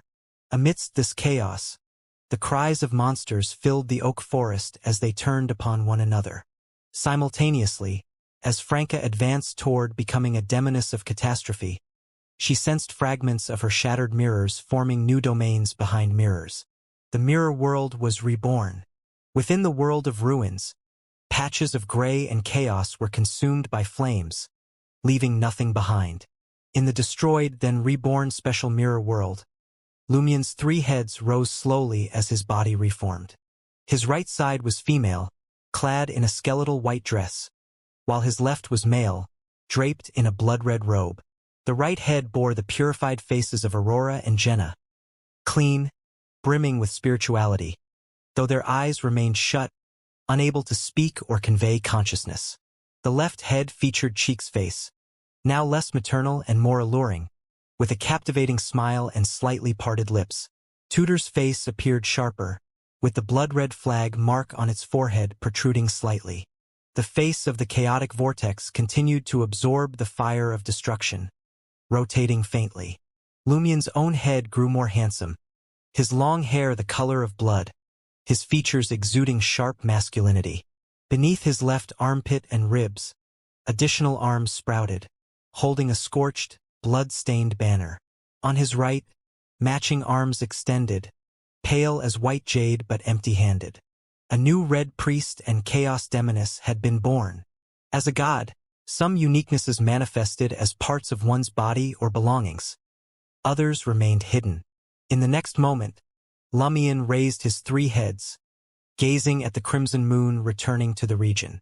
"You're still at your critical stage of merging," he sneered. "This little interference, what can it achieve? Nothing before, nothing now." Grinning boldly, Lumion raised his four new arms. Invisible, colorless flames and a chaotic vortex of endless possibilities surged toward the crimson moon's projection. The sky of the special mirror world was split in two. One half dyed crimson, the other divided by a chaotic vortex and formless, colorless flames. The three forces clashed violently. Suddenly, all light vanished, as if something was voraciously absorbing everything around it. Franca and the others in the world of ruins had just recovered from their ailments and stabilized their genders. Then, they watched as the burning flames above, meteors streaking across the sky, and mountains spewing smoke and magma all disappeared from view. They were plunged into darkness, a darkness so profound that nothing seemed capable of existing within it. After what felt like an eternity, the darkness receded. Crimson moonlight once again illuminated the northern and southern continents and the five oceans. Bright stars of various hues returned to their natural states. The world of ruins was restored to its former appearance. In the special mirror world, Lumion's eyes no longer reflected the crimson full moon. Everything seemed normal. He let out a chuckle and lowered his 4 newly grown arms. Then, he grasped a handful of flames, compressing them into a metallic mirror. Lumion gazed into the mirror and saw 2 figures standing back to back. One was Aurora, and the other Jenna. Both had become even more beautiful, their eyes now open. However, their gazes were vacant and hollow, devoid of spirituality. They remained under Lumion's conscious control. Lumion stared at them blankly for a few seconds. A smile gradually curved his lips, and the Aurora and Jenna in the mirror returned his smile.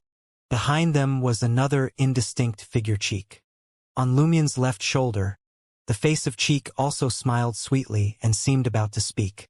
Suddenly, Lumion summoned the dark gold, peculiar mask and forcefully pressed it onto the slowly spinning chaotic vortex face. Starlight descended, illuminating the entire mask. Cheek's mouth opened, but no words came out. Her reflection in the mirror disappeared along with the attempt. Her face on Lumion's shoulder showed clear dissatisfaction. Lumion cast his gaze around and found that the traveler's bag he had exchanged with Franca was completely shattered in the previous destruction. Only 2 items remained intact on the ground. The dark gold peculiar mask he had just used and the demoness card. Lumion didn't keep any items in this traveler's bag because only the puppet soldier puppets, mask, and card of blasphemy could be of use in the previous battle. Lumion summoned the demoness card to his hand and discovered that the previously obscured advancement ritual for becoming a god in the demoness pathway was now revealed. Descend into the depths of the earth. Find the chaos sea. Endure a degree of its corruption while maintaining oneself neither falling nor transforming. Quite considerate. The mention of the Sapphira must have been hidden in advance. Who would have thought that the advancement ritual for the demoness pathway would involve another Sapphira entirely? Lumion mused, suddenly suspecting there was something off about this ritual. The first blasphemy slate was formed from the corpse of the primordial god Almighty. Perhaps before dying, he altered the corresponding knowledge to make the demoness advancement ritual involve contact with the Chaos Sea. This would facilitate his unique revival through the pathways of calamity and allow him to control and utilize the Chaos Sea effectively post-resurrection. As for the second blasphemy slate, though it was created from the ancient sun god's corpse, who could say it wasn't influenced by the primordial god Almighty? Still, it makes sense for a demoness who governs chaos to need prior contact with the Chaos Sea. Lumion shook his head, dismissing the truth of the matter as irrelevant. To him, this ritual was unnecessary to perform yet essentially already fulfilled. The face sealed by the dark gold peculiar mask came from the primordial god Almighty, bearing a deep, special connection to the Chaos Sea. Its power surpassed mere corruption from the Chaos Sea. So, you went mad during your advancement ritual? Lumion tilted his head, mocking the Cheek face. Cheek's face widened her eyes, as if to say, "When did I ever go mad? My mental state has always been impeccable." At this moment, the special mirror world fully stabilized, reflecting shades of gray and white, formless and colorless flames, an ambiguous and enchanting atmosphere, and a chaotic vortex encompassing all possibilities. It was evolving into Lumion's divine kingdom. For the Red Priest, a divine kingdom emerged from a deeper conceptualization of the authority of conquest. By completely conquering a land, battlefield, or special area, it could be transformed into the Red Priest's divine kingdom. Any living being entering the kingdom without corresponding protection or sufficient rank would immediately become a soldier of the Red Priest. For the demoness, the divine kingdom was closely tied to the mirror world. The primordial demoness had previously established her divine kingdom in a hidden corner of the mirror world. There, only females could exist. Even other true gods would acquire distinct female characteristics upon entry. There, gazing upon what should not be seen would immediately turn one into stone. There, without protection, one would frequently encounter disasters tied to oneself.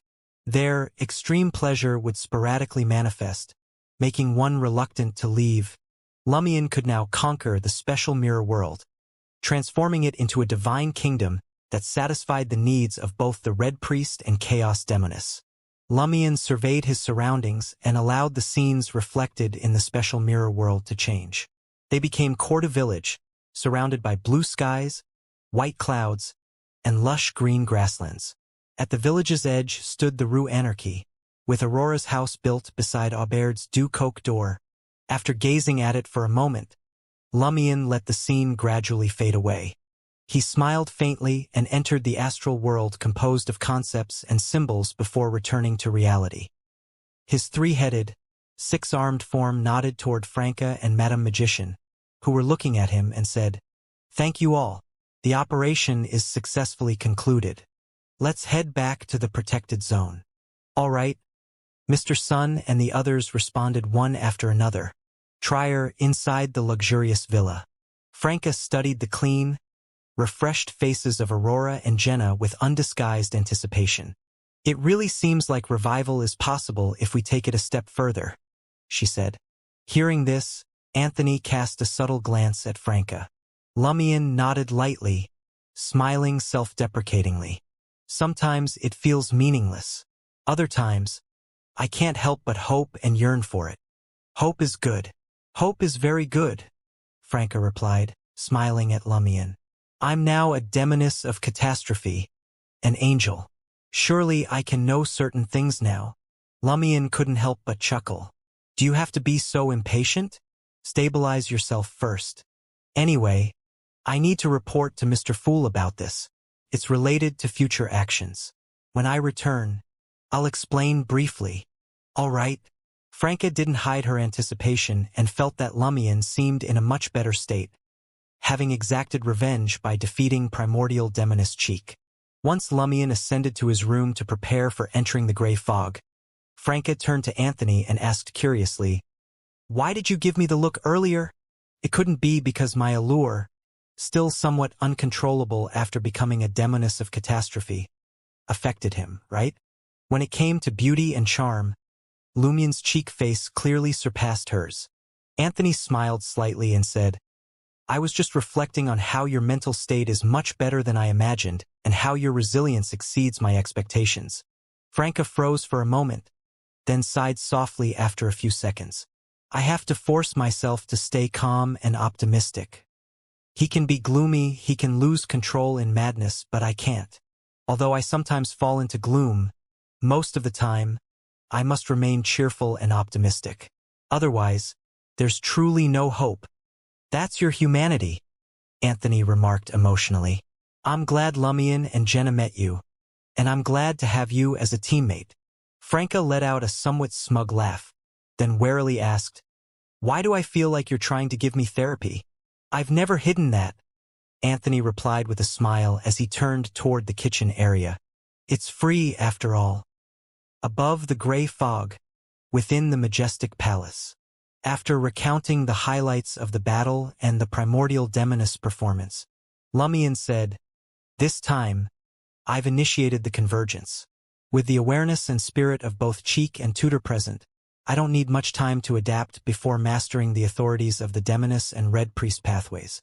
If things are critical with the mother goddess of depravity, I can conduct a deep secret deed and astral travel to the city of calamity now.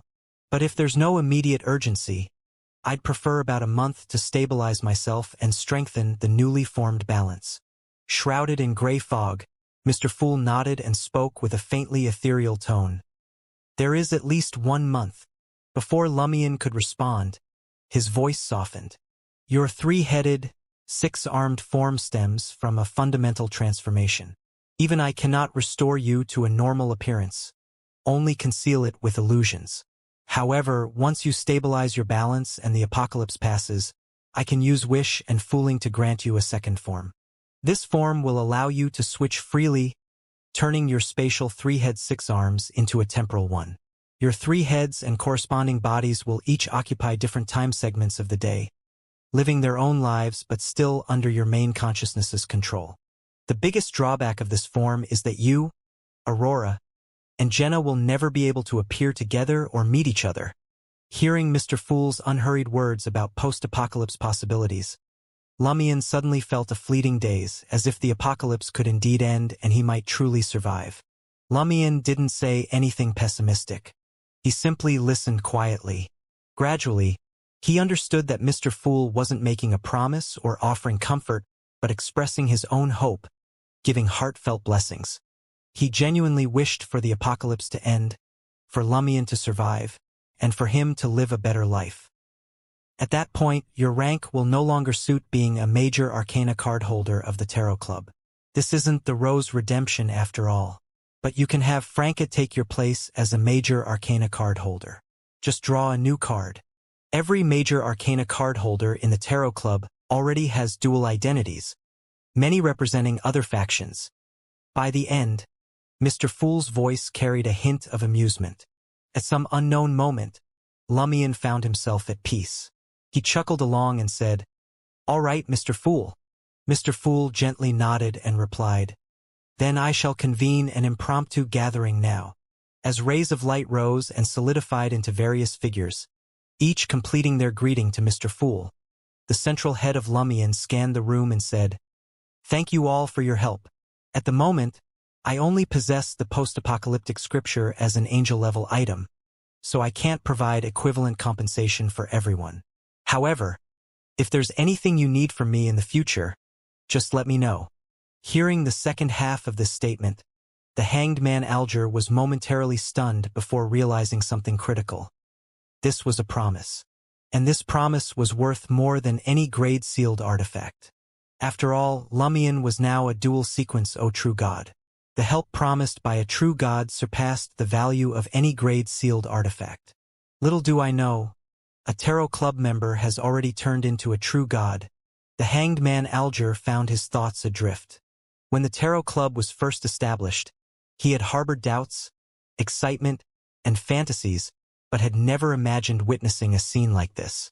In the brief silence that followed, Madam Justice, Mr. Star, and the others similarly came to grips with the fact that Mr. Chariot was now both the Red Priest and the Chaos Demonesse dual pathway true God poised to become a great existence. Not even the Rose Redemption of the past had members of such caliber. This sentiment emerged simultaneously in the hearts of Madam Magician and Ma'am Hermit, both well-versed in ancient history. The Rose Redemption had been a secret organization of the Third Epoch, with members ranging from a true god to kings of angels. Mr. Hanged Man glanced at Mr. Sun and Madam Judgment, then smiled at Lumion. "My spoils of war are my compensation. Besides, it was my duty. The help I provided was actually quite limited." This was true. Most of what they had done was of little significance in Lumion's battle against the primordial demoness. For Sequence 3 saints wielding Grade O sealed artifacts, directly intervening in such a contest would have been suicidal. Even true angels could only contribute meaningfully when the primordial demoness briefly descended to the level of a king of angels. In other words, those who truly aided Lumion were Madame Magician and Madame Justice, who intercepted the demonesses of Gray and Yellow, the Angel of Time, the Angel of the Holy Spirit, and Ma'am Hermit, who held off the Abomination siblings, the Evernight Goddess's divine descent, which delayed the primordial demoness long enough for Amon to finish stealing a wish, and Amon himself, who transported miracles and enacted direct salvation. The other major arcana card holders had three primary objectives for participating in this operation: to eliminate as many high-ranking demonesses as possible and seize their potent sealed artifacts to prevent them, unprotected after the primordial demoness' fall, from defecting to the mother goddess of depravity or succumbing to the crimson moonlight, gradually losing control and become a latent problem; to claim spoils of war and grow stronger.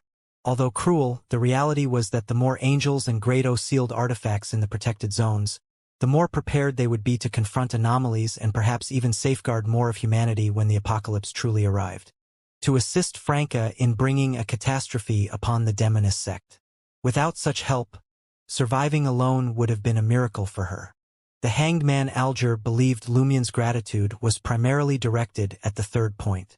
Hence, he did not downplay his contributions but merely clarified their limited scope, especially since the Sun Derek, Judgment Zio, and even the more significant contributors like Justice, the Magician, and the Hermit had not yet received spoils of war. He could not speak for them. The Sun Derek nodded and said, "Finding and adhering to my core justice is compensation enough for me." The Chariot Lumion did not argue, only smiling in return. Perhaps I can assist with your advancement ritual. Though Lumion had never personally seen any blasphemy slate or held the cards of Blasphemy's Sun card, as a true god of the demoness pathway with the unique Chaos Vortex face, he could intuitively sense that the Sun pathway sequence 2 Sun Chaser or Light Seeker advancement ritual involved the Sun in either a mystical or real-world sense. The Sun Derek was silent for 2 seconds before choosing not to modestly decline. In the current situation, this was the justice he needed to uphold. Lumion then turned to Madame Temperance Sharon. I made a promise to Narration, the former devil monarch Farbody. Once I fulfill it, he will ensure his abomination avatar perishes and transfer the Beyonder characteristic to me. When the time comes, I would like to exchange that characteristic for the Calamity of Crimson in your possession. The name Calamity of Crimson came from the consciousness of Cheek's face. Trading a Sequence 1 Beyonder characteristic for a Grade O sealed artifact corresponding to a Sequence 2 Demoness of Catastrophe was obviously unequal. However, Sharon knew that the Abomination Beyonder characteristic was a reward for her teacher, the Angel of the Holy Spirit, Rionette Tynker. The Sequence 2 Ancient Bane extracted from it would ultimately belong to her. The exchange for the Calamity of Crimson was effectively an intermediary step. Sharon picked up a manifested pen, quickly wrote her answer on paper, and raised it. No problem. Lumion nodded before addressing Mr. Sun again. Once I obtain the Calamity of Crimson, I'd like to exchange it with the new City of Silver for the sealed artifact, Gift of the Land. I may need it in the future. The sealed artifact Gift of the Land originated from Omabella's remains and was considered a high-risk item, if not for the Church of the Fool's headquarters being located in the new City of Silver and Mr. Fool's constant attention. The 6-member council would have long struggled with how to handle it. Now, Lumion had provided them with an opportunity. The Sun Derek was initially tempted but soon felt reluctant. Though the Gift of the Land had brought great suffering to the City of Silver, it was also what allowed them to endure over 2,000 years of darkness and despair, finally awaiting Mr. Fool's salvation. Pain had long been intertwined with the continuation of their bloodline, making it difficult to separate the two. Lumion did not rush him, quietly waiting for Mr. Sun to make his decision. After some time, the Sun Derek instinctively looked toward the head of the bronze table. When in doubt or difficulty, he always hoped for Mr. Fool's guidance and Mr. Hanged Man's advice. Mr. Fool gently nodded. The Sun Derek took a deep breath, suppressing his reluctance, and said to the chariot Lumion, "All right." The chariot Lumion shifted his gaze to Madame Justice. "Once I've used the Gift of the Land, its issues may be resolved. At that point, I'll give it to you." The perceptive Justice Audrey did not refuse, nodding before tilting her head toward Madame Magician with a smile. "If you need it, I can lend it to you." This referred to Madame Magician's plan to relocate the entire Abraham family and as many humans as possible to a more habitable planet at the edge of the universe when the apocalypse arrived. The Gift of the Land could effectively terraform the environment and provide sustenance. Of course, if Omabella's remains retained their unique dangers, carrying it would be out of the question. It would be better to acquire another Grade O sealed artifact corresponding to the Desolate Matriarch. "All right," Madame Magician replied without hesitation. Lumion then addressed her directly. "I will open all special mirror worlds inhabited by sentient beings. You can travel there and help spread my teachings. The more anchors I have for my upcoming endeavors, the better." Madame Magician immediately understood. This was an opportunity for her to travel and counted as a form of compensation. She had never considered visiting the special mirror worlds or the extra-dimensional spaces attached to them for potion digestion because these belonged to the primordial demoness, making them even more dangerous than traversing the cosmos. After all, roaming the cosmos had a higher chance of evading the attention of the great old dominators, whereas entering the primordial demoness domain guaranteed discovery. "Never thought I'd rely on his help for potion digestion one day." The magician first chuckled and asked, "Okay, what is your current honorific name?" Lumion deliberated for a few seconds before answering.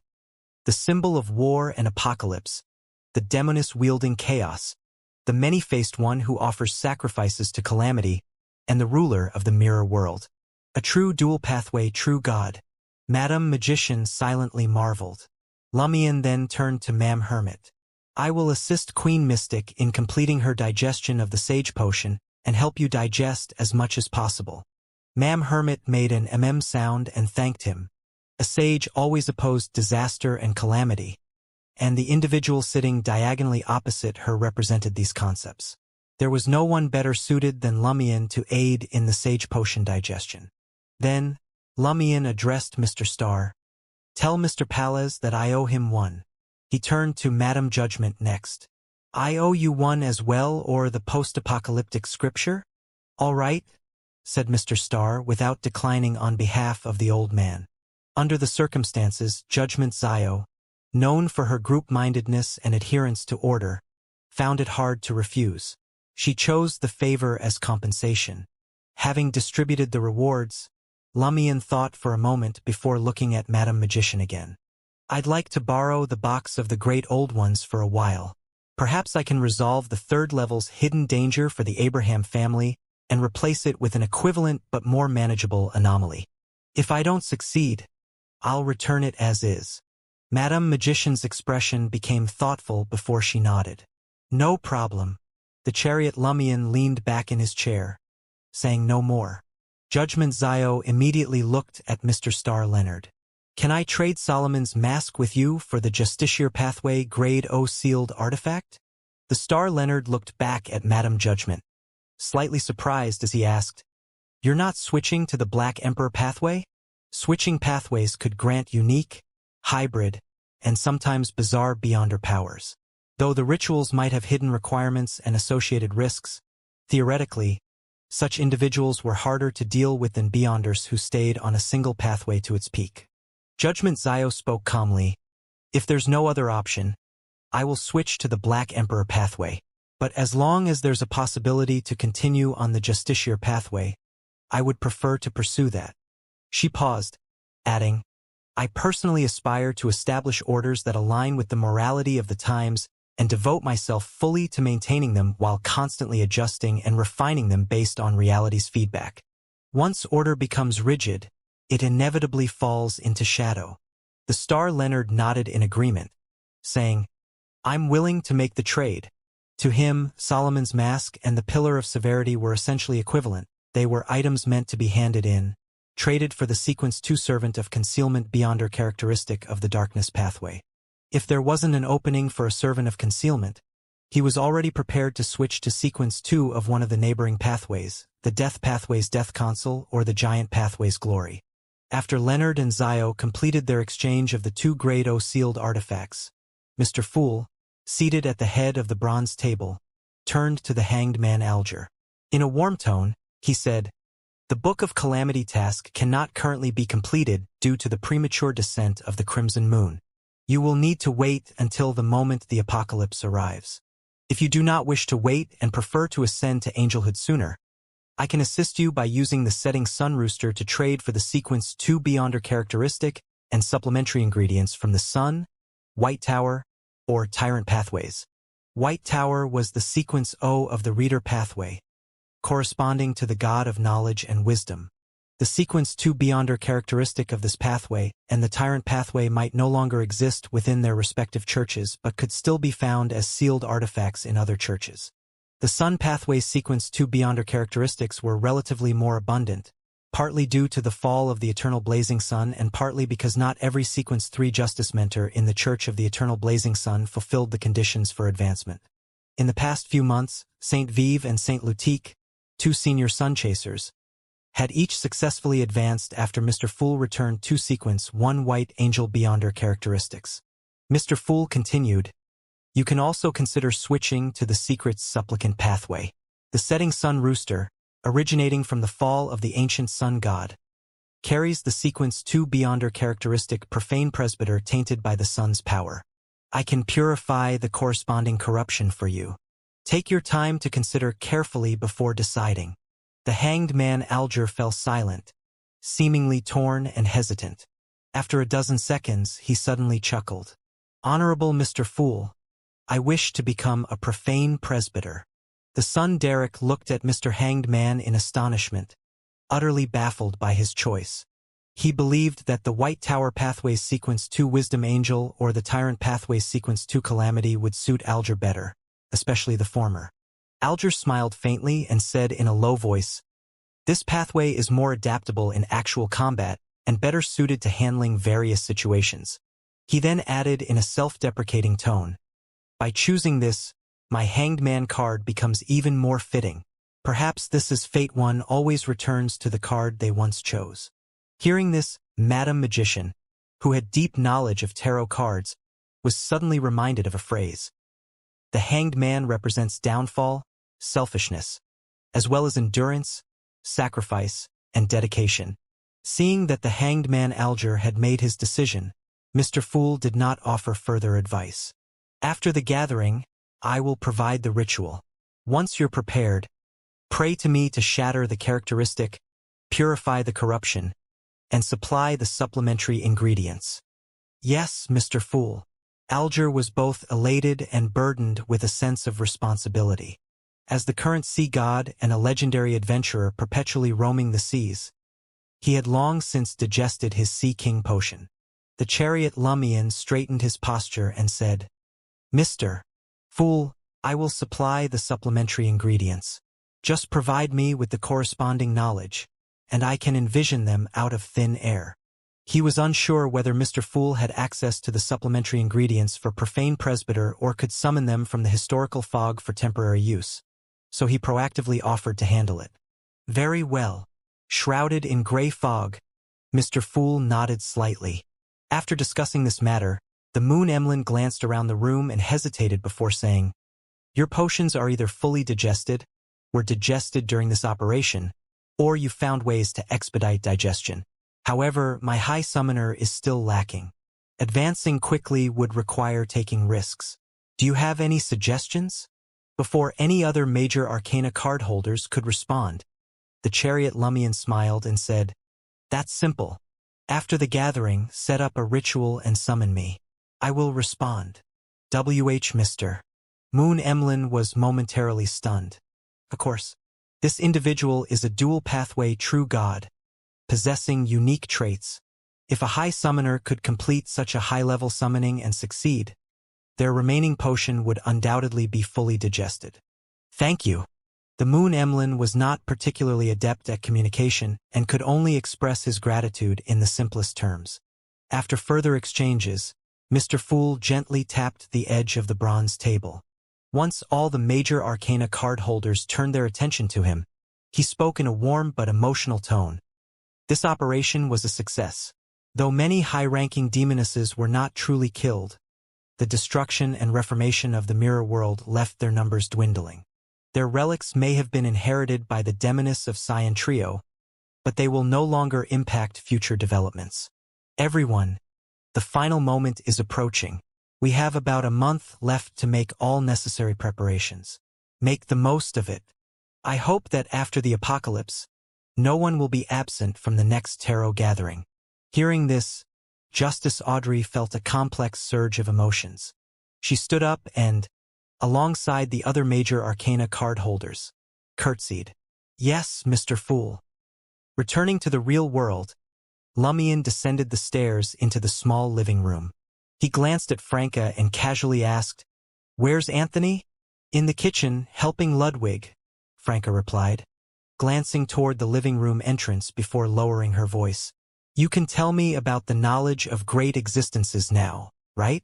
Lumian briefly explained the great old dominators such as Mother Goddess of Depravity and Circle of Inevitability, who were above the sequences and their goals. He also introduced the situation regarding the Spherote and updated Franca on the Mother Goddess of Depravity's current activities. Franca listened in shock, murmuring, "Isn't the number of great existences a little too many?" She then looked toward the faces of Cheek and Tudor on Lumian's left shoulder. "They're truly mad." She now had a deeper understanding of the monumental risk primordial demoness Cheek had taken with her grand plan. If she had failed, she would have dragged the entire planet, and perhaps the universe down with her. Cheek's face couldn't speak but lifted her chin proudly, while Tudor's face refused to react. Lumian sneered and shifted the topic to other knowledge about above the sequences. After listening intently, Franca sighed. So we had our spirit bodies extracted and hung up in Sapphira Castle, avoiding the end of the world when the oldest one awoke, as well as the later struggles between God Almighty and the celestial worthy. As she spoke, her thoughts wandered. Most of the curly-haired Baboon Research Society have no idea about the truth or that the northern and southern continents are already destroyed. That's probably for the best. Let them greet the apocalypse with joy. The curly-haired Baboons Research Society's members had mostly survived the Crimson Moon disaster because the one the Aurora Order believed in had shielded them in time. This was why Franca had complicated feelings about that individual. She knew that Jenna's death and Lumian's ordeals were connected to him. Yet, he had indeed protected the world, including her and her friends. Thus, she had never brought up the idea of revenge, not because she didn't harbor resentment, but because she couldn't voice it. When she heard Lumian had punched him twice, she felt both stunned and amused. After a few seconds, Franca exhaled slowly and said, "If we survive the apocalypse, I want to travel to the western continent and live there for a while." As she spoke, she smiled warmly and sincerely invited Lumian, Aurora, and Jenna. "Would you like to come along? I'll explain and introduce everything to you. I'll be your guide." Lumian's expression softened gradually. He glanced at the head on his right shoulder and smiled as he said, "Aurora can explain and introduce things too." "Deal." Franca beamed and extended her right hand, giving Lumian a high five. She found pinky promises too childish. A high five suited her much better. At that moment, Ludwig entered the living room, chewing on a steak.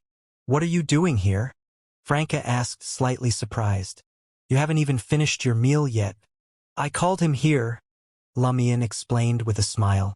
Why would Lumian need Ludwig at this moment? Was it mealtime? Franca was puzzled.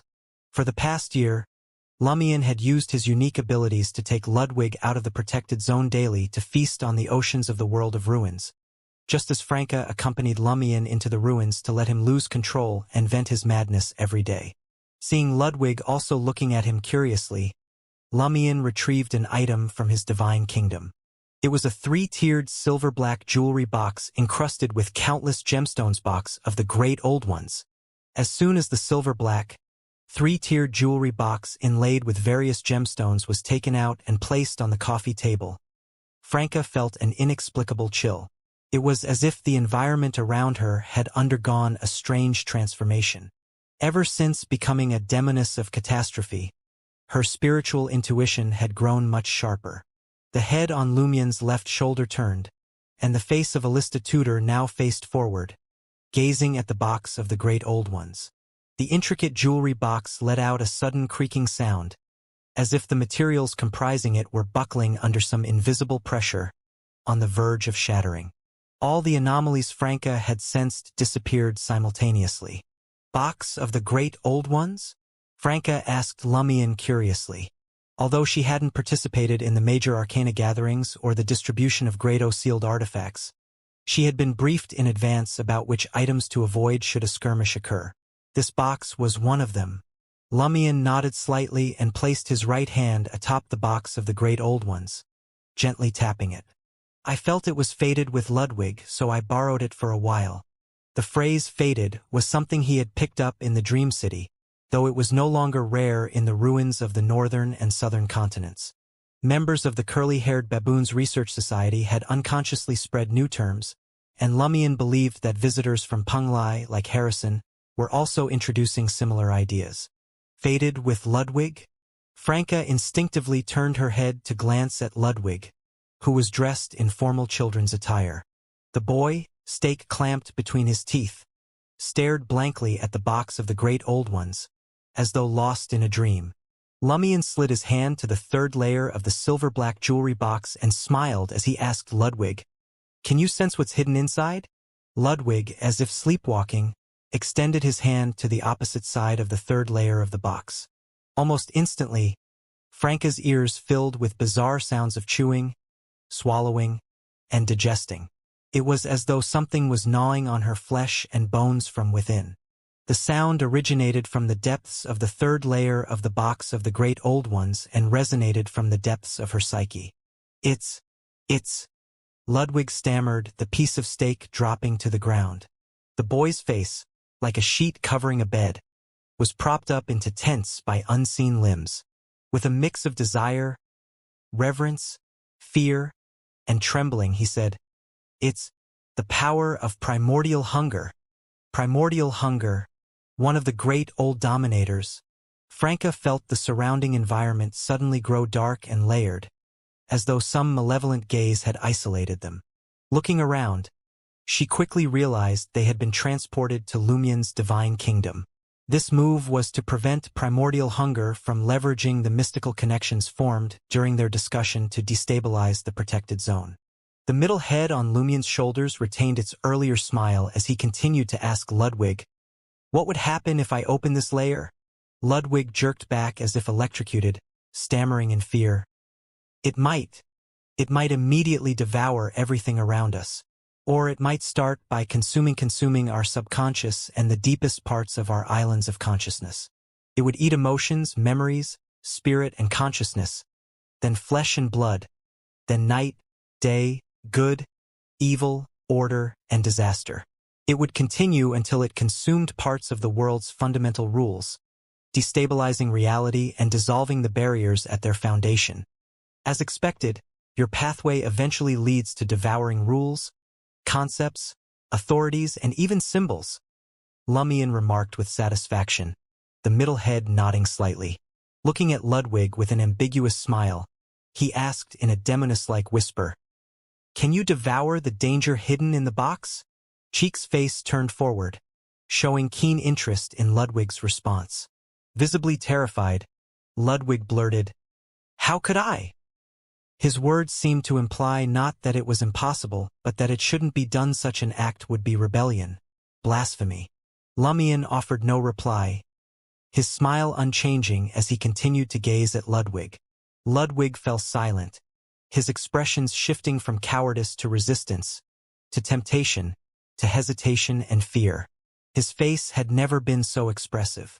Franca adopted a spectator's stance, waiting for Lumien to offer some dark persuasion and Ludwig to respond with his own struggles. After a few seconds, Lumien spoke in a measured tone. "The core of your pathway is devouring and digesting. Devouring the external world is not the end goal. Even consuming rules, concepts, authorities, and symbols is not the end. Devouring yourself, devouring your father, devouring the God you worship, that is your ultimate fate. The pinnacle of hunger. Perhaps that's the very reason he created all of you. Isn't that a bit too extreme?" Ludwig asked with a clarity that suggested he had received some moral education. "Good kid, showing some humanity," Franca thought, nodding in approval. She figured that if she chose the spectator pathway, she could act out the role just as well. Lumien glanced at Jenna's face on the head over his right shoulder and said to Ludwig with a smile, "It is indeed extreme. I wouldn't want you to be controlled by your godhood and instincts to do something so drastic. So I'm only asking if you can devour the danger hidden in the box, not if you can devour primordial hunger. In the current circumstances, strengthening yourself as much as possible is the best choice." Ludwig opened his mouth as if to speak but closed it again, his expression shifting. Moments later, the sound of him swallowing saliva echoed audibly. "Oh Lord, you taste so good?" Franca mentally captioned Ludwig's reaction. After some time, Ludwig finally spoke. "Not yet. I'd need to recover to my original level and receive help from another great existence." With a nod, Lumien said, "So even just devouring it temporarily, storing it without digesting or absorbing it, requires the help of a great old dominator?" "Yes," Ludwig affirmed with a heavy nod. Lumien pondered briefly before smiling again. "Then we'll wait." He extended one of the arms holding the Red Priest uniqueness, along with one of the new beautiful hands that had grown on his right side, toward Ludwig.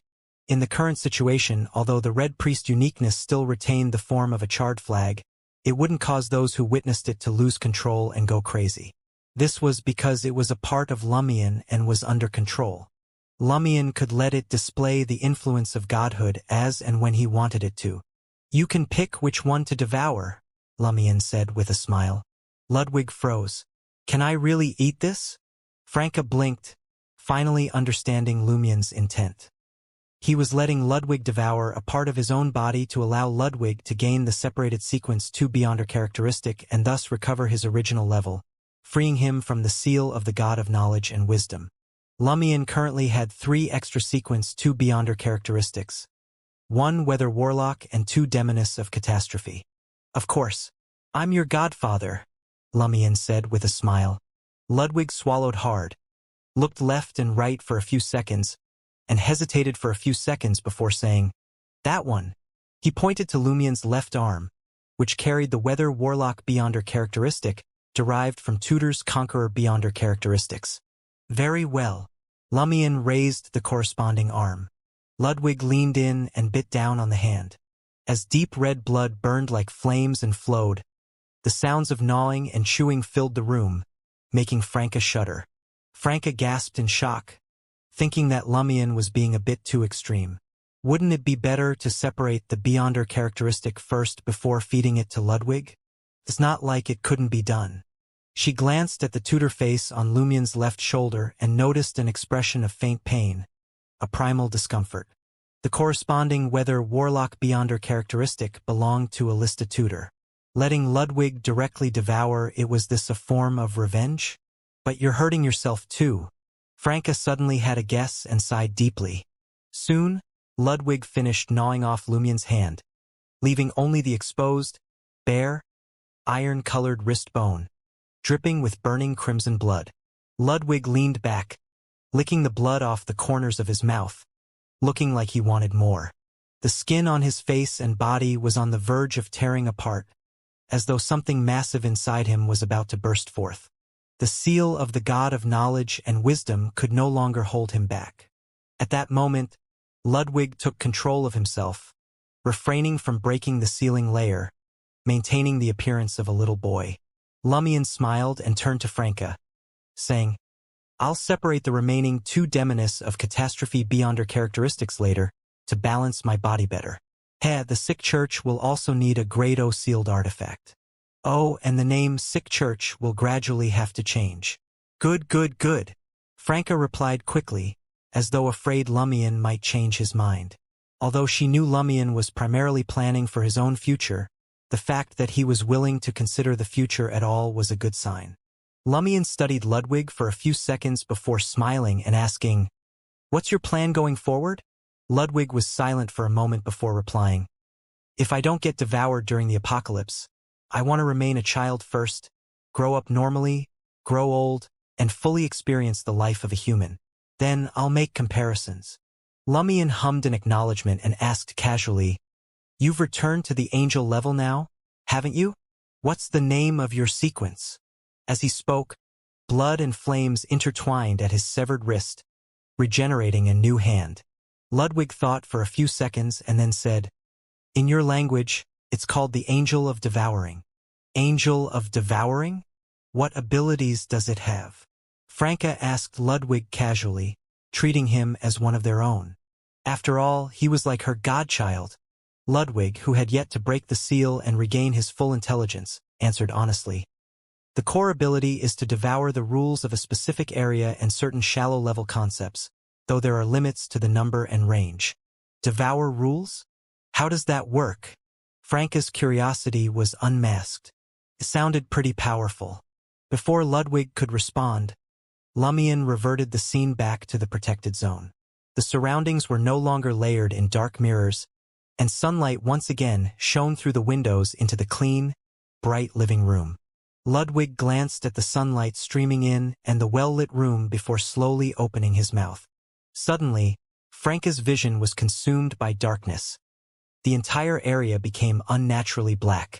For someone like her, who possessed night vision, it wasn't an issue.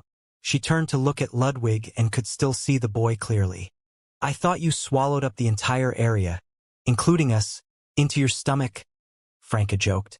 Ludwig froze for a moment before explaining.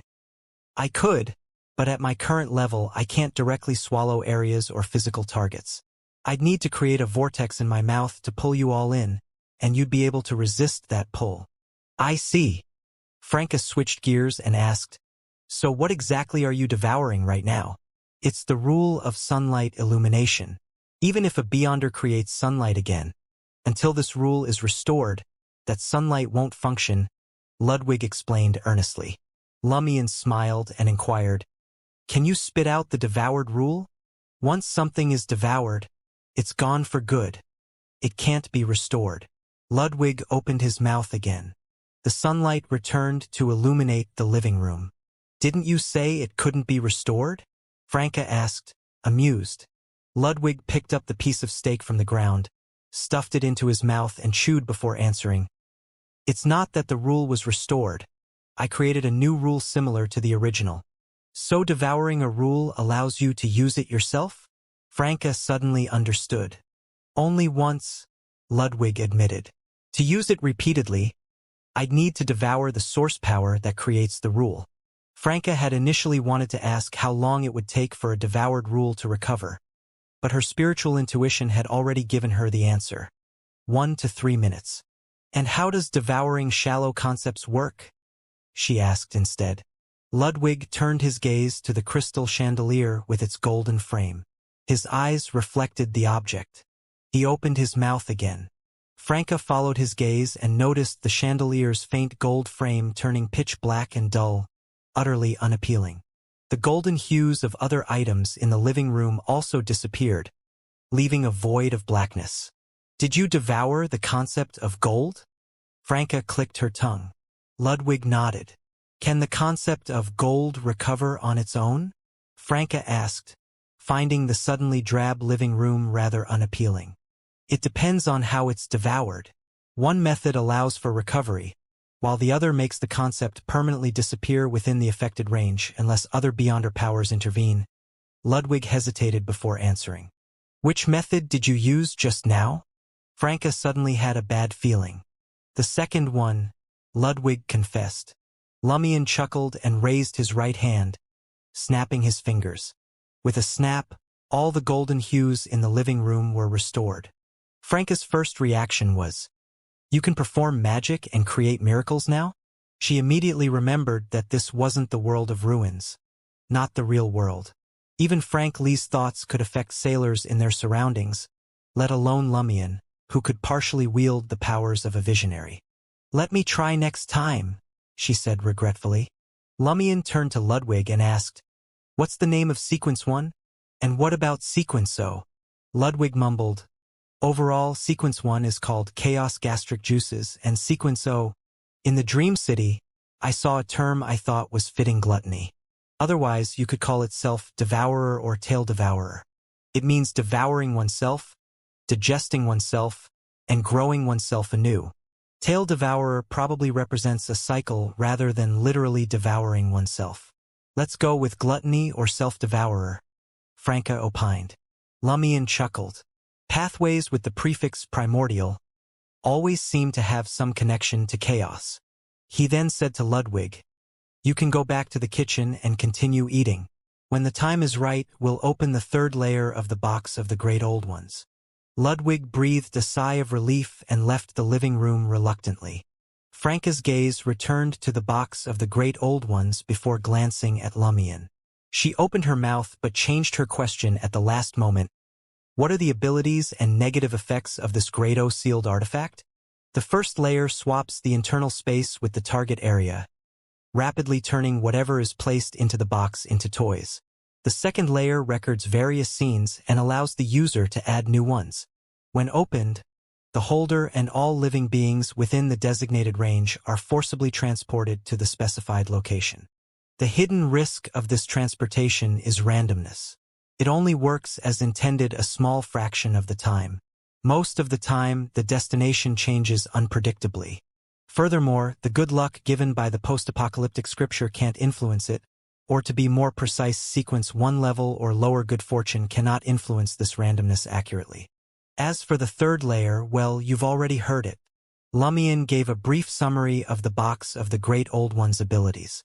Franca was taken aback. Good luck from anything below Sequence O can hardly influence the randomness? Then how did Madame Temperance accurately transport herself and the demoness of black to the underworld using the blessings of the Angel of Mercury? Or was it actually Mr. Fool's miracle that made it happen? Franca was very interested in her former superior, demoness of black Clarice. During their return to the protected zone, she had briefly asked Madame Temperance about her fate. The latter had explained in rough detail through written notes. She knew that the demoness of black had been transported to the underworld by the box of the Great Old Ones and perished there. However, her dormant mirror remained intact, enabling future resurrection. Of course, reviving through a dormant mirror was a process that took time. When the mirror world completely collapsed with the fall of the primordial demoness and the world's mirrors shattered, dormant mirrors would be hard-pressed to survive unless placed in locations with exceptional protection or potent interference. Based on this, Franca suspected that the demoness of black had failed to resurrect before her dormant mirror was destroyed and was truly dead. This aligned closely with what Lumion had relayed from Mr. Fool's final remarks. Lumion smiled at Franca but offered no explanation. Franca wanted to press further but closed her mouth instead. As Lumion sealed the box of the Great Old Ones, he said to Franca, "Give me a dormant mirror to keep in my divine kingdom. In the future, as long as you're not killed by one of a few specific abilities, you'll always be able to resurrect." "All right, I'll fetch one later, or rather, I'll make a new one," Franca readily agreed. She, of course, didn't carry dormant mirrors on her person. They were hidden in secret places, like the nation of the Evernight. After becoming a demoness of catastrophe, she could now create 3 more dormant mirrors even before her potion was fully digested. Lumion hummed in acknowledgement and stood up. "Where are you going?" Franca calculated the time and found that his occasional bout of clarity wasn't over yet. "Helping Mr. Moon digest his potion. I feel like he's about to summon me," Lumion replied with a smile. "Sounds like fun," Franca said, her eyes relaxing into a smile. She pondered for a moment and said, "Once I've made a new dormant mirror, I'll visit my only subordinate and let her know the demoness sect is finished." Backlund, in the basement of a villa. In the underground area of a villa, a vibrant tomb surrounded by mutated grass, flowers, grains, and insects stood tall. Several sanguines stood upright before it. The moon Emlyn was nearby, setting up a ritual altar. He felt a little confused about the situation. Originally, he had only intended to enhance the digestion of his potion by summoning a high-level existence. To ensure the effect, he planned to have a few counts under his command witness the ritual as audience members for feedback. However, the sanguine had taken this matter exceptionally seriously. They had asked him to conduct the summoning in front of the round Moon Duke Ulmer's coffin, and even summoned several younger marquises to observe. What was supposed to be a small affair suddenly became solemn and grand. Although bewildered, Emlyn understood the current situation. All the existing dukes of the sanguine were too old. Their bodies were failing, and leaving their coffins for prolonged periods was not an option. Other marquises were either similarly aged and weakened or lacked sufficient protection from those of higher ranks, making them vulnerable to losing control during the advancement ritual under the Crimson Moon's influence. Thus, Emlyn had become the sanguine's hope, the marquis most likely to ascend to angelhood in recent years. No amount of importance attached to him was excessive. "Did I ever tell them who I'm summoning? I think I only mentioned summoning a high-ranking existence." The moon Emlyn pondered over this trivial matter while arranging the altar. The upcoming summoning was likely one of the rarest in mysticism history. He couldn't simply rely on his abilities to create a door of summoning and call it a day. Respect and ceremony were a must. Of course, this wasn't his first high-level summoning. If the projection of Gehrman Sparrow he had summoned in the Dream City had been complete, his high summoner potion would have been fully digested long ago. Before long, the moon Emlyn finished preparing the altar. He turned to the tomb of the round Moon Duke Ulmer and the surrounding sanguine marquises and announced, "I'm about to begin the summoning." "Begin?" The rich voice of round Moon Duke Ulmer echoed from within the tomb. The moon Emlyn hummed in acknowledgement, erected a wall of spirituality, and began the ritual following standard summoning protocols. He lit candles and offered his sacrifice, a glass of absinthe shimmering with a dreamy green hue. Taking 2 steps back, he recited the first verse of the incantation in ancient Hermes. I. As his voice reverberated, the moon Emlyn broke from convention and continued the chant in ancient Hermes rather than switching to Hermes. I summon in my name. He stretched out his hands, and with the chant, conjured a phantom door inscribed with countless mysterious symbols amidst the expanding candle flames.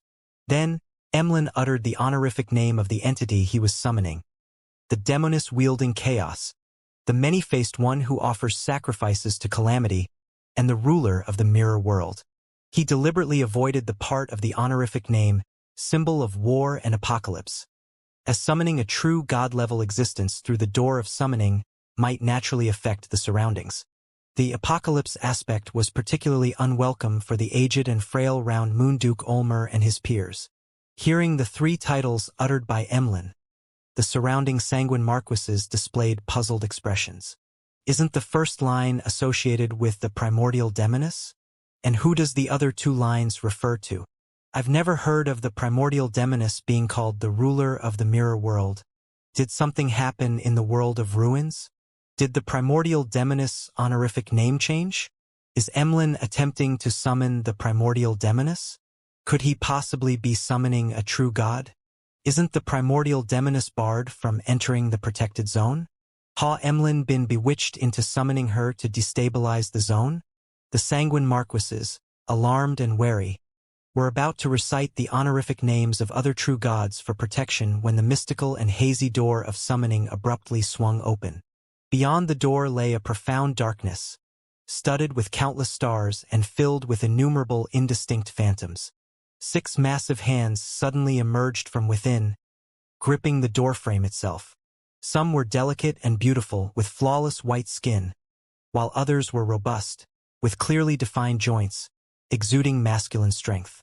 Each set of hands occupied one side of the doorway, squeezing it tightly, making it hard to fathom the size of the being they belonged to.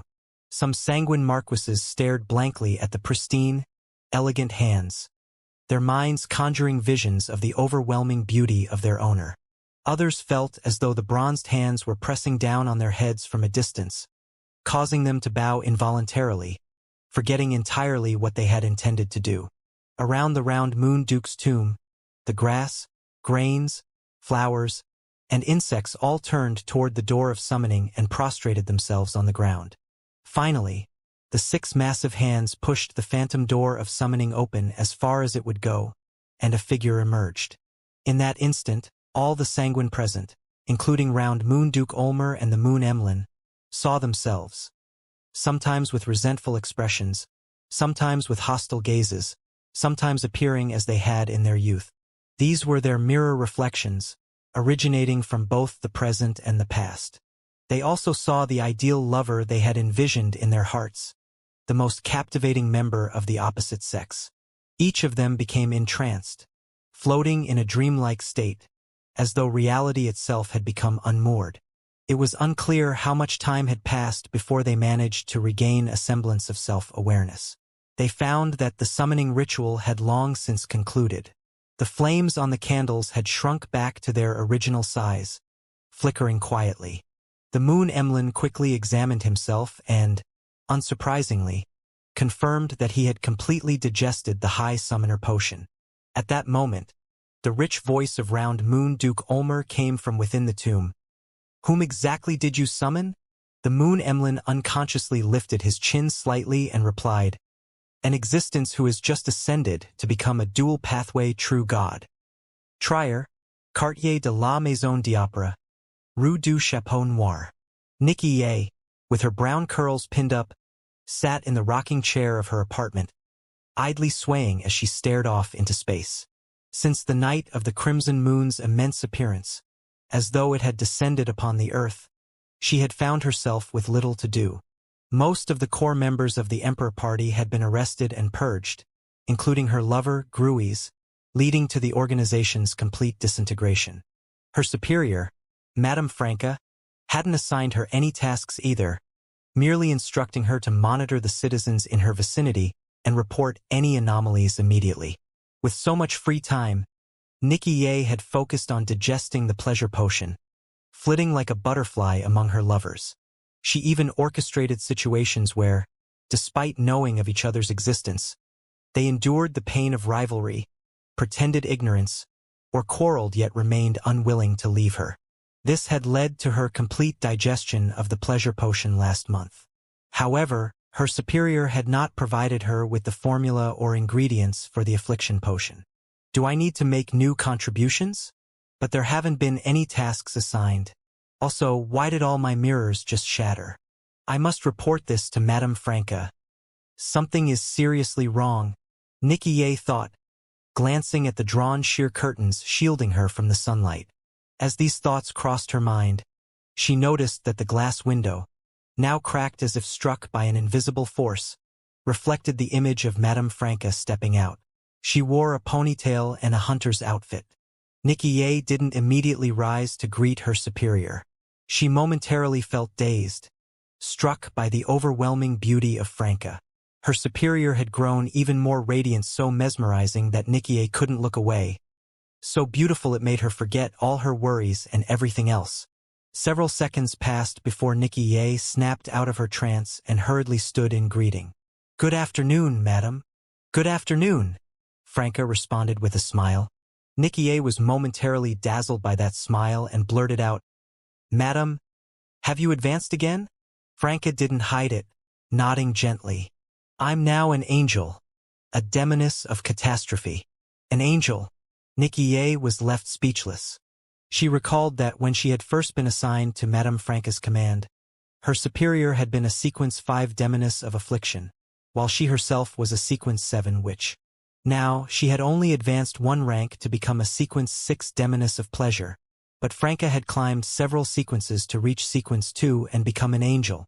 Could it be that advancing beyond Sequence 5 in the demigod realm was easier than advancing through lower ranks? That's impossible. Noticing Nicea's shocked and bewildered expression, Franca also felt a twinge of sentimentality. "Yes, it hasn't been long, but now I'm a demoness of catastrophe. But I'd rather return to the days when I was just a demoness of affliction." As a demoness of catastrophe, Franca's core ability now revolved around catastrophes, encompassing both natural and man-made calamities. This extended to certain authorities and abstract concepts. Natural disasters like blizzards, tsunamis, earthquakes, meteor impacts, floods, volcanic eruptions, or the collapse of the mirror world could be conjured through her abilities. Similarly, train accidents, building collapses, horse stampedes, or accidental gun discharges, all events tied to societal order or mechanical constructs, fell within her purview as a demoness of catastrophe. Additionally, when extended to authority and concepts, catastrophe could manifest as the inducement or exacerbation of issues to destabilize a previously stable system. In such cases, if a beyonder state was inherently unstable, a demoness of catastrophe could use her abilities to induce them to lose balance and lose control on the spot. For the target, this was undoubtedly a catastrophe. Franca understood this as an extension of the Red Priest pathway's weakness investigation ability, reflected in a neighboring pathway. When Lumion was still a hunter, he could accurately grasp the structural integrity of a building and identify the key points to demolish it. A demoness of catastrophe, on the other hand, could treat beyonders, areas, or natural environments as if they were such a structure or system, detonating their hidden issues and triggering catastrophic collapse. When it came to disrupting stability and triggering catastrophe, the main difference between the two lay in their approach. A hunter targeted weaknesses from the outside in, while a demoness of catastrophe worked primarily from the inside out or combined both internal and external forces. From this perspective, the primordial demoness was actually very restrained toward Lumion, who relied on the chaotic vortex face to gain the rank of a true god and maintain his existence and king of angels' power through a delicate balance. However, the problem was that the primordial demoness didn't want Lumion to lose balance, lose control, and die. That would render all of her previous efforts meaningless. For this reason, the primordial demoness was willing to take risks and even face her own demise by integrating herself into Lumion's body. After all, from her perspective, her consciousness and spirit would remain intact, simply surviving in a different form. The catastrophes wielded by a demoness of catastrophe also manifested as curses of destiny. Franca could now create objects or leave behind words that, without directly contacting the target, cause those who touched the object or heard the words to encounter one catastrophe after another in their subsequent lives.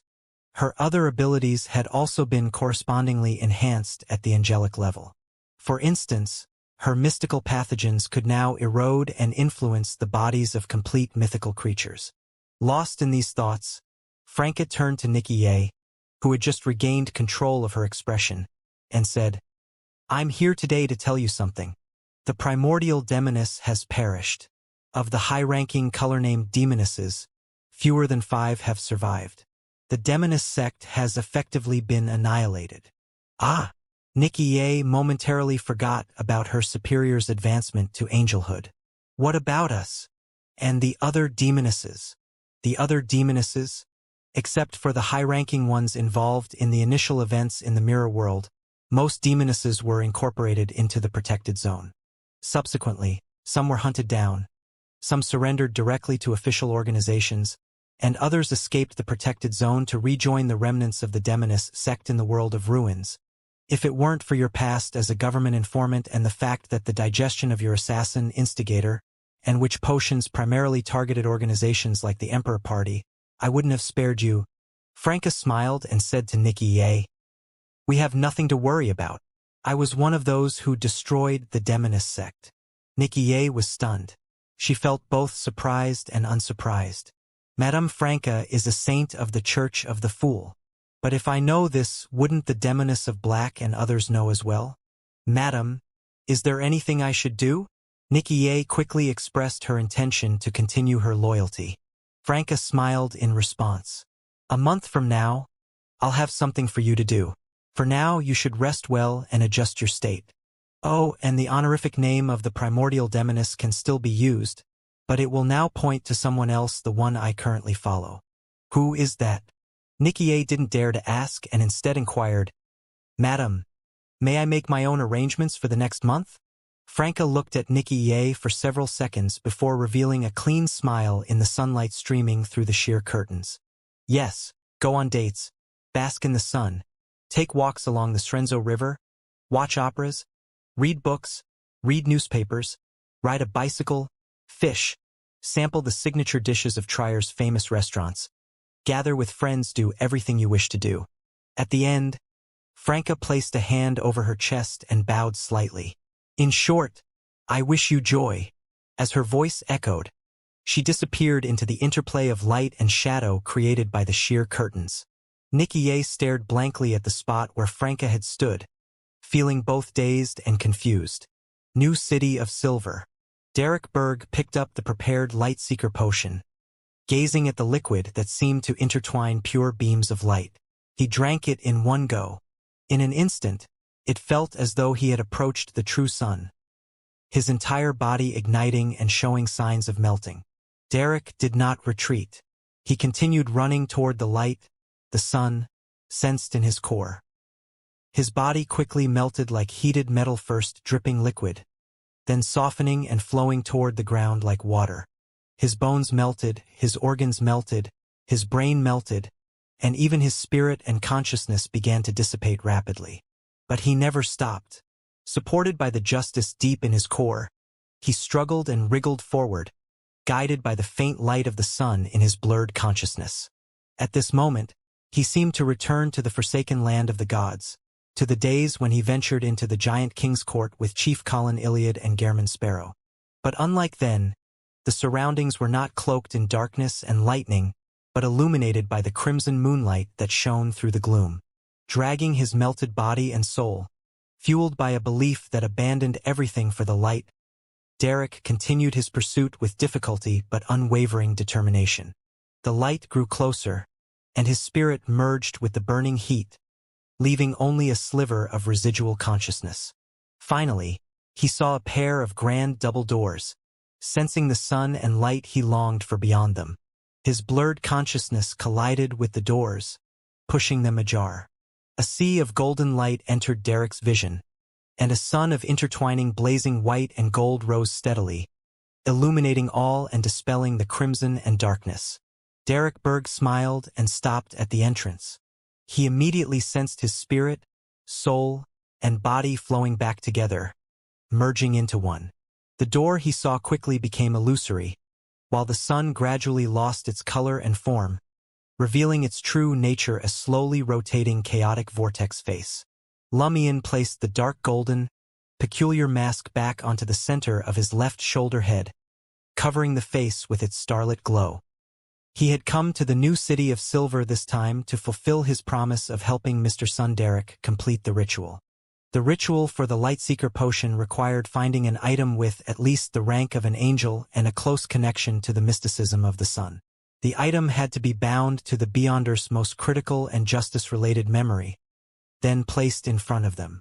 This served as a beacon for Beyonders consuming the Lightseeker potion, providing a mystical connection that would be the last to melt, helping them maintain their direction, clarity of consciousness, and determination to persist through the transformation process.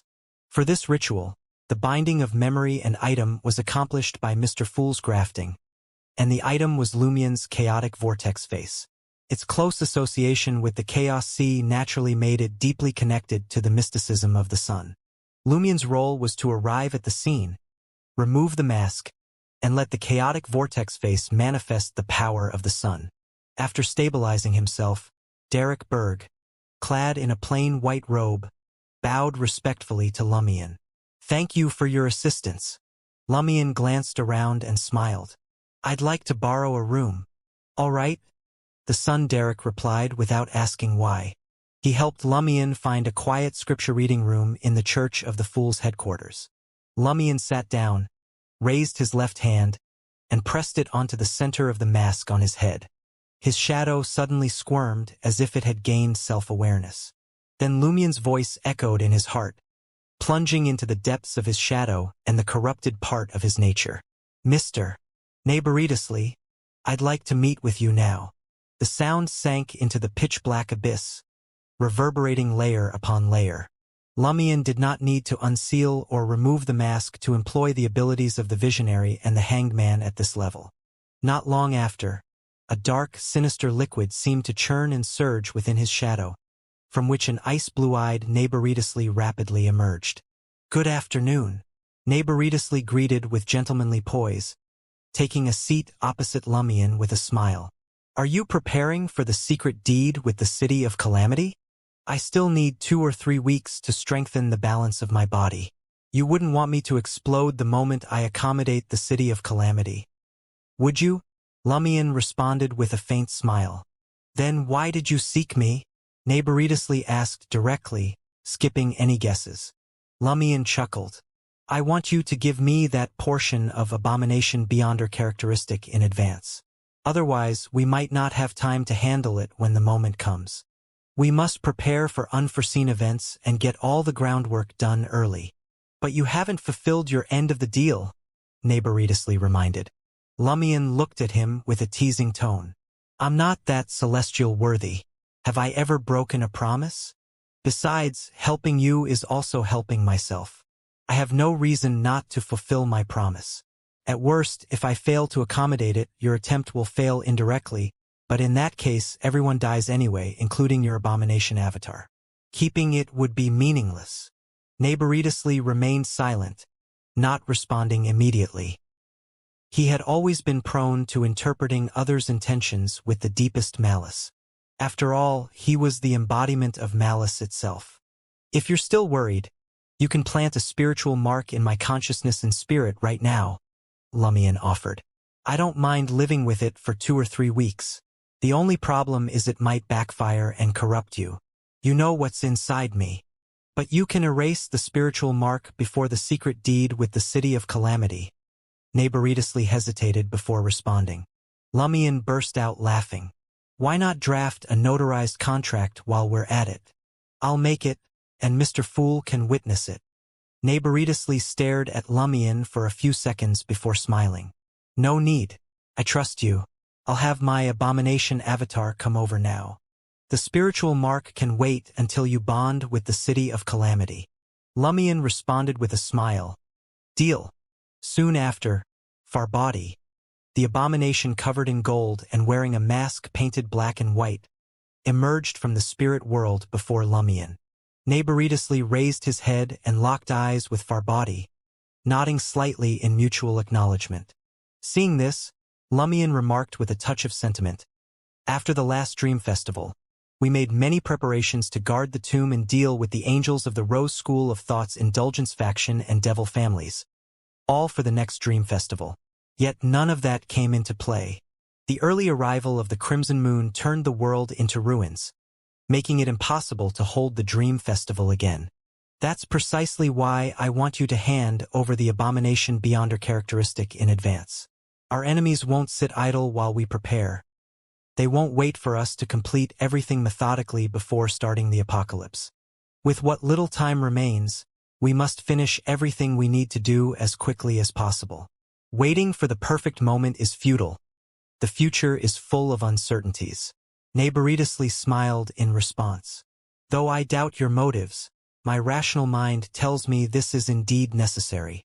As he spoke, Farbody removed the golden mask derived from the former death, Salinger.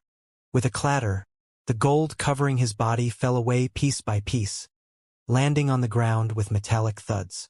In mere seconds, his body disintegrated, transforming into a grotesque tree-like shape coated in viscous black liquid. "Is this the abomination's mythical creature form?" Lumion asked, his curiosity piqued for once. Neighboritously shook his head with a smile. "The mythical creature form of the chained pathway is actually invisible, intangible, a collection of various curses. What you saw previously as a mythical creature form is essentially the vessel that carries this aggregate or not carries. Using terms like binds and fixes would be more symbolically accurate. So, the outward manifestation of the mythical creature form of this pathway depends on one's self-awareness and the choices made during the advancement to Sequence 4 Puppet and Sequence 2 Ancient Bane as a base. These bases bind and stabilize the various curses resulting from the disassembly process." "An embalmed mummy at the demigod level?" Lumion recalled the unique items required for the puppet advancement ritual. Neighboritously nodded gently and explained, "Yes, that's one type of anchor. However, it's not strictly necessary to use a demigod-level mummy. Any item with a similar function and the same rank can serve the purpose. The Rose School of Thought's Temperance faction traditionally uses mummies for their advancement. This practice is tied to the imagery and history of Tolsna and has even influenced the burial customs of the Highlands Kingdom. Similarly, the advancement to Ancient Bane requires finding an ancient, evil item capable of bearing angelic power. This item becomes the core of the final mythical creature form. Born mythical creatures like Sua and Tyri, who have not completed the corresponding sequence advancements, exhibit forms that are essentially amplifications of their beyonder characteristics. Having finished this explanation, Neighboritously discussed a few more aspects of the deep secret deed with Lumion before taking his leave. Shortly after his departure, Renette Tynker, carrying four golden-haired, red-eyed heads, and Sharon, wearing a small bonnet, appeared in the room. They had sensed the convergence and followed their spiritual intuition to investigate. "Our deal can now move forward," Lumion said with a smile. Sharon nodded slightly, allowing the crimson-stained crystal tiara, hidden in the spirit world, to emerge from its seal and float toward Lumion. This was the Grade O sealed artifact, Calamity of Crimson, corresponding to the Demoness of Catastrophe. "It's yours now," Lumion said, gesturing toward the abomination beyonder characteristic. "Thank you for your help." Renette Tynker four heads spoke in sequence. Sharon, on the other hand, lightly lifted the hem of her dress in a gesture of gratitude. Once the two ladies had secured the beyonder characteristic and left the room, Lumion, holding the Calamity of Crimson, returned to where the Sunderek was waiting. With a smile, he said, "You can trade me the gift of the land now." As he spoke, Cheek's eyes transformed into mirrors, and a figure emerged. It was Zetus, a man of almost unparalleled beauty, with scarlet eyes. Zetus emerged from the eye of Cheek's face and quietly stood behind Lumion, expressionless and vacant-eyed. After Lumion advanced to Red Priest Zetus, along with the steel golems and undead soldiers formerly belonging to 0-01, was re-enlisted into the newly formed Legion of the Red Priest. They were now stationed in a special mirror world that had become Lumien's divine kingdom. Seeing the calamity of crimson in Lumien's hand, the son Derek hesitated no longer and nodded slightly. "Okay. I thought you might have some reluctance," Lumien said casually. Derek shook his head and replied honestly, "When you first made the request, I did feel a bit reluctant, but after returning to the new city of Silver, I increasingly felt it was the right decision. When the apocalypse arrives, Mr. Fool will undoubtedly be unable to continue protecting the new city of Silver. The gift of the land is the remains of Omabella, the Great Mother's most cherished daughter.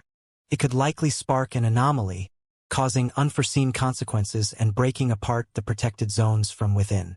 Moreover, Chief Chermont has long since digested the Silver Knight potion, but has yet to advance to an angel as a glory. That's because the proof of glory has to be used to seal the gift of the land. If it were turned into a Beyonder characteristic, anyone using it to advance would have to remain underground for extended periods, only leaving for short intervals during crises. Replacing the gift of the land with the calamity of crimson should free the proof of glory from its restraints. Derek, having only just become an angel, still lacked understanding of matters regarding the above the sequences. Lumien produced a mirror and inserted the crystal tiara-shaped calamity of crimson into it. He then gently ran his hand over the mirror's surface. After completing the task, he handed the mirror to the son Derek. "Place it in an underground location that moonlight can never reach. No males may be within 10 meters. When it needs to be used, a woman must retrieve it. I've sealed the area behind the mirror and fixed an entrance to the mirror world on its surface. Even ordinary people can extend their hand inside to retrieve the calamity of crimson." This setup mirrored how Franca had once secured a mirror world entrance in the quarry beneath Trier by praying to the primordial demoness. The son Derek took the mirror and saw in its reflection the terrifying scene of a volcanic eruption. "Ignore any disasters reflected in the mirror," Lumien cautioned. "If the mirror itself cracks, pray to me or Mr. Fool immediately so we can replace its seal. As for its usage, there are 3 taboos. First, no male should wield it. Second, the wielder must have godhood. Third, it must not be used for more than 3 minutes, or if exposed to moonlight, no more than 30 seconds. If the wielder experiences pleasure or charm cast by it, a new person must take over. Otherwise, the wielder will grow increasingly obsessed with it and try to set it free." The son Derek nodded solemnly. "I understand." He then asked a question. "But I'm male. Is it safe for me to handle the calamity of crimson?" "For now, yes," Lumien explained. "It's still in a conquered state and won't acknowledge anyone else. After placing the mirror underground, avoid further contact with it." The son Derek let out a quiet sigh of relief. "All right, I'll head to the Twin Towers now to lift the proof of glory's suppression. You can retrieve the gift of the land yourself." After Lumien agreed, the newly ascended Lightseeker turned into sunlight and flew out of the headquarters of the Church of the Fool. Lumien remained in place, admiring the murals on the walls. The face of Alista Tudor furrowed slightly, seemingly displeased with the religious undertones, unless, of course, the subject of the murals was himself. After some time, Cheek's face on Lumien's left shoulder turned, revealing a stunning smile radiating maternal warmth and terrifying allure. In the next moment, a massive, withered, ash-brown tree trunk appeared before Lumien. It had been charmed enthralled by Cheek's face, which shared a profound connection with it. 2 crimson flowers on the trunk, serving as its eyes, bloomed fully, radiantly vibrant. Lumien smiled at the gift of the land. "Would you like to reside in my divine kingdom?" The gift of the land moved closer without resistance. Zetus came forward, embracing the trunk and dragging it back into Lumien's divine kingdom, the destroyed then reformed special mirror world. Throughout the process, Zetus handled it roughly, yet the gift of the land offered no opposition. The estranged siblings reunite. Lumien chuckled softly and disappeared from the Church of the Fool's headquarters. In the world of ruins, Enormous oak trees stood blanketed in white by a raging blizzard, frozen lifeless. In stark contrast, another oak grove burned fiercely, consumed by invisible, colorless flames. Accompanying the destruction were bird-clawed infants, various animals, and strange familiars, all reduced to ash. Even the ground itself melted away.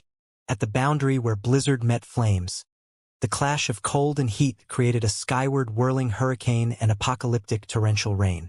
In the hurricane's eye, a three-headed, six-armed Lumion wandered with frenzied, mindless eyes. At the edge of this fog-shrouded region, Franca sat atop a nearly 100-meter-tall gray-white stone pillar, her legs dangling idly. Having become a demoness of catastrophe, she could finally witness Lumion's bouts of uncontrollable madness firsthand. This was the 29th time she had observed it, yet it still left her feeling low and stifled. My potion digested a little more, Franca mused, forcing herself to think of something meaningful to distract from her emotions. Even though I didn't do anything, as all these catastrophes were caused by Lumion, is it because I brought him here? As a demoness of catastrophe, I am a bringer of calamity. Does it not matter whether the calamities I bring are self-made or external? Right? A demoness of catastrophe likely serves catastrophe. Since Lumion is the source and embodiment of catastrophes, does serving him equate to fulfilling that role? No wonder my potion is digesting so quickly. At this rate, I'll fully digest it in another year or two. Too bad we don't have that much time. The 1-month deadline is nearly up. Her thoughts wandered until the blizzard ceased, the formless and colorless flames extinguished, and the hurricane disintegrated outward, bending distant oaks. Lumion, now his normal human size, approached the base of the stone pillar, his expression weary yet faintly smiling. Let's return to the protected zone. Franca smiled back and leaped gracefully from the 100-meter-high pillar, landing as lightly as a feather. At that moment, Lumion's middle head turned sharply, gazing toward another oak grove untouched by the apocalyptic scene. Franca immediately sensed the crimson moonlight deepening and brightening. From the depths of the grove emerged a woman dressed in a finely tailored black corset dress with matching shoulder drape. She wore sheer gloves that hinted at the skin beneath and a tilted, playful hat. Around her neck hung a diamond necklace set in gold. Her eyebrows were perfectly shaped, and her scarlet eyes shone like miniatures of the crimson moon. Franca had never seen woman so beautiful, not even Cheek's face could compare. This beauty was pure, sublime, and awe-inspiring, making one want to admire and protect her but not dare to approach or desecrate. In contrast, Cheek's beauty radiated femininity and allure, stronger in seduction but less divine. As Franca held her breath, Lumion spoke in a low voice. Madame Pualis, why have you appeared here? Madame Pualis looked just as she had when Lumion first saw her in Corda village. Madame Pualis, the one who birthed Omabella. Franca snapped out of her daze, shaken by this realization. She lowered her gaze, avoiding direct eye contact, and prepared to assist Lumion with her abilities. Madame Pualis smiled faintly. I've come to see you both and to bid farewell. I thought our last meeting would be the final one, but it seems the Great Mother still needs more time. Farewell. Lumion raised an eyebrow. Yes, Madame Pualis replied with a gentle smile. I am returning to the embrace of the Mother. Returning to the embrace of the Mother? Lumion frowned. You did all this just for such an ending? In the context of the Great Mother, returning to her embrace was synonymous with death. Madame Pualis spoke softly, her expression tender. It is what I desire. The Mother's embrace is where we came from and where we are destined to return. There we find peace, warmth, slumber, and rebirth. Life is a journey. I have been seen and experienced. Naturally, it's time to return to the Mother's embrace and await the next journey. That sounds utterly sinister, Franca murmured to herself. Lumion suddenly asked, Are you currently a Sequence 1 beauty goddess of the Moon Pathway? Yes, it is a gift from the Great Mother, lent to me temporarily, Madame Pualis said, her tone full of emotion as she spoke to Lumion and Aurora. The greatest regret of my journey is missing you both in Corda Village. Goodbye. We will meet again because all life will eventually return to the mother's embrace. Before her words had fully settled, Cheek's face on Lumion's left shoulder suddenly turned, her expression sweet and smiling. Charm. A charm from the demoness true god. But Lumion was a moment too slow. Madame Puali's figure dissolved into crimson light, merging with the omnipresent moonlight, leaving only a fading image of her waving hand. What just happened? Franca asked warily. Lumion's voice was low as he responded with a question. A sequence one beauty goddess suddenly choosing to return to the mother's embrace. What does that signify? Franca was suddenly alarmed. It means the mother goddess of depravity is about to fully merge with the brood hive and requires sequence one beyond her characteristics to support her. As she finished speaking, the previously devastated region began to sprout a frenzy of vegetation. The scorched ground gave way to rapidly growing flora, all stretching skyward. On the western horizon, the crimson moon, blood-red and ominous, began to rise slowly, laboriously revealing its edge. As Franca watched the crimson moon rise inch by inch, a chill ran down her spine. She felt as if her darkening flaxen-colored hair was growing along with it. What now? She couldn't help but glance at Lumion.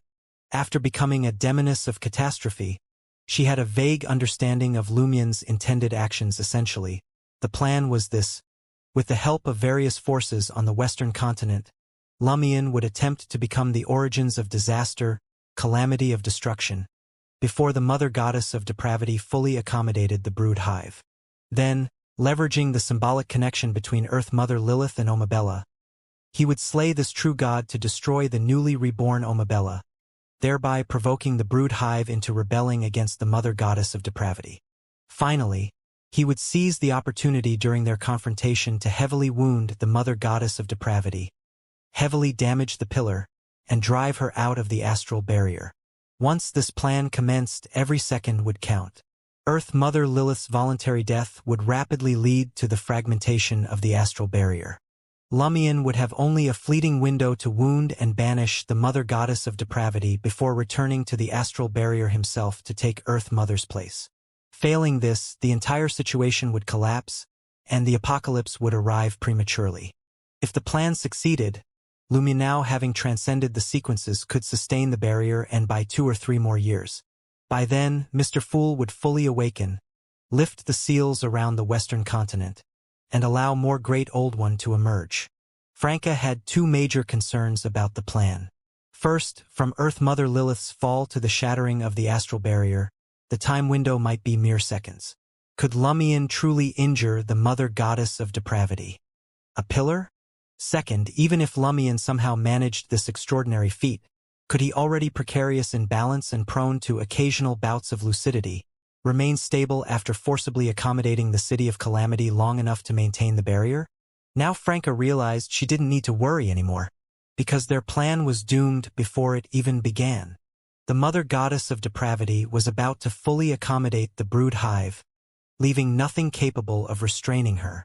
At this moment, they could kill Earth Mother Lilith and reignite the brood hive's rebellious instincts to buy more time for Lumion to accommodate the City of Calamity. But who would then reinforce the astral barrier and halt the other outer deities' invasion? It was death either way. Yet Lumion smiled, the corners of his mouth curling upward, as he said to Franca, "There's still a chance, still a way." As he spoke, the scenery around them shifted from wildly growing trees and weeds to the villa in the protected zone. Still a way? Franca, affected by Lumion's calm and resolute demeanor, felt her panic subside. Lumion nodded at her. "Take Anthony and Ludwig and go to Madame Magician's place immediately. Follow her instructions. I'll meet Mr. Fool above the gray fog." "All right." Franca did not hesitate or let her emotions cloud her judgment. She stepped forward, embracing Lumion's asymmetrical body for 2 seconds in silence. Straightening, she extended her right hand and offered a bright smile. "May we stay safe, and may you succeed." Lumion smiled back, raising his right hand for a high five. With a crisp slap, He stared deeply at Franca for a few seconds, then turned and ascended the staircase. Grayish-white fog began to swirl around him as he disappeared. Only when Lumien's figure faded completely did Franca wipe her eyes, her expression calm as she turned to face Anthony and Ludwig, who had already received notifications via the mental channel. "We need to relocate," Franca said lightly, with a hint of a smile. At the same time, many high-level figures in the protected zone sensed an ominous premonition. Queen Mystic Bernadette swiftly produced her magic wishing lamp. Even before she could stroke the lamp's surface, golden light burst from its spout, forming a faint, blue-tinged figure. Jeannie's majestic voice reverberated. "I warned them that my sister's accommodation of the brood hive would be faster than expected. Why didn't they act sooner? Fate is only a baseline. Blind faith in its revelations invites backlash." As a former clairvoyant, Bernadette immediately understood Jeannie's meaning. Fate's guidance was undoubtedly correct but only provided a baseline. For instance, in this case, fate might have hinted that there would be no major problems within a month. However, it wouldn't reveal that the apocalypse would strike immediately after that time frame. Similarly, fate might suggest there was still hope and opportunity a month from now but wouldn't warn that acting earlier could yield better chances and greater hope. After a few seconds of silence, Queen Mystic Bernadette replied solemnly, "Perhaps it's precisely because fate is so enigmatic that we still have a chance and hope." Jeannie fell silent at her words. Above the gray fog, in the majestic palace, Lumien's figure appeared and immediately addressed Mr. Fool at the head of the bronze table. "The Mother Goddess of Depravity will fully accommodate the brood hive in at most half an hour. We didn't notice any signs until now." Shrouded in gray-white fog, Mr. Fool nodded gently. "Don't panic. This was already accounted for in our contingency plans. If we can't wait for the optimal moment, even a moderate or slightly worse opportunity is still an opportunity." "I agree." Lumien smiled, his expression relaxed. The time had finally come. For him, it felt like a journey filled with pain and torment was finally reaching its conclusion. The sense of relief outweighed all else. In the next second, Lumien stood, placing his hand over his chest, and solemnly bowed to Mr. Fool. "Honorable Mr. Fool, let us begin. May all go smoothly, and may we meet again." Mr. Fool also stood, removing his silk top hat and placing it over his chest in a return bow. Moments later, a figure pierced the gray fog and entered the palace. It was the voluptuous and beautiful Earth Mother Lilith holding an invisible infant. Radiant with maternal grace, she arrived through a dream tide to the divine kingdom affiliated with Sapphira Castle. "Is it time?" this ancestor of the sanguine asked Mr. Fool with a relaxed smile. Her demeanor mirrored Lumien's, her smile much the same. Before Mr. Fool could respond, Lilith looked at Lumien, who stood beside the bronze table, and understood instantly. "So it's him who will kill me. I see. That's how it should be." Earth Mother Lilith visibly relaxed, her beautiful features softening further with a benevolent glow. She even offered Lumien her thanks. "Thank you." Then she urged, "Let's begin. Time is of the essence." Lumien glanced at Mr. Fool, who nodded. He then moved to the bottom of the bronze table, turning the chair representing the world to face Earth Mother Lilith. On the chair sat a card, depicting Empress Roselle in a maternity gown, her belly swollen with maternal radiance. "Card of blasphemy, Mother Card." Lumien picked up the Mother Card and sat down in the world's seat. To his sides, the flawless Zetus and the withered tree remains of Omabella appeared with Mr. Fool's assistance.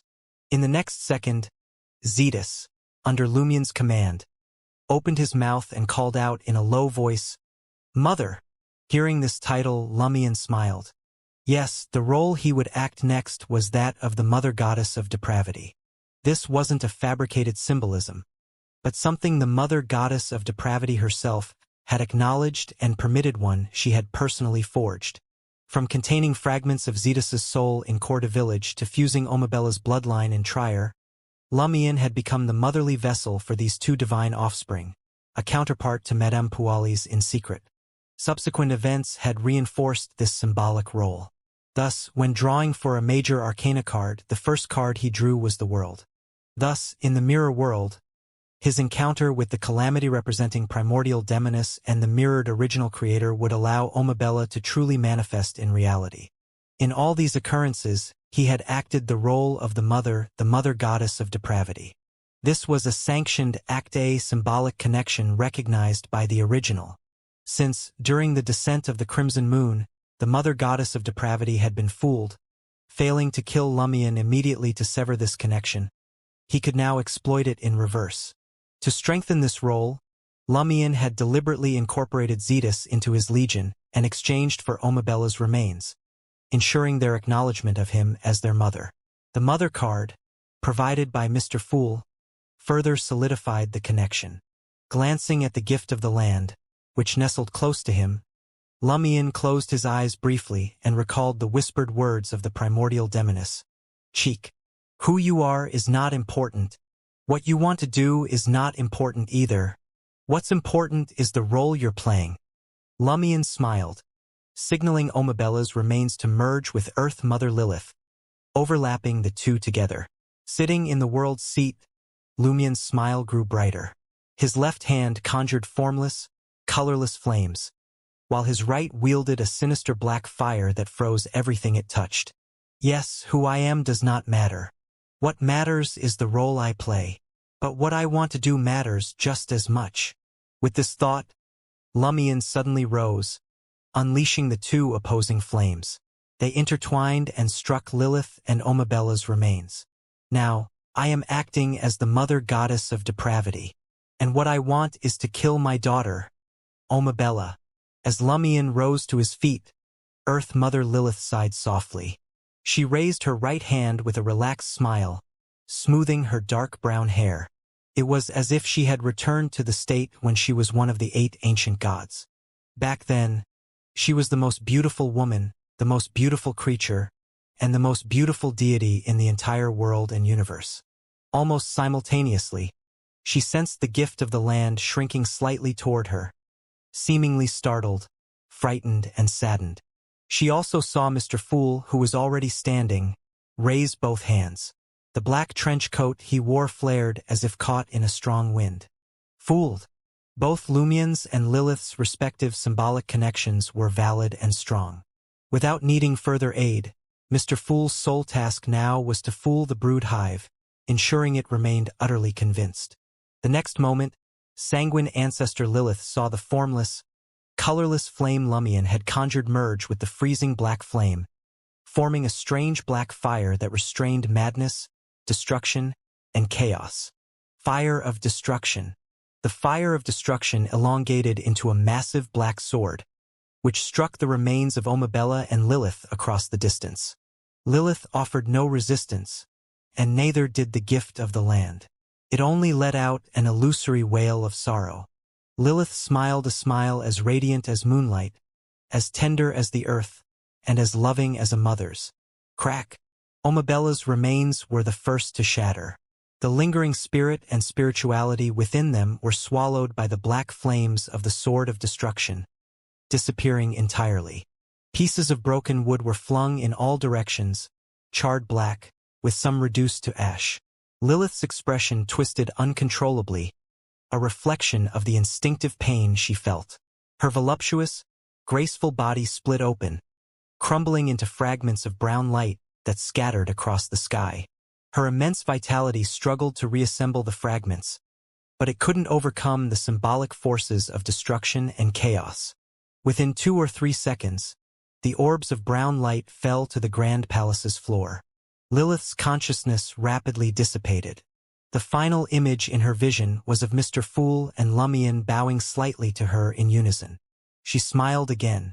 Outside the protected zone, at the astral barrier, under the influence of the symbolic connection of falsehood becoming truth, the dormant body of Earth Mother Lilith also began to collapse, consumed by black flames that annihilated all and returned everything to the primordial. A crimson moon once again rose high in the world of ruins, accompanied by a mass of brown soil sprouting grass, grains, trees, mushrooms, and numerous reproductive organs. Earth Mother Lilith, the ancestor of the sanguine, had fallen. Soon, the crimson moon and the brown soil plummeted together, streaking the sky with red and brown light as they descended into the protected zone. Grafting, on the western horizon, the larger blood-red moon that had just begun to rise through the gray fog suddenly exhibited rapid upheaval. A prominent bulge surged upward, as if the moon's crust were violently shifting, forming a mountain thousands or tens of thousands of meters high. The mountain wriggled, resembling both a bird's nest and a womb. The brood hive, whose dissipating consciousness had been rekindled by intense hatred and mystical stimulation, reassembled and became active once more. The ascent of the enormous blood moon came to an abrupt halt, even showing signs of sinking back into the depths of the gray fog and below the horizon. Sanguine ancestor Lilith's death had not been in vain. The complete fusion of the mother goddess of depravity and the brood hive had indeed been delayed. At the astral barrier, with the Earth Mother's support gone, 8 stars of various colors, scarlet, gold, and more suddenly flared with extreme brilliance. They rapidly expanded, pressing against the invisible barrier like terrifying eyes peering inside, or gaping mouths tearing at a membranous veil. The sound of crackling transitioned from the abstract to the real, resonating from the astral world into the world of ruins. This signified that the invisible barrier had developed deep cracks, with mere seconds of durability remaining. Once it shattered, the outer deities would tear apart the entire planet. Among them, some deities bore symbols far less gentle than the Great Mothers. Within the protected zone, Will-Oseptin, residing in the southern continent, raised his head to gaze at the night sky where the crimson moon hung high, and sighed in a deliberately aged tone. What's destined to come will come. He still appeared as a young boy, but his hair had somehow turned silver. Beside him, Azek Eggers also looked at the crimson moon in the night sky and nodded slightly. Death is not the true end. Even death itself will pass away. At that moment, all the high-level entities within the protected zone heard the warning of fate, a symphony heralding the arrival of death. They were all powerless to stop it. Meanwhile, in the grand palace above the gray fog, Mr. Fool Klein nodded at Lumion and stepped forward. He entered the astral realm, his figure growing immeasurably vast, neither abstracted nor reduced to mere symbols. More than a month earlier, Klein Moretti had already completed his confrontation and fusion with the celestial worthy of heaven and earth for blessings, truly accommodating Sapphira Castle. The acceleration of Klein's progress was due to the mother goddess of depravity's actions, her attempt to revive the primordial god Almighty through the mirrored original creator and the subsequent true birth of Omabella. While these moves brought immense gains to the mother goddess, they also had significant drawbacks. They agitated the celestial worthy, who understood the terror of the original creator and the hatred the primordial god Almighty bore toward him. Forced to compromise, the celestial worthy chose to compromise and withdraw. Although this meant ceding the contest to Klein, the celestial worthy believed that, in the grand scheme of things over tens of thousands or even millions of years, he would eventually triumph. However, should the original creator or primordial god Almighty return, all hope would be lost for him. To hasten the celestial worthy's withdrawal, Klein had made some concessions, achieving a more thorough fusion in certain aspects. Thus, on June 25, 1360, Klein Moretti completed his confrontation and fusion with the celestial worthy, accommodating Sapphira Castle as a single pathway deity, the Fool. For over a month since then, the now fully awakened the Fool Klein had refrained from immediate action, sharing his true state only with Lumion, the Evernight goddess, and Will-Oseptin. Instead, he had patiently and covertly prepared. A magician didn't perform unprepared. Lumion's actions visiting Red Angel Medici, retrieving 0-01, and dealing with primordial Demoness Cheek had happened only at the end of June for a critical reason. He was awaiting Mr. Fool's full awakening.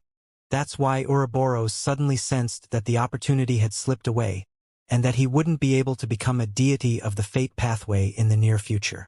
That was why the blessing granted by Will-Oseptin could enable the scene transplantation of the box of the Great Old Ones. It was finally the right moment.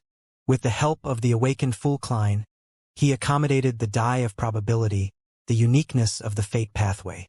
That's why Lumion, under the guise of seeking divination, visited the god of knowledge and wisdom and Queen Mystic on behalf of Mr. Fool.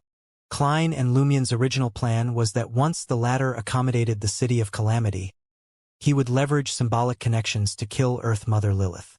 During the fierce confrontation between the brood hive and the Mother Goddess of Depravity, Klein would enter the astral world, retrieve the uniquenesses of Error and Door, along with their corresponding Sequence 1 characteristics, and truly transcend the sequences to become the Lord of Mysteries. As a pillar, he would replace Earth Mother Lilith in maintaining the astral barrier. This approach would ensure the barrier's stability for at least another 3 to 5 years. That was why Klein had chosen not to ascend as the Lord of Mysteries at that time to directly confront the Mother Goddess of Depravity.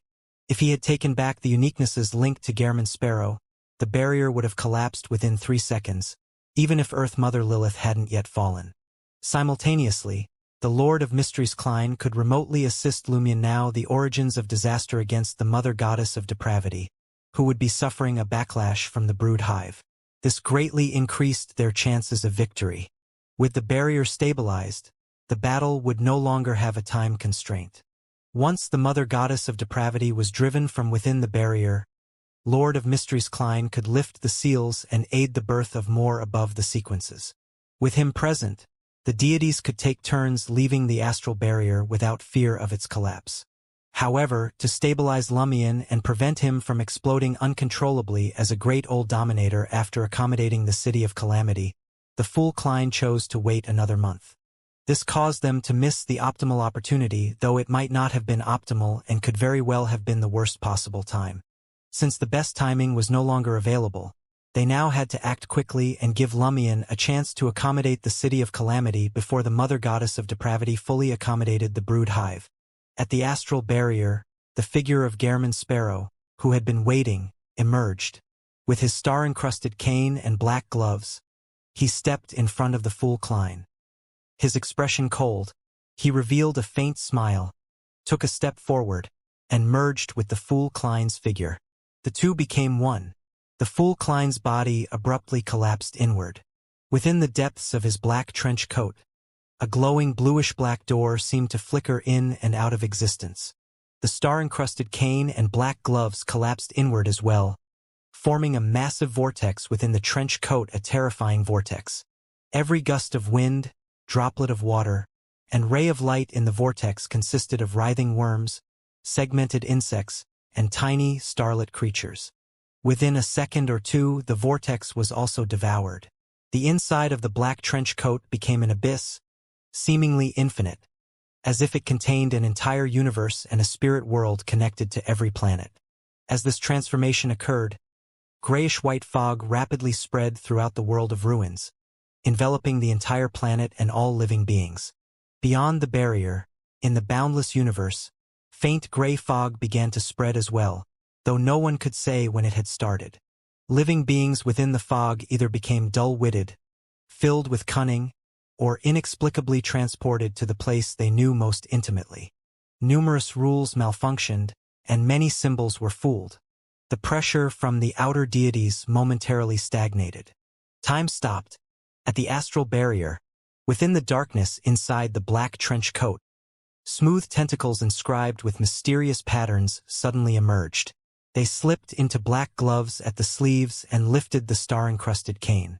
Next, under the silk half-top hat, a face slowly emerged from the darkness, a face with black hair and brown eyes. It was Klein Moretti's face. The Lord of Mysteries was born. The ruler of the spirit world had returned. At the deep, terrifying cracks in the astral barrier, grayish-white fog suddenly began to spread. The fog quickly obscured the fissures, rendering them invisible and untouchable. It was as if they no longer existed. As a result, the astral barrier stabilized.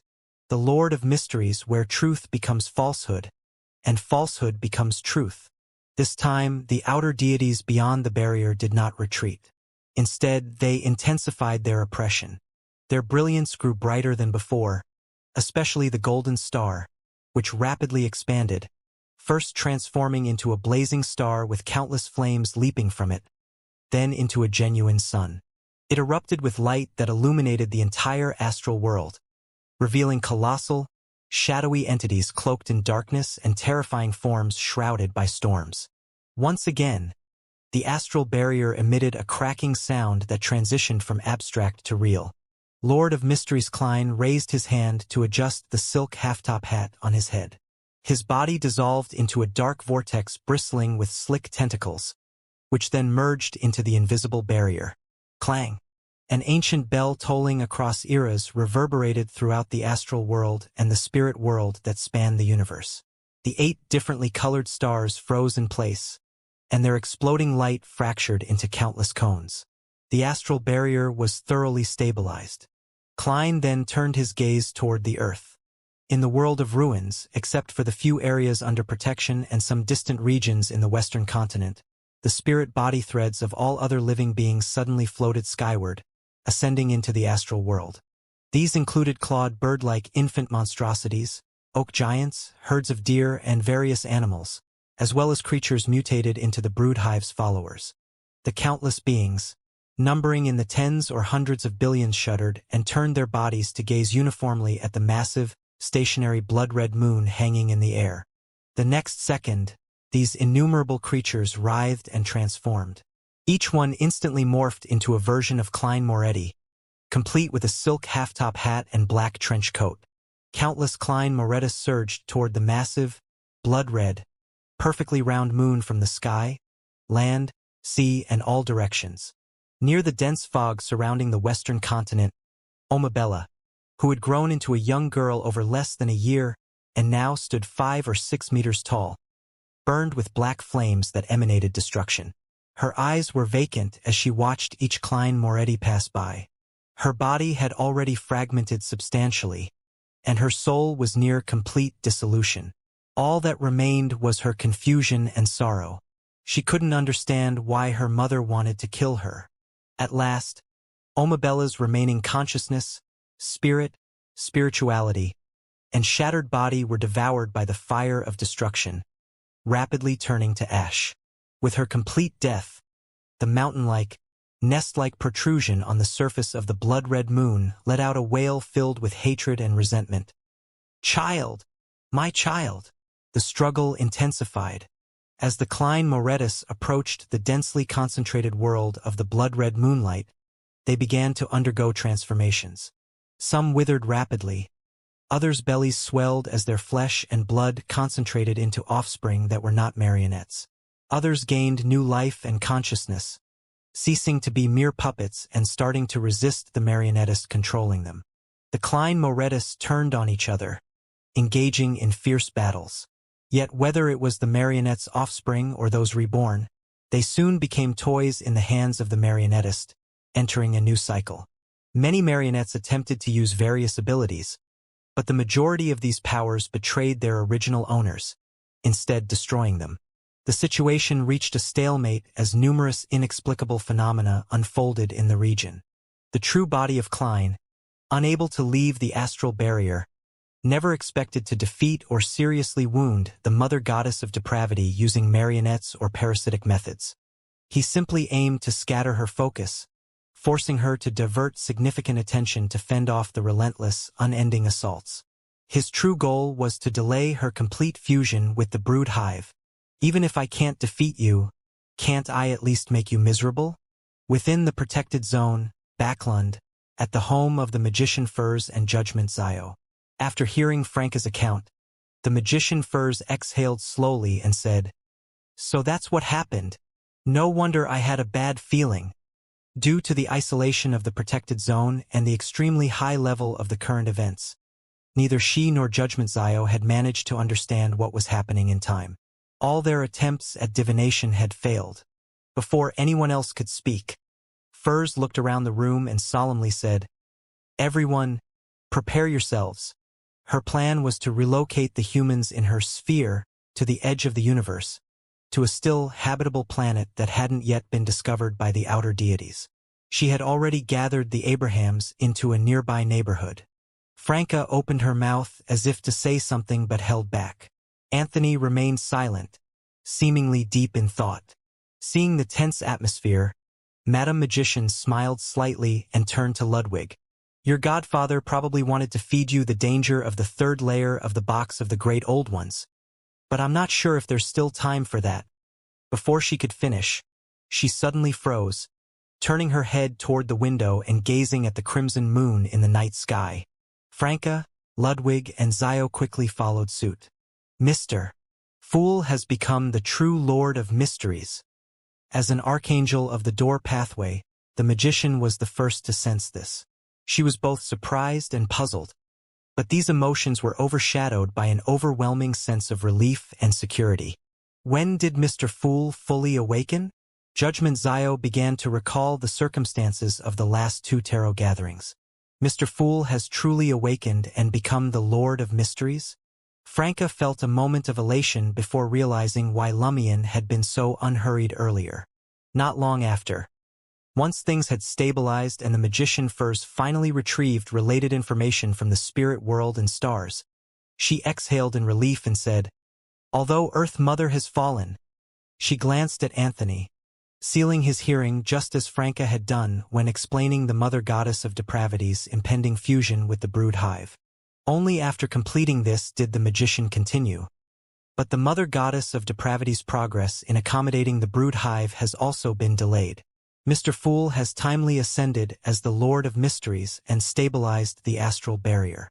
She paused, then looked at Franca and Ludwig. Of course, the danger isn't over yet. If Lumion can't accommodate the City of Calamity before the Mother Goddess of Depravity fully fuses with the brood hive, and if he can't cooperate with Mr. Fool to seriously wound her and drive her out of the barrier after becoming the origins of disaster, we'll still have to evacuate. Franca first responded solemnly, then forced a smile. At least there's still hope. That's better than no hope at all. Indeed. Madame Magician nodded in agreement, then released Anthony from his seal and briefly explained the situation in terms he could understand. After finishing, she sighed and said, "Tonight is destined to be long." Meanwhile, the Rorsted Archipelago, in the City of Generosity, Biome. The Blue Avenger docked at the harbor. Mr. Hanged Man Alger, wearing a captain's coat, stepped off the deck and descended toward the port, embraced by the wind. Under the crimson moonlight, his shadow stretched long and indistinct, as if he had three heads. Lone Kingdom, Cathedral of Serenity. In a certain room, Mr. Star Leonard emerged from the darkness, wearing a white shirt under a dark trench coat. He approached a table, picked up the red gloves placed before him, and slowly, methodically slipped them on. He then glanced around, his figure vanishing inch by inch as if erased by an invisible hand.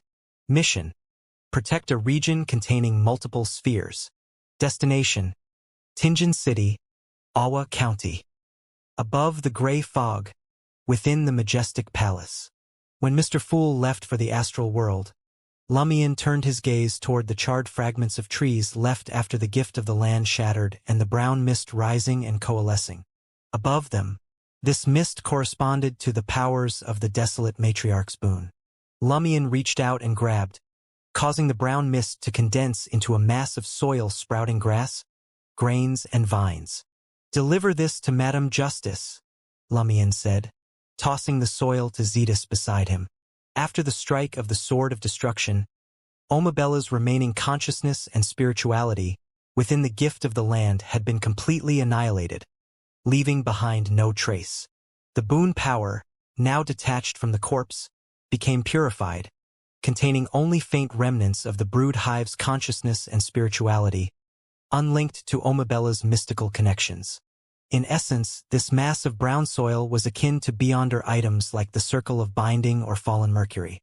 It no longer bore ties to Omabella's past but could no longer reliably connect with the brood hive for power, making each use of its abilities finite. As he spoke, Lumion departed from above the gray fog with Zetus, returning to the villa where he resided. Narration was already waiting there. "You've finally returned," said Narration, his ice-blue eyes betraying a visible sigh of relief. As Zetus vanished with the brown soil in hand, Lumion smiled at Narration and said, "Let's begin. This is the final chance." With that, Lumion settled into an armchair in the living room.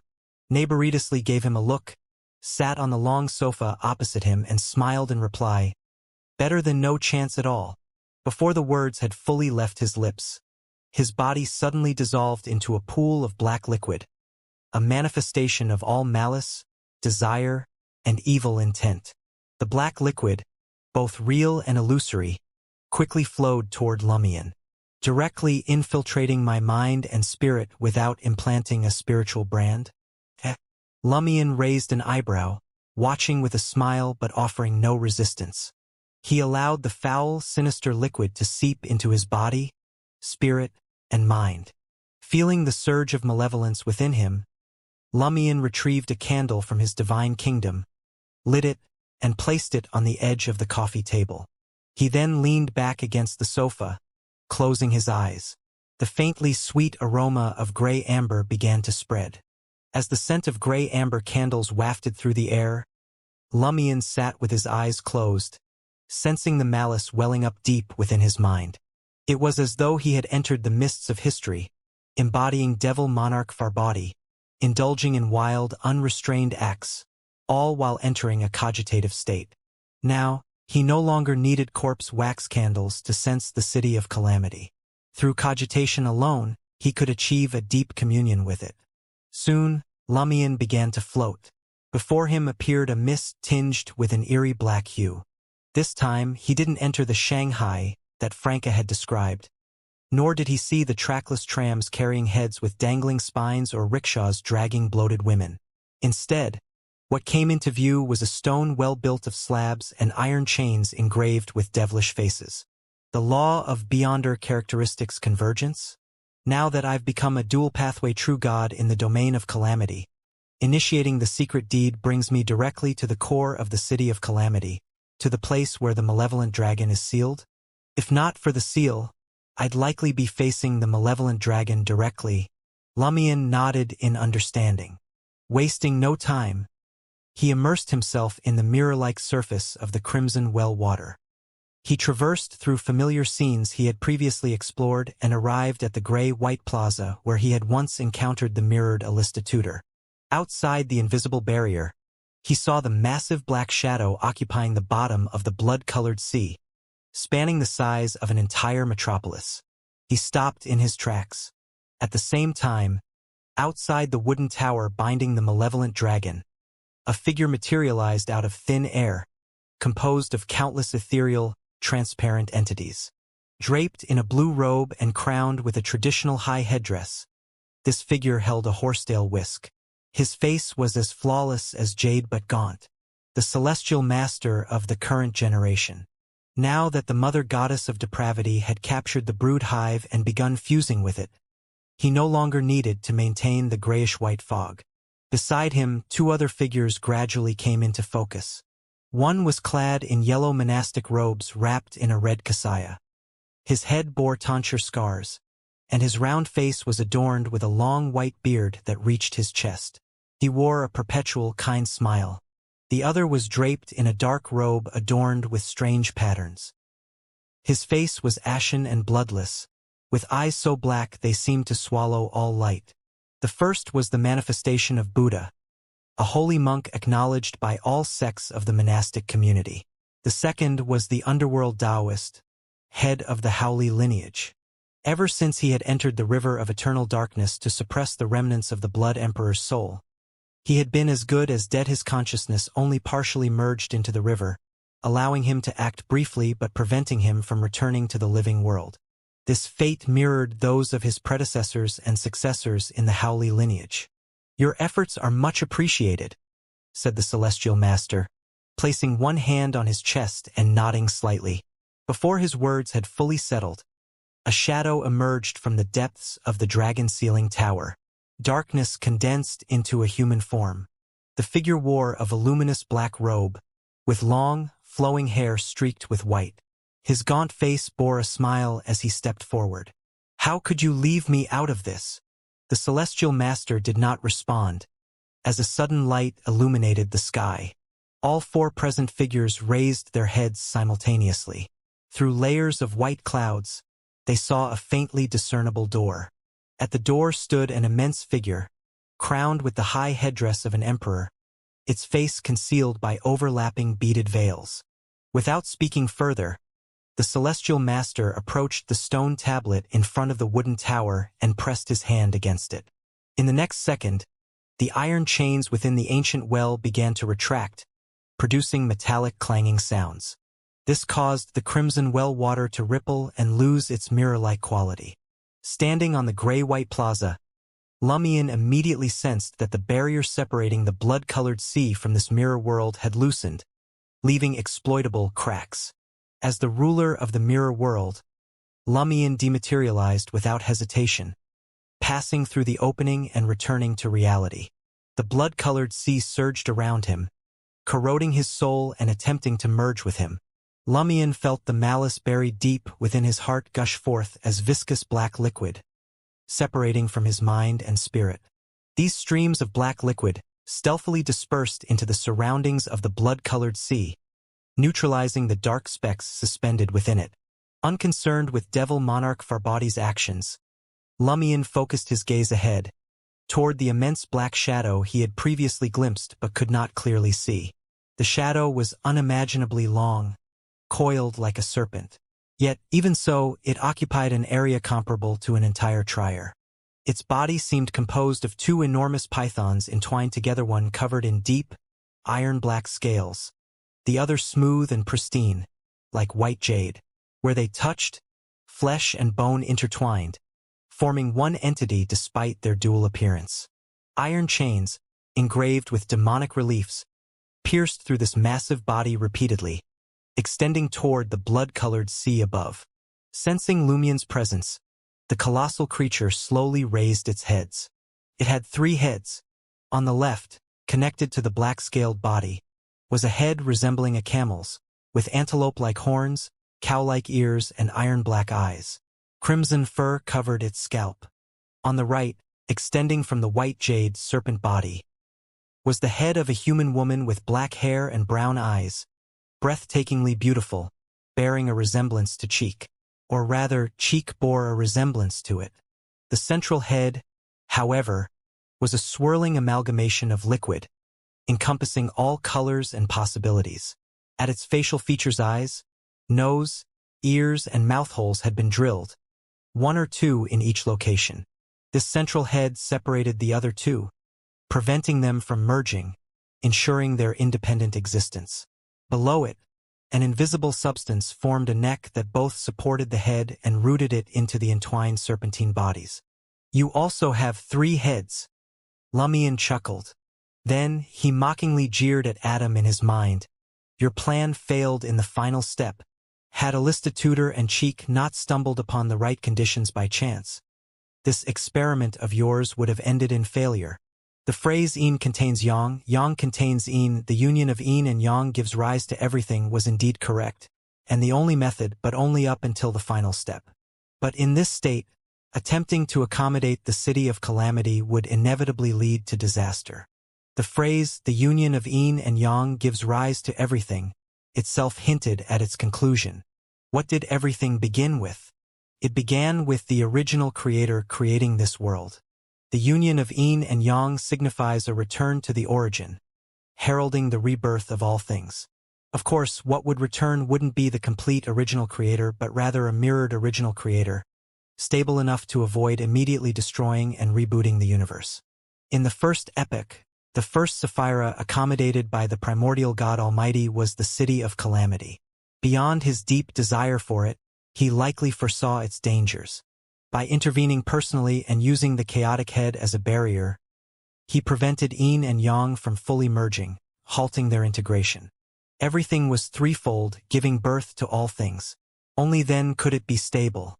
With his 3 heads and 6 faces, Lumion gazed at the similarly 3-headed malevolent dragon, laughing wildly. Inside the wooden tower, the celestial master, the holy monk, the Howley lineage's underworld Taoist, and the self-proclaimed master of the Shadow Cottage each sat cross-legged at one of the dragon-sealing well's corners. Underneath the celestial master appeared a desolate wilderness. Behind the holy monk, a pristine, transcendent halo emerged. Before the Howley sect master, a straight, broad, dark river flowed out of the void and into the ancient well.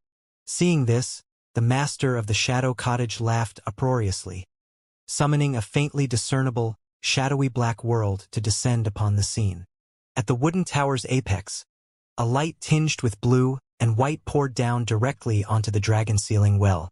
Clanging sounds echoed as faint light glimmered on the chains embedded in the ancient well's walls, shaking violently. The battle between Lumion and the malevolent dragon, or rather, Lumion's effort to accommodate the City of Calamity, was something the high-ranking figures like the Celestial Master could not directly intervene in. They could only use the pre-existing seals to restrict and weaken the malevolent dragon. At the bottom of the blood-colored sea, the malevolent dragon's 6 eyes fixed on Lumion, and an overwhelming pressure descended upon the world. Lumion, holding on to the idea that, if I can persuade it, I can save a lot of time, and there's nothing to lose by trying, smiled and instigate the malevolent dragon. I know you desire war, destruction, the conquest of all things, and to send those who refuse to submit into chaos. If you're willing to merge with my body, I will lead you into the highest realms of warfare, where those so-called great existences will either bow before you or be destroyed by you. As Lumion spoke, Cheek's face turned forward, eager to add something, to instigate a few words herself. Unfortunately, she couldn't speak. The malevolent dragon stared at Lumion for several seconds, and then the two side heads spoke simultaneously. One voice was masculine and powerful. The other was soft and alluring. The two overlapped, resonating throughout the surroundings. The hawk does not bow to the sparrow, and a true dragon does not obey the wild dog. If you wish to claim all this, then come and defeat me, kill me. Hearing these words, Lumion suddenly felt a surge of excitement. So did the face of Alista Tudor, whose eyes turned iron black, filled with fervent intensity. Lumion immediately raised his right hand and removed the dark gold mask from the central face on his left shoulder, revealing the visage formed of the chaotic vortex. He laughed loudly and declared, "Then let us fight!" In the world of ruins, above the grayish-white fog outside the western continent, the blood-red moon continued to fend off the marionettes controlled by Klein, while simultaneously suppressing the brood hive with relentless fury. Suddenly, from deep within the blood-red moon where the physical core might reside, came a strange sound. Thump, thump, thump. It sounded like the heartbeat of a fetus within its mother's womb. Before the fetus had even been born, its heartbeat pierced through its mother's body, echoing across every place illuminated by the blood-red moonlight. Thump, thump. As the heartbeat intensified, the towering, 10,000-meter-high brood hive hesitated in its struggle. It seemed to be drawn by an inexplicable force or subjected to an irresistible power. Its fusion with the blood-red moon accelerated once again. However, the heartbeat emanating from the depths of the moon did not last long. It soon subsided, as if even the moon's body rejected its continuation, unwilling to let the pulsations grow stronger. It was as though allowing it to persist might bring about an unknown problem, one so severe that the moon itself was reluctant to face it. After the brief resonance of the infant's heartbeat, the brood hive's resistance faltered. Though it still struggled and held its ground, its efforts were no longer as fervent as before. It was akin to a battlefield charge, once full of hope, being thwarted, leading to a drop in morale. Under such circumstances, failure seemed inevitable in the near future. At the bottom of the blood-colored sea, Lumion removed the dark golden mask, revealing the chaotic vortex face beneath. At that moment, the left head of the malevolent dragon let out a terrifying roar. The roar reverberated through Lumion's mind, causing an overwhelming buzzing that briefly scattered his thoughts. Pain shot through all three of his necks as if invisible hands were trying to wrench each head from his shoulders, spine and all. Of the three, the chaotic vortex head was the least affected. It turned to the front, stabilizing the body while continuing to gaze at the malevolent dragon. Accompanied by the roar, the malevolent dragon attempted to stretch its massive body and ascend to the upper reaches of the blood-colored sea. but metallic clanging echoed as black iron chains embedded in its flesh and soul strained against its movements. One after another, the demonic engravings on the chains transformed into colossal, tangible entities, manifestations of various demons. They desperately pulled on the chains, preventing the malevolent dragon from leaving its position. Some demons quickly succumbed to the malevolent dragon's power, submitting entirely. Others held on, stubbornly resisting the forces of conquest. Seeing the formation of demons faltering and on the verge of complete submission, a dark, colorless river flowed down the iron chains, revitalizing the struggling devils. It was like an emergency injection, causing them to return to their positions and heed the commands of their sealers. High-ranking figures of the death pathway wield significant control and suppression over their lesser counterparts. The river of eternal darkness, a force even higher in rank than death itself, amplified this effect. When the malevolent dragon was first sealed, the engravings of demons on the iron chains were chosen specifically for this purpose. Empowered by the river of eternal darkness and controlled by the Howley Sect's sect master, these demons could partially resist the dragon's powers of conquest and charm.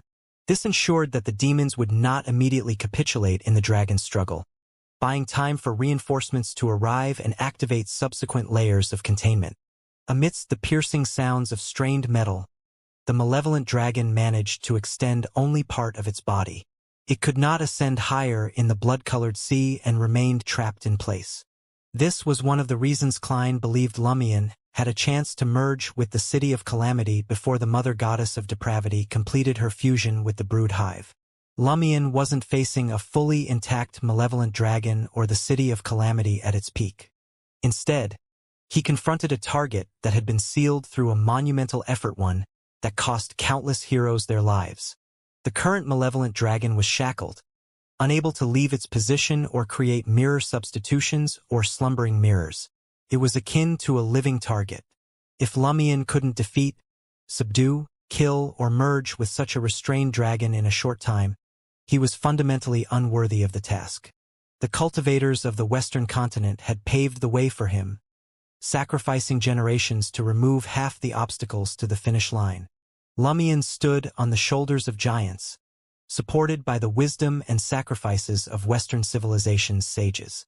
This was a relay passed down through countless generations, and Lumion was merely the final runner. Many of the demonic entities engraved on the dragon sealing chains were once cultivators who voluntarily transformed themselves to bind the dragon. They willingly accepted eternal torment, choosing to descend into demonic hell to ensure the dragon remained imprisoned. Today, they would finally see the decisive battle. The malevolent dragon would be slain, and they would be liberated. Success doesn't have to be achieved by me, but I must contribute to its achievement. The demons on the iron-black chains, their faces twisted and their claws bared, remained steadfast. The majority stood resolutely at their posts, refusing to retreat, vowing to resist to the death. They pulled on the chains with all their might, firmly restricting the dragon's movements and creating opportunities for Lumion's attacks. Earlier, Lumion had attempted to instigate the dragon not only to save time, but also to leverage the Eye of Calamity to identify the malevolent dragon's weaknesses and the tributary of fate leading to its death. But the malevolent dragon had no fatal weaknesses. There was no tributary in fate leading to its true demise. Its only vulnerabilities were the chains and the demons that forcefully created limitations. These were not deadly flaws. They merely restricted its actions and diminished its power. Thus, Lumion removed the dark golden mask. He intended to use the chaotic vortex face to draw upon the White Tower pathway's omniscient eye ability. This time, he wasn't searching for weaknesses or death. He was searching for problems. The vortex on the chaotic face at the center of his left shoulder began to spin. Deep within the vortex, an eye seemed to open, illuminating the entwined dual dragon bodies and their three heads. In an instant, Lumion saw the problem. A scene suddenly appeared in his mind. Under a specific psychic storm, intangible shadows that didn't belong to the dragon yet bore its aura were stripped away. These shadows included a general seated alone in a tent, a beautiful dancer performing under the general's gaze, a conqueror standing before a massive mound of skulls, a concubine gracefully dancing in his palm, an emperor ascending a sacrificial altar alone, and a favored consort smiling at the sight of beacon fires rising in the distance. These shadows represented successive generations of high-ranking figures who had aligned themselves with the City of Calamity. They were a jumble of influences that had imparted some degree of consciousness, thoughts, and inclinations to the malevolent dragon. Lumion envisioned using psychic authority and a specific mental plague to temporarily strip away these external consciousnesses, rejecting them to the edges of the dragon's being. This would return the malevolent dragon to its most primal and authentic form. As such, the malevolent dragon would become a pure symbol of calamity, a walking embodiment of destruction, incapable of controlling its own instincts. This created exploitable vulnerabilities. As the scene took shape in Lumion's mind, the malevolent dragon, which was straining against the chains, suddenly stiffened. One by one, intangible shadows separated from its body. The dragon's left head, with its iron-black eyes, was instantly tinged with blood red. The expression on the right, the beautiful woman's head, turned mad. Even the central, chaotic head began spewing all-encompassing colors from its drilled apertures. The declared future from a visionary was unfolding. The blood-colored sea quaked violently the very next second. An indescribable aura of destruction and madness descended upon the scene. The demons on the chains trembled uncontrollably, while Lumion's right and central heads were forced to bow. The malevolent dragon's white-bodied head, with its crazed blue eyes, swiftly reflected Lumion's body within its gaze. It perceived his fragile balance and the point of Calamity's detonation. Without hesitation, the dragon lunged forward. In its eyes, Lumion's body began to collapse from within, exploding into chaos. Catastrophe descended. This was a strike against Lumion's greatest vulnerability, his precarious balance. For the now instinct-driven malevolent dragon, what would happen to Lumion in the event of such a collapse didn't matter. Its sole desire was destruction, the return of all things to chaos. Lumion's figure shattered abruptly, voluntarily turning into a mirror. Yet, even with his preemptive use of a mirror substitution, the catastrophe traveled through the connection between the avatar and his true body, spreading to him. This was the nature of the City of Calamity. As long as a connection existed, it could curse, affect, and spread catastrophe. Lumion's half-female, half-male body shimmered in one corner of the blood-colored sea. Both sides of his form began writhing as though they intended to devour each other. Meanwhile, the central head lost its connection and control over the heads on the right and left. Within Lumion, the uniqueness of the primordial demoness, the uniqueness of the Red Priest, and the demoness of Apocalypse beyond her characteristics and Conqueror erupted into violent conflict. Each sought to end the current equilibrium and dominate the whole. Illusory cracking noises echoed as the invisible connections within Lumion, linking his various traits, were forcibly severed by the catastrophe. However, this did not cause Lumion's body to collapse catastrophically. Instead, it shattered the protections maintaining his balance. Grafting. That protection was grafting. Shortly after becoming a dual-pathway true god, Lumion had enlisted Mr. Fool's assistance to graft the uniqueness and beyonder characteristics within him into a cohesive whole, stabilizing his existence in a peculiar manner. He had made similar preparations before facing the primordial demoness. Now, the grafting had shielded him from one catastrophic collapse of his balance, but it could only do so once. Beyond this, even the Lord of Mysteries Klein could no longer intervene in what transpired here. Lumion's three heads continued to spin, each turning toward different directions. Had he not spent the past month adjusting his state and further stabilizing his psyche and spirit, Lumion, who had relied on grafting to escape the predicament, would still have taken the inevitable turn, albeit less catastrophic. As his three heads rotated, Lumion managed to barely regain control of Cheek's face. He raised one arm on his right side.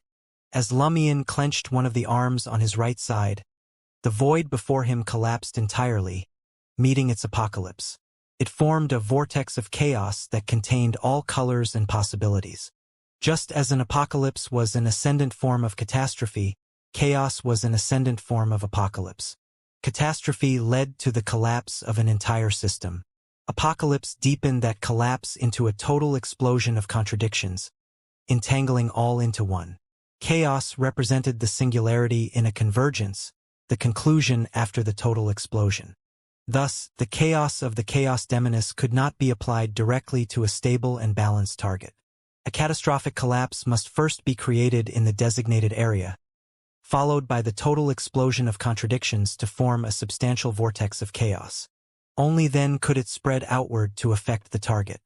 As soon as the vortex containing all colors appeared, it began spreading toward the malevolent dragon. It encountered an invisible barrier, unable to directly reach the dragon's massive body. This was part of the sealing mechanism.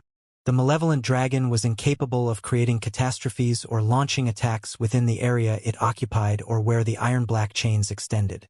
Otherwise, it would have destroyed the sealing chains through self-inflicted damage long ago, returning to the sea. After all, as long as even a single flame of its being remained, it could rebuild its body. This limitation restricted both the malevolent dragon and Lumion. The vortex of chaos churned violently against the invisible barrier, pulling and shredding it in an attempt to consume it. Yet the barrier's power seemed endless, showing no signs of faltering in the short term. Around the dragon-sealing well, high-ranking figures from the Western continent, such as the Celestial Master and the Holy Monk, successively unleashed their powers. Layer by layer, they decoupled the seal, creating a breach in the area where Lumion was attacking. The vortex of chaos quickly broke through the invisible barrier, extending toward the malevolent dragon's enormous body. On the surface of the chains binding that part of the dragon, the demon carvings, rather than showing anger as they faced the encroaching chaos, wore expressions of joy. They straightened their backs, lifted their heads high, and their terrifying visages of green faces, sharp fangs, bare bones, and oozing pus radiated pride and relief. The vortex, containing all possibilities, swept them in, quickly dissolving them into nothingness. The corresponding chains fractured and fell into the chaos. That section of the malevolent dragon's body was also torn apart. Deep red flames, iron-black bones, white spikes, and black fur all dissipated into the vortex of chaos. All three of its heads tilted back simultaneously, letting out agonized howls. The affected part of its body broke apart. Without the binding chains, it ignited prematurely with black flames that restrained madness, destruction, and chaos. The swathes of dark flames collided with the approaching chaos, plunging the blood-colored sea into instant darkness. Light, sound, and motion all ceased to exist. Both forces annihilated each other simultaneously. As Lumion prepared to capitalize on his strike, to unleash catastrophe, herald apocalypse, and initiate wave after wave of warfare, a surge of madness erupted from deep within his mind. The occasional state he was in ended prematurely. He lost control. He went mad. This was because the malevolent dragon was an incomplete origins of disaster. Unless it deliberately restrained itself, its corresponding symbols would inevitably influence the surrounding area. For Lumion, two latent calamities were most prominent: his fragile balance and the fact that he had already lost control and succumbed to madness, only temporarily lucid due to the Fool Klein's wish. The first had already been triggered earlier, and now the second was inevitably manifesting as disaster. The central head on Lumion's body lost all reason. Its expression twisted with madness. At the same time, the chaotic vortex face on his left shoulder suddenly developed two holes, as if organs had been forcibly gouged out at the positions of its eyes. This face took over his entire body. A virtual persona. It was the virtual persona from the visionary pathway. Over the past month, besides stabilizing his state and helping the Tarot Club members, as well as those he still cared about in the protected zones, Lumion had been contemplating potential challenges in his battle against the malevolent dragon. Thanks to the Fool Klein's awakening and accommodation of Sapphira Castle, Lumion gained deeper understanding and mastery over symbols and their influences. He learned the nature of the origins of disaster, calamity of destruction, as well as their potential impacts on himself. To counter this, He had used the visionary's abilities to implant a virtual persona in himself. If his primary consciousness lost control and descended into madness, this temporary persona would immediately emerge, fusing with the chaotic vortex face to take over his body. The chaotic vortex face was chosen because only its status and rank could suppress the other faces and the uncontrollable madness of his primary consciousness. The virtual persona, a near-exact replica of Lumion but with subtle differences, barely restrained his frenzied instincts. At that moment, an endless black void appeared before him, along with a star larger and brighter than the sun. The star's core collapsed on a massive scale, releasing unparalleled light and heat. A sea of unimaginable brilliance surged forth, just seconds away from engulfing Lumion. The central head on Lumion's body burst into maniacal laughter. Is this also a damn calamity? At the border between the western continent and the fog sea, high above the grayish-white fog, the nest-like, 10,000-meter-high peak on the blood-red moon began to tremble, sinking inch by inch. The halted fusion resumed, though not at the same rapid pace as when the blood moon first rose. Among the countless manifestations of Klein surrounding the moonlit world, some were engaging in infighting, while others remotely influenced the mother goddess of depravity, albeit only causing interference. Somewhere in the ruins of the southern continent, within a concealed area protected by slight corruption transmitted by the Mother Tree of Desire through the chained god, the grotesque followers of the Mother Tree of Desire oozing pus, with misplaced facial features, or bearing animalistic traits like rabbit ears, skinny pig limbs, and sheep torsos, or writhing in agony under ceaseless curses, simultaneously received messages from Sua and Tyre. Come to the altar! Ha ha ha! The mother goddess of depravity is about to succeed. After accommodating the brood hive, she will assist us according to her pact with the Lord, the primordial God Almighty. This is what we gained in exchange for the loss of the Tree of Shadow. Upon hearing the name Mother Goddess of Depravity, many of the followers underwent grotesque transformations, sprouting genitalia, staining blood red, or swelling as fetuses prepared to tear their way out. These beyonders staggered toward the altar. Sua and Tyre, in their madness, were indifferent to their states or perhaps didn't even consider it. Confronted by the exploding sea of light, Lumion ignited. He transformed into an invisible, colorless flame before becoming pure light. In a sun-like state wreathed in fire, he met the raging, searing, terrifying sea of light. Lumion was absorbed into it, his outer flames extinguished and reignited repeatedly, while his inner luminous consciousness alternated between disintegration and cohesion. As the explosion neared its end, he morphed into a vortex of chaos, absorbing the surrounding light and heat to reconstruct his body. Relying on the chaotic vortex face's status, rank, abilities, and its affinity with light, Lumion barely survived this calamity. Yes, the calamity of destruction encompassed universal symbols, and a supernova explosion was undoubtedly one such calamity. Similarly, as the calamity of destruction represented a universal-level symbol, the scope of the City of Calamity could be infinitely small or infinitely vast. Immediately after, Lumion transformed into light and, at the speed of light, raced toward the location of the malevolent dragon he sensed. At that moment, an indescribably deep darkness emerged in the adjacent starry sky. The darkness couldn't be directly seen or truly perceived. It was identifiable only through the distorted gases and the slow-spinning disc-like structure surrounding it. The light that Lumion had become bent uncontrollably toward the darkness, entering the rotating structure of diffuse material. This too was a calamity, a true calamity of destruction. Lumion realized he had only one path to survival: to quickly pass through the earlier breach and enter the malevolent dragon's territory. There, the malevolent dragon couldn't launch attacks or create calamities. Otherwise, it would have freed itself long ago. Amid the bending light, Lumion abruptly reverted to his fiery giant form.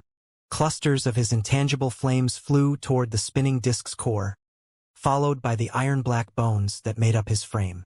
Seizing a fleeting opportunity, a vivid banner-like mark emerged on the forehead of the central head. He was invoking the sacrificial ability of the Red Priest, offering tribute to the malevolent dragon and pleading for its aid. In a normal state, the malevolent dragon would have ignored its enemy.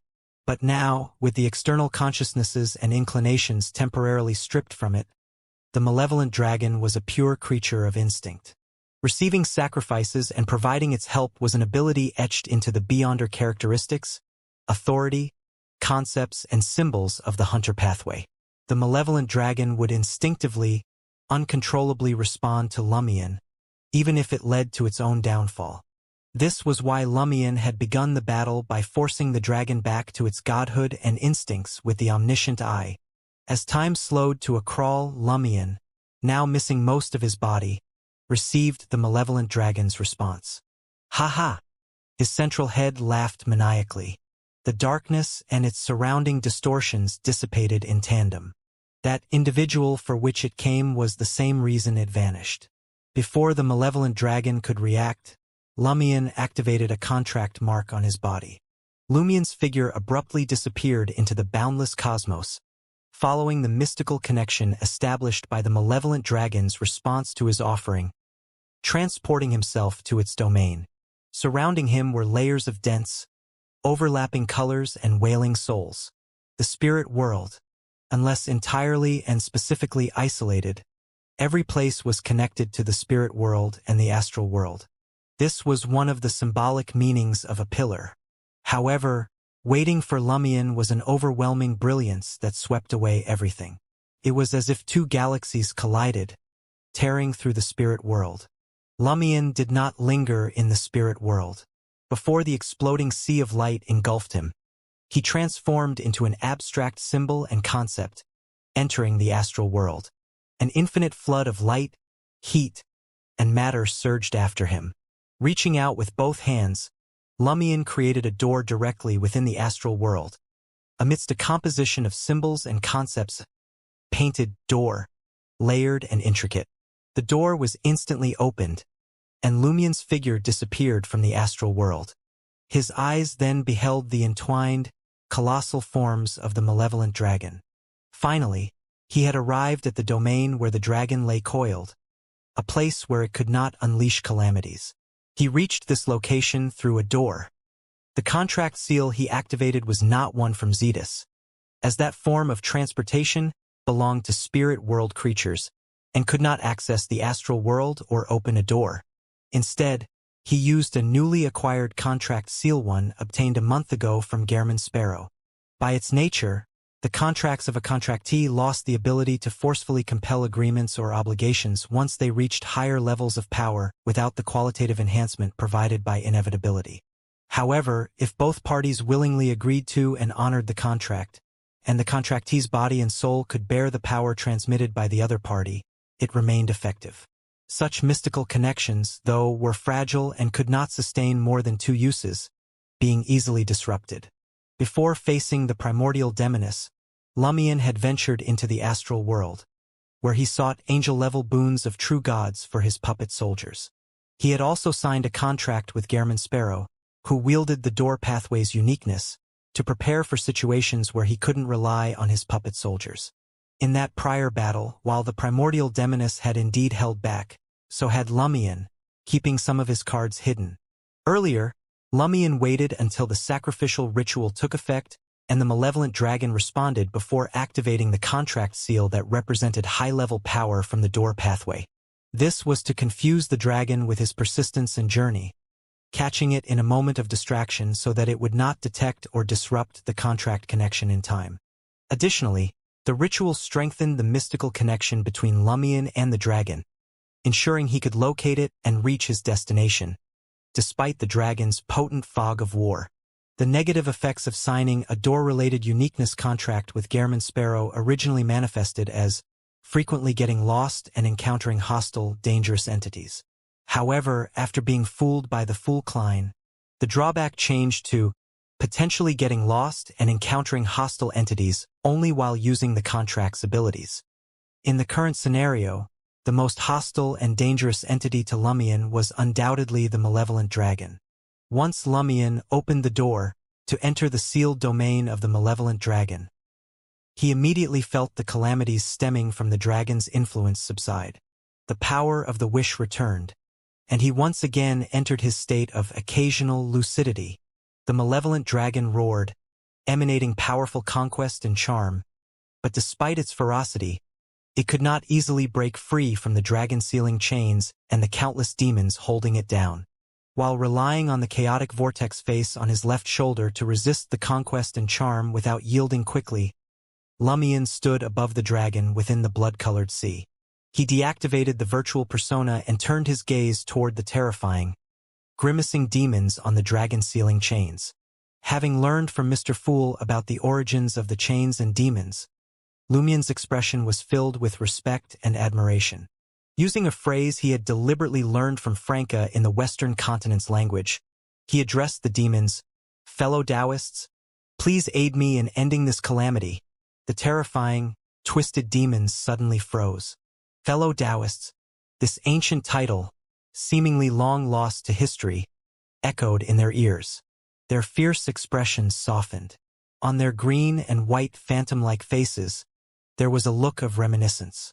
Still straining to maintain their positions along the various nodes of the chains, ensuring that the malevolent dragon remained sealed and could only use abilities like conquest and charm within the domain, some of them extended their hands to straighten their crooked, tattered crowns.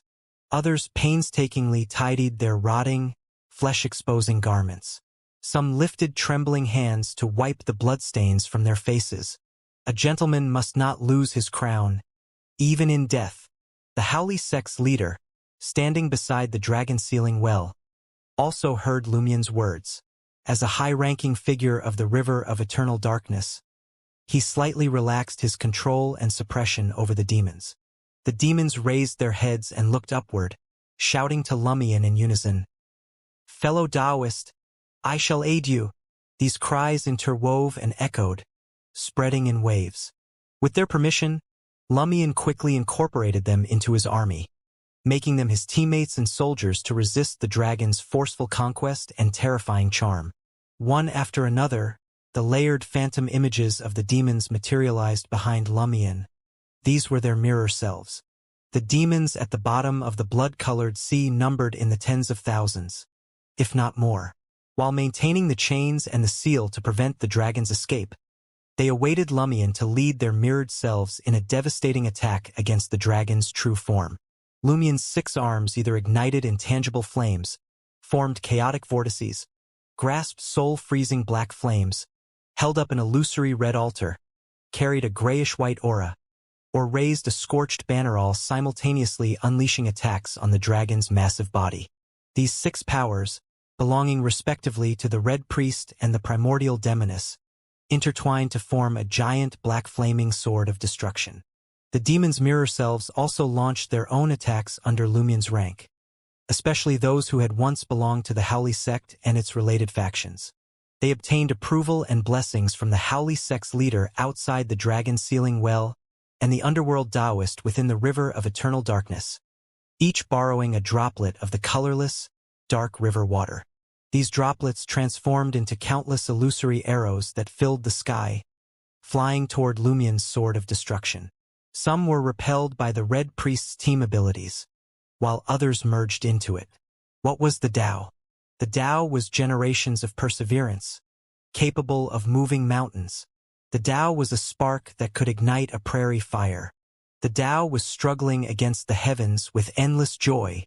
The malevolent dragon roared, unable to unleash calamities or disasters within this domain. Could only rely on abilities like conquest and charm. It was restricted, and so was Lumion. The destruction Lumion unleashed remained confined to the mirror world, unable to reach reality. Meanwhile, the dragon's true form was not within the mirror, it was sealed and constrained. The demons who had borrowed the River of Eternal Darkness's water, both their mirrored selves and true forms, succumbed one after another to the erosion of the Sapphira's power. Yet none showed pain. Their expressions were calm and serene, with smiles of expectation and hope. The remaining demons, seeing the black flaming sword of destruction draw ever closer to the dragon, also smiled. "Come, strike us."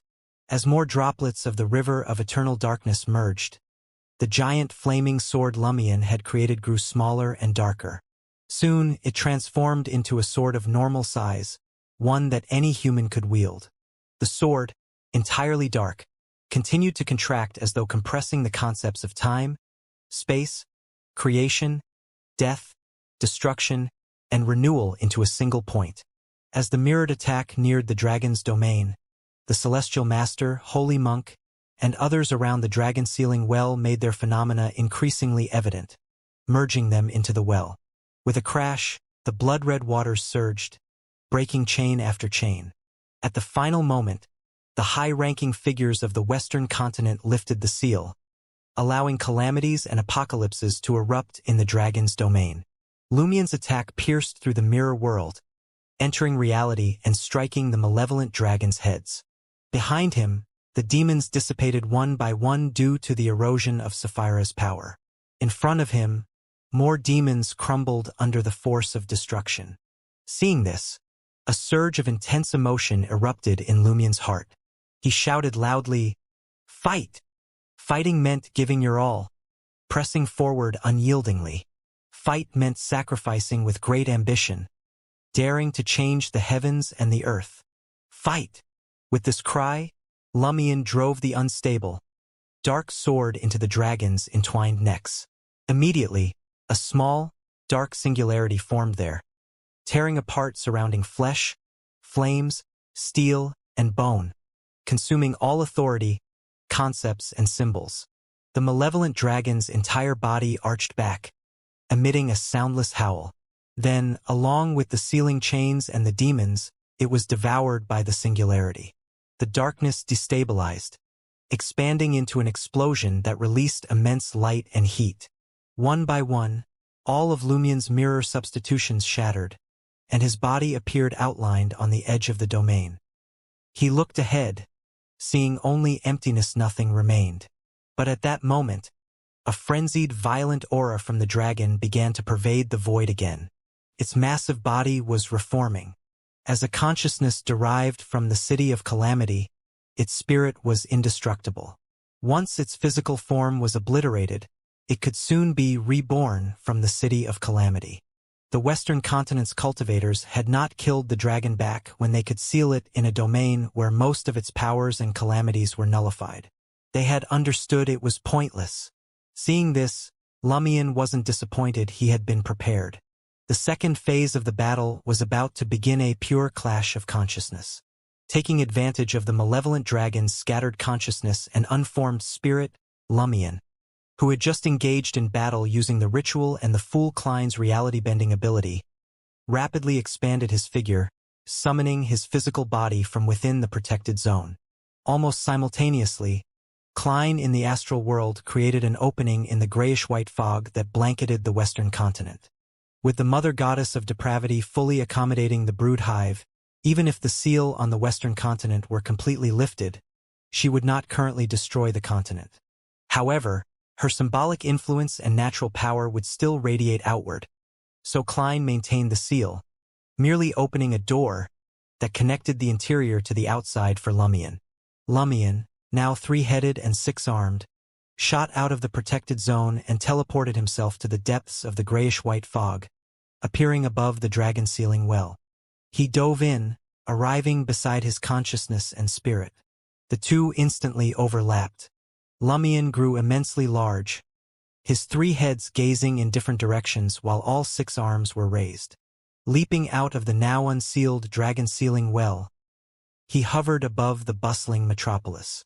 Stretching his hands downward, he pulled at something heavy from a distance. The people within the city suddenly felt the sky darken, and the ground trembled noticeably.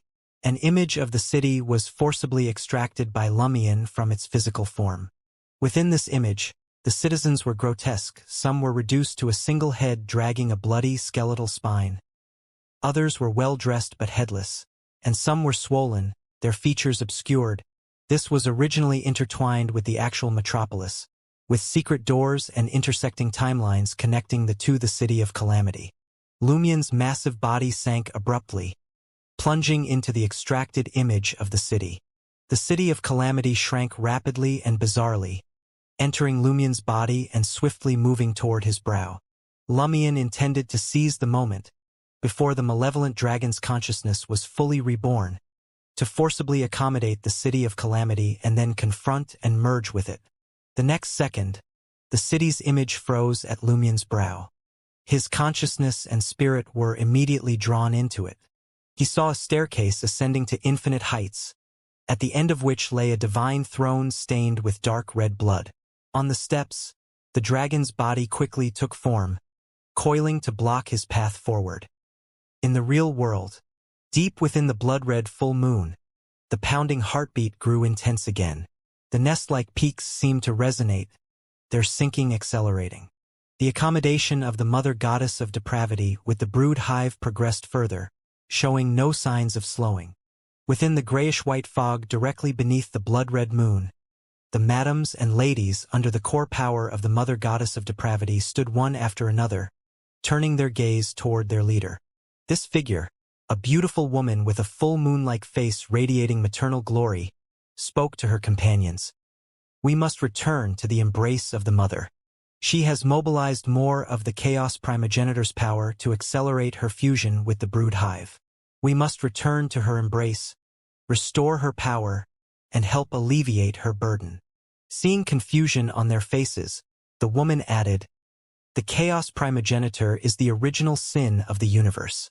Although merely sequence O of the Valley God pathway, it carries significant symbolism. That symbolism represents the nascent, original creator of the next universe. Nurturing it is one of the mother's most vital symbols and a key reason she remains a pillar even after the brood hive's separation. Even as a mother, she cannot overly wield its symbolic powers without risking instability or further complications." Understanding dawned on the ladies and madams, their expressions reflecting varying degrees of reverence born of the knowledge imparted. Together, they chanted in unison, "Praise be to you, Mother of all things. Praise be to you, eternal evil. Praise be to you, the true great Mother Goddess." Amidst their praises, these bestowed and beyonders transformed into beams of red, black, or brown light, streaming one after another into the blood-red moon and merging with it, a hidden corner of the world of Ruin's south continent. The bizarrely shaped Rose School of Thought Beyonders and Mother Tree of Desire followers flocked densely near an altar, their numbers overwhelming. Atop the yellow, pyramid-like altar, a figure wrapped in bandages, thorns, and roses hung motionlessly, appearing to bind all curses and desires on the verge of erupting. Chained God Tolsna. Following the vortex incident and the descent of the crimson moon, this deity had effectively perished. His body, consciousness, and spirit were entirely corrupted by the mother tree of desire, acting as her proxy. Now, he would serve as the primary sacrifice for this ritual, forcibly opening a passage with the mother goddess of depravity's aid allow the tree desire ascend within the barrier. Of course, if the barrier shattered under the mother goddess's assault, it would simply return directly to the great existence, the mother tree of desire. When the sacrifices were ready, the thoughts of Sua and Tyre radiated outward from in front of the chained god. The ritual. Begin the ritual. Within the consciousness space corresponding to the city of calamity. Seeing the malevolent dragon's body rapidly forming, the three-headed, six-armed Lumien suddenly disassembled. He split into 6 consciousnesses and 6 figures. These included his primary consciousness, Aurora's consciousness, Jenna's consciousness, the dull and unresponsive chaotic vortex consciousness, primordial demoness Cheek's consciousness, and Blood Emperor Alistitutor's consciousness. Though not entirely fused, they had partially merged, cooperating, conflicting, or entangling to form a fragile balance while portions corresponding to Omabella and Zetus had fully integrated with Cheek and Tutor, becoming indistinguishable. In the real world, Lumien could not break this balance or separate these distinct consciousnesses. However, in this space where they had a degree of independence, they could unite or divide. If Lumien succeeded in accommodating the city of calamity, his consciousness would eventually form a unified whole indivisible, even under similar circumstances. This was the distinction between dual-pathway true gods and great existences. The 6 consciousnesses coalesced instantly, Lumion pulled the statue-like chaotic vortex face consciousness, along with Aurora's and Jenna's consciousnesses, a step back, disappearing from the dragon's impending attack. This left only primordial demoness Cheek and Blood Emperor Alistitutor in place. Cheek gazed deeply into the Blood Emperor's eyes, then fixated longingly on the dragon, as if saying, "Finally, this moment has come." Behind her appeared a figure clad in a black skeletal dress, the mirrored Oldest One's feminine aspect. Similarly, behind Blood Emperor Alistitutor, the mirrored Oldest One's masculine aspect emerged, clad in white armor. In the real world, these figures were forbidden from meeting or merging. But in the consciousness space, Cheek and Tutor could briefly reunite, provided Lumion withdrew the chaotic vortex consciousness. This reunion could only occur once, as it would severely wound both Cheek and Tutor. Left unchecked, it could lead to the true birth of the mirrored Oldest One's consciousness. Lumion was now gambling on this symbolism to counter the dragon's consciousness, seizing every moment. Instantly, the malevolent dragon's consciousness transformed the space into an infinite, dark cosmos filled with scattered calamities. Cheek and Tutor drew close, accompanied by their mirrored forms. The entire universe froze, all calamities losing their vitality, their light and heat extinguished, plunging into total silence. Then, the most violent explosion erupted. Massive amounts of matter scattered outward, forming stars, suns, seas, and various life forms. The malevolent dragon's consciousness dissolved in the prior freeze, and was shattered amidst the current creation, reforming into disparate entities. Once again, it dissipated, reconstituting within the city of calamity, where it would recover before long. The figures of Cheek and Tutor merged into a single sphere, twisting and writhing as they struggled to fully integrate. At this moment, a chaotic vortex face emerged from within, separating them into 4 positions: north, south, east, and west. Annihilation and creation became unstable. The next second, Lumion, Aurora, and Jenna returned, towering as giants. They forcibly dragged the weakly reborn malevolent dragon's consciousness close to them. Under these circumstances, the chaotic head of the malevolent dragon and the chaotic vortex face became strongly attracted, exerting a powerful pull toward convergence. They originated from the same place they were one to begin with. The chaotic vortex face and chaotic head merged, drawing each other to a central point to fully unite. This act separated Cheek and Tutor, including their mirrored forms. The instability of annihilation and creation ceased abruptly. Having finally prevented the true birth of the mirrored original creator's consciousness, Lumion, Aurora, and Jenna were forced to return to the body containing the chaotic vortex face. In doing so, they and the malevolent dragon were now inseparably close, breathing audible, forms distinct. Neither could evade. Neither could retreat. The malevolent dragon's camel-like head, adorned with antler-like horns and covered in blood-red fur, lunged past the chaotic head and violently collided with Lumion's face, devouring it. Lumion did not back down.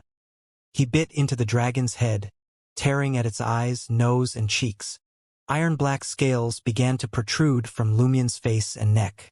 This was a symbolic manifestation of the struggle and merging of consciousness.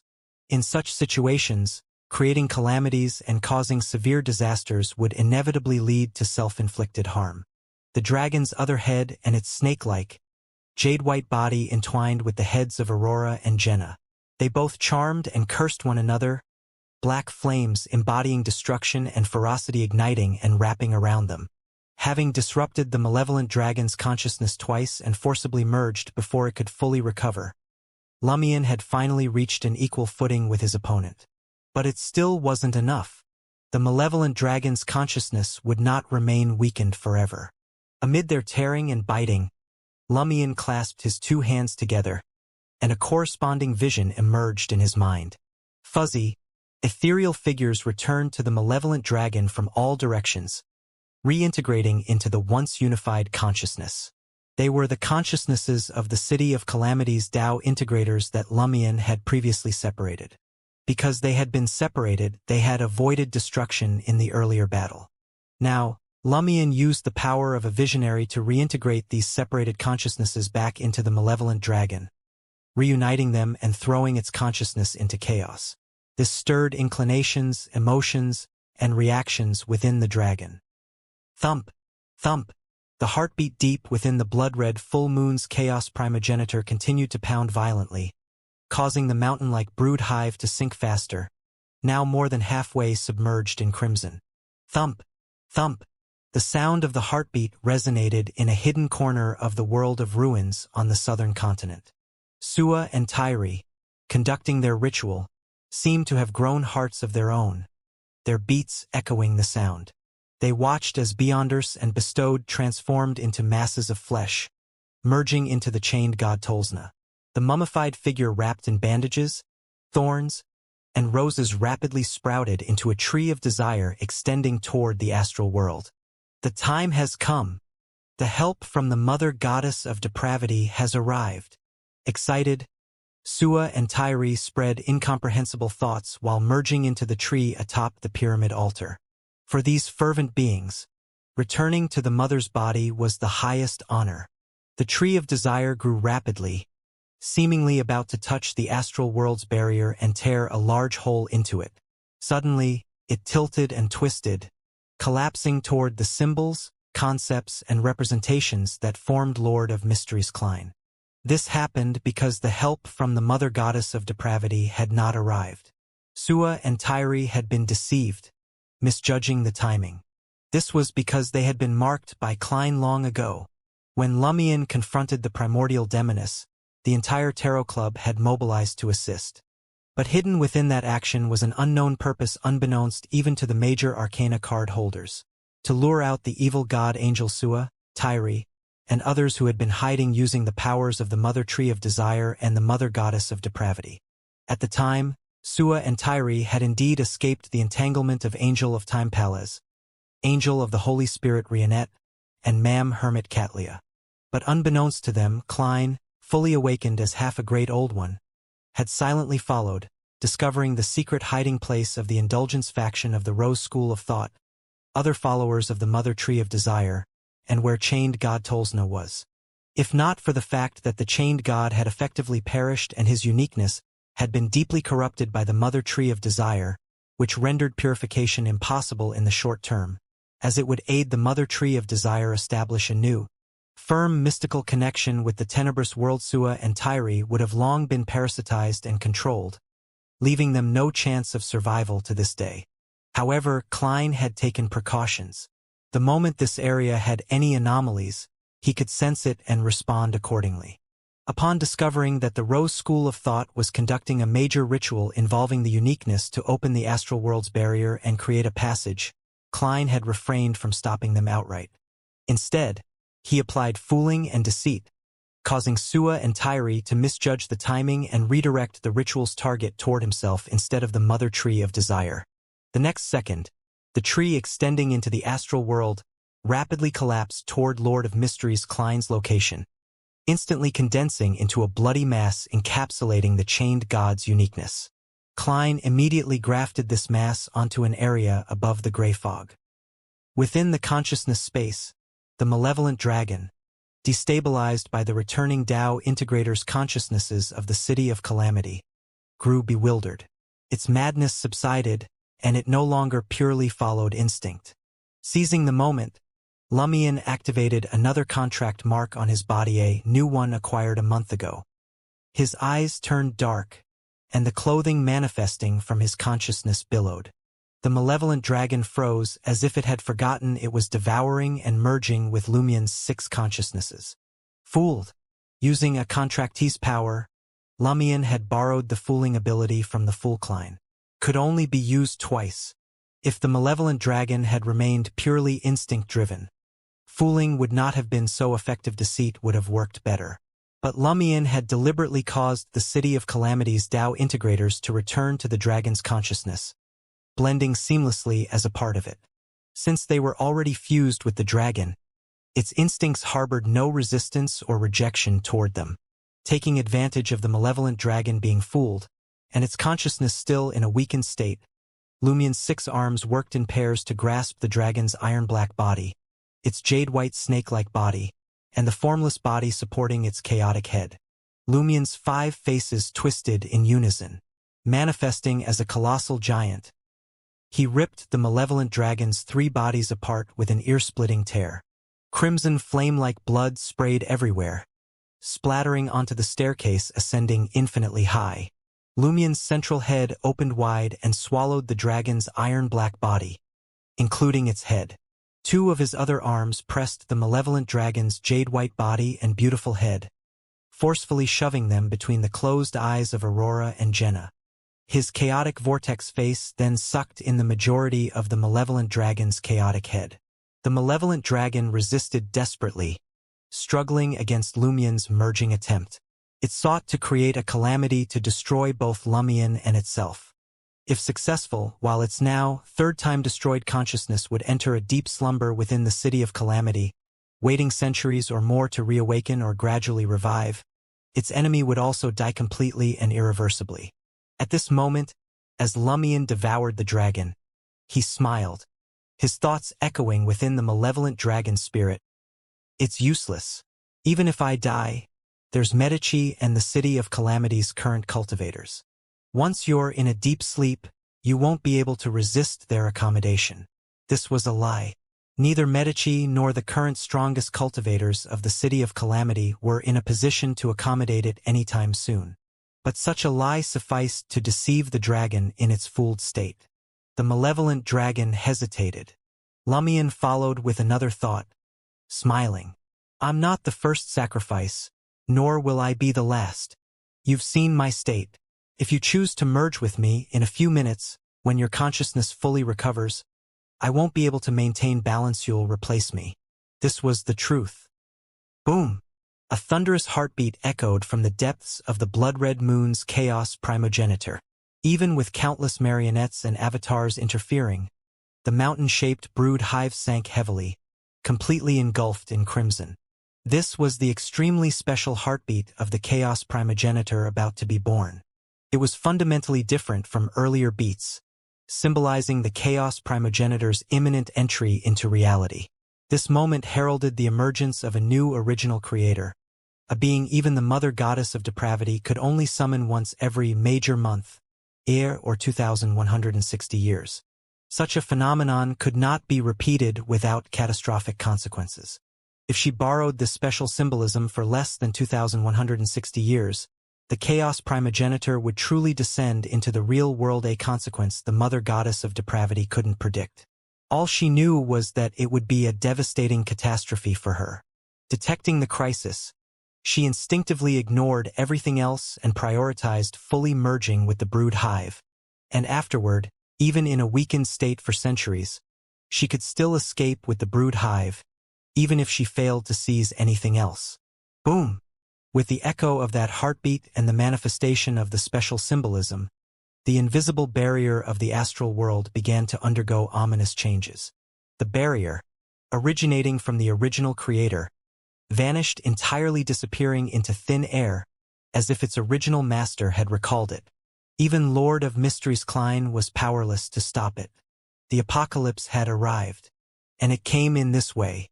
At that moment, Klein performed 2 actions. First, he extended slimy, eldritch tentacles into the thin gray fog and pulled the astral barrier back from history, placing it in front of entities like the Circle of Inevitability and other great old dominators. Of course, the historical projection of the astral barrier lacked the oldest one's status, much like the contradictions between historical projections and uniquenesses. Without the oldest one's status, this astral barrier could only hold for 2 or 3 seconds. Second, Klein grafted nearly all living beings and their corresponding environments from the Western continent into the protected zones. As soon as Klein completed these 2 actions, the blood-red full moon ascended into the sky. Immediately afterward, the crimson liquid enveloping the moon surged upward, coalescing into a colossal figure in an instant. This figure emitted an incredibly terrifying suction, drawing forth grayish-white fog from the infinite heights and revealing the crimson moon and the strange, brownish earth. It seemed as though these elements wished to return to their mother's embrace but were held back by the gray fog. Similarly, the beyonder characteristic of the beauty goddess within the protected zone broke free of its seal and approached the gray-white fog's edge. Law of beyonder characteristics convergence. Although the mother goddess of depravity was considerably weakened after accommodating the brood hive, she could still utilize the law of beyonder characteristics convergence to directly reclaim the uniqueness of the mother pathway, the uniqueness of the moon pathway, and the corresponding sequence 1 beyonder characteristics as long as there was no opposition on the same level. Taking advantage of the mother goddess of depravity's focus on reclaiming her possessions, Lord of Mysteries Klein lifted the seal over the entire western continent, causing the grayish-white fog there to vanish abruptly. Now, only 5 Spherote Watchers, the Celestial Master, the Holy Monk, and 3 others, remained on the western continent. They did not fear the natural dispersal of the mother goddess of depravity's power or its accompanying symbolism. As Klein removed the western continent's seal, the 8 stars before him grew exceptionally massive, each eager to shatter the illusory barrier of historical fog and seize the sapphira and uniqueness they craved. This sight stirred a sense of despair and fear in both the god of steam and machinery, Stiano, and the god of knowledge and wisdom, Heraburgen. They could tangibly feel the oppressive aura emanating from the great old dominators. At this moment, Klein's voice echoed within their minds. There's still a chance. The gods instinctively turned to Klein and saw the Lord of Mysteries, cloaked in a black trench coat, gloved in dark leather, and holding a star-encrusted cane, surrounded by grayish-white fog, carrying the weight of history.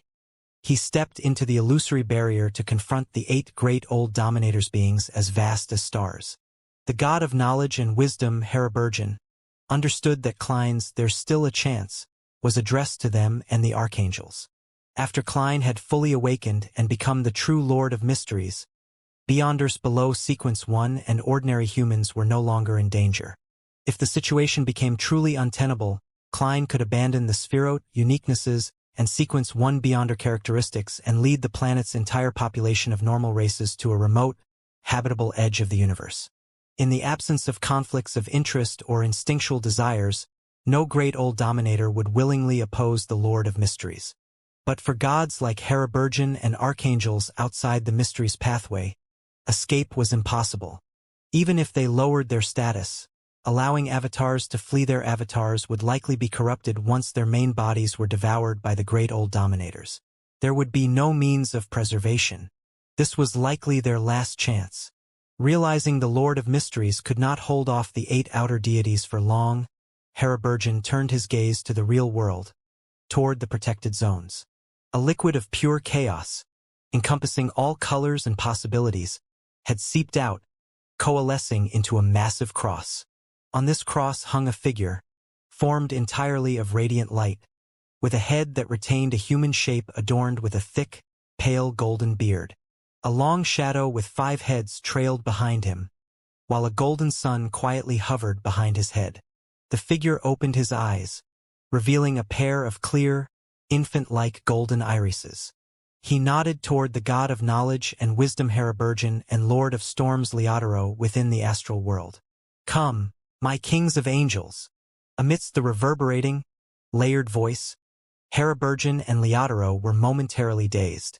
It was as if they had returned to the past, following the light and hope. The god of knowledge and wisdom Heraburgen flew out of the astral world, revealing his true form.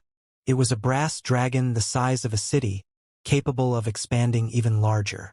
The dragon's body resembled a soft, foldable tower of thick, illusory books, each bearing a brass eye. The closer one moved toward the dragon's head, the darker and more ominous the layers of books and eyes became. At the dragon's brow, a nearly black brass vertical eye opened, gazing at the cross and the figure upon it. The brass dragon suddenly ignited, enveloped in formless, colorless flames and quiet, eldritch black fire. Dragging his elongated body and blazing tail, the dragon hurtled toward the figure on the cross. At that moment, the god of knowledge and wisdom Heraburgen chose self-destruction, merging with Grisha Adam. This was not an entirely good thing, it had its dire consequences. Grisha Adam was still battling the primordial god Almighty's will and was at a disadvantage. with no chance of becoming the omnipotent and omniscient one. In the short term, Hariburgen's residual consciousness would help Grisha Atom resist the primordial God Almighty, forming a fragile new balance.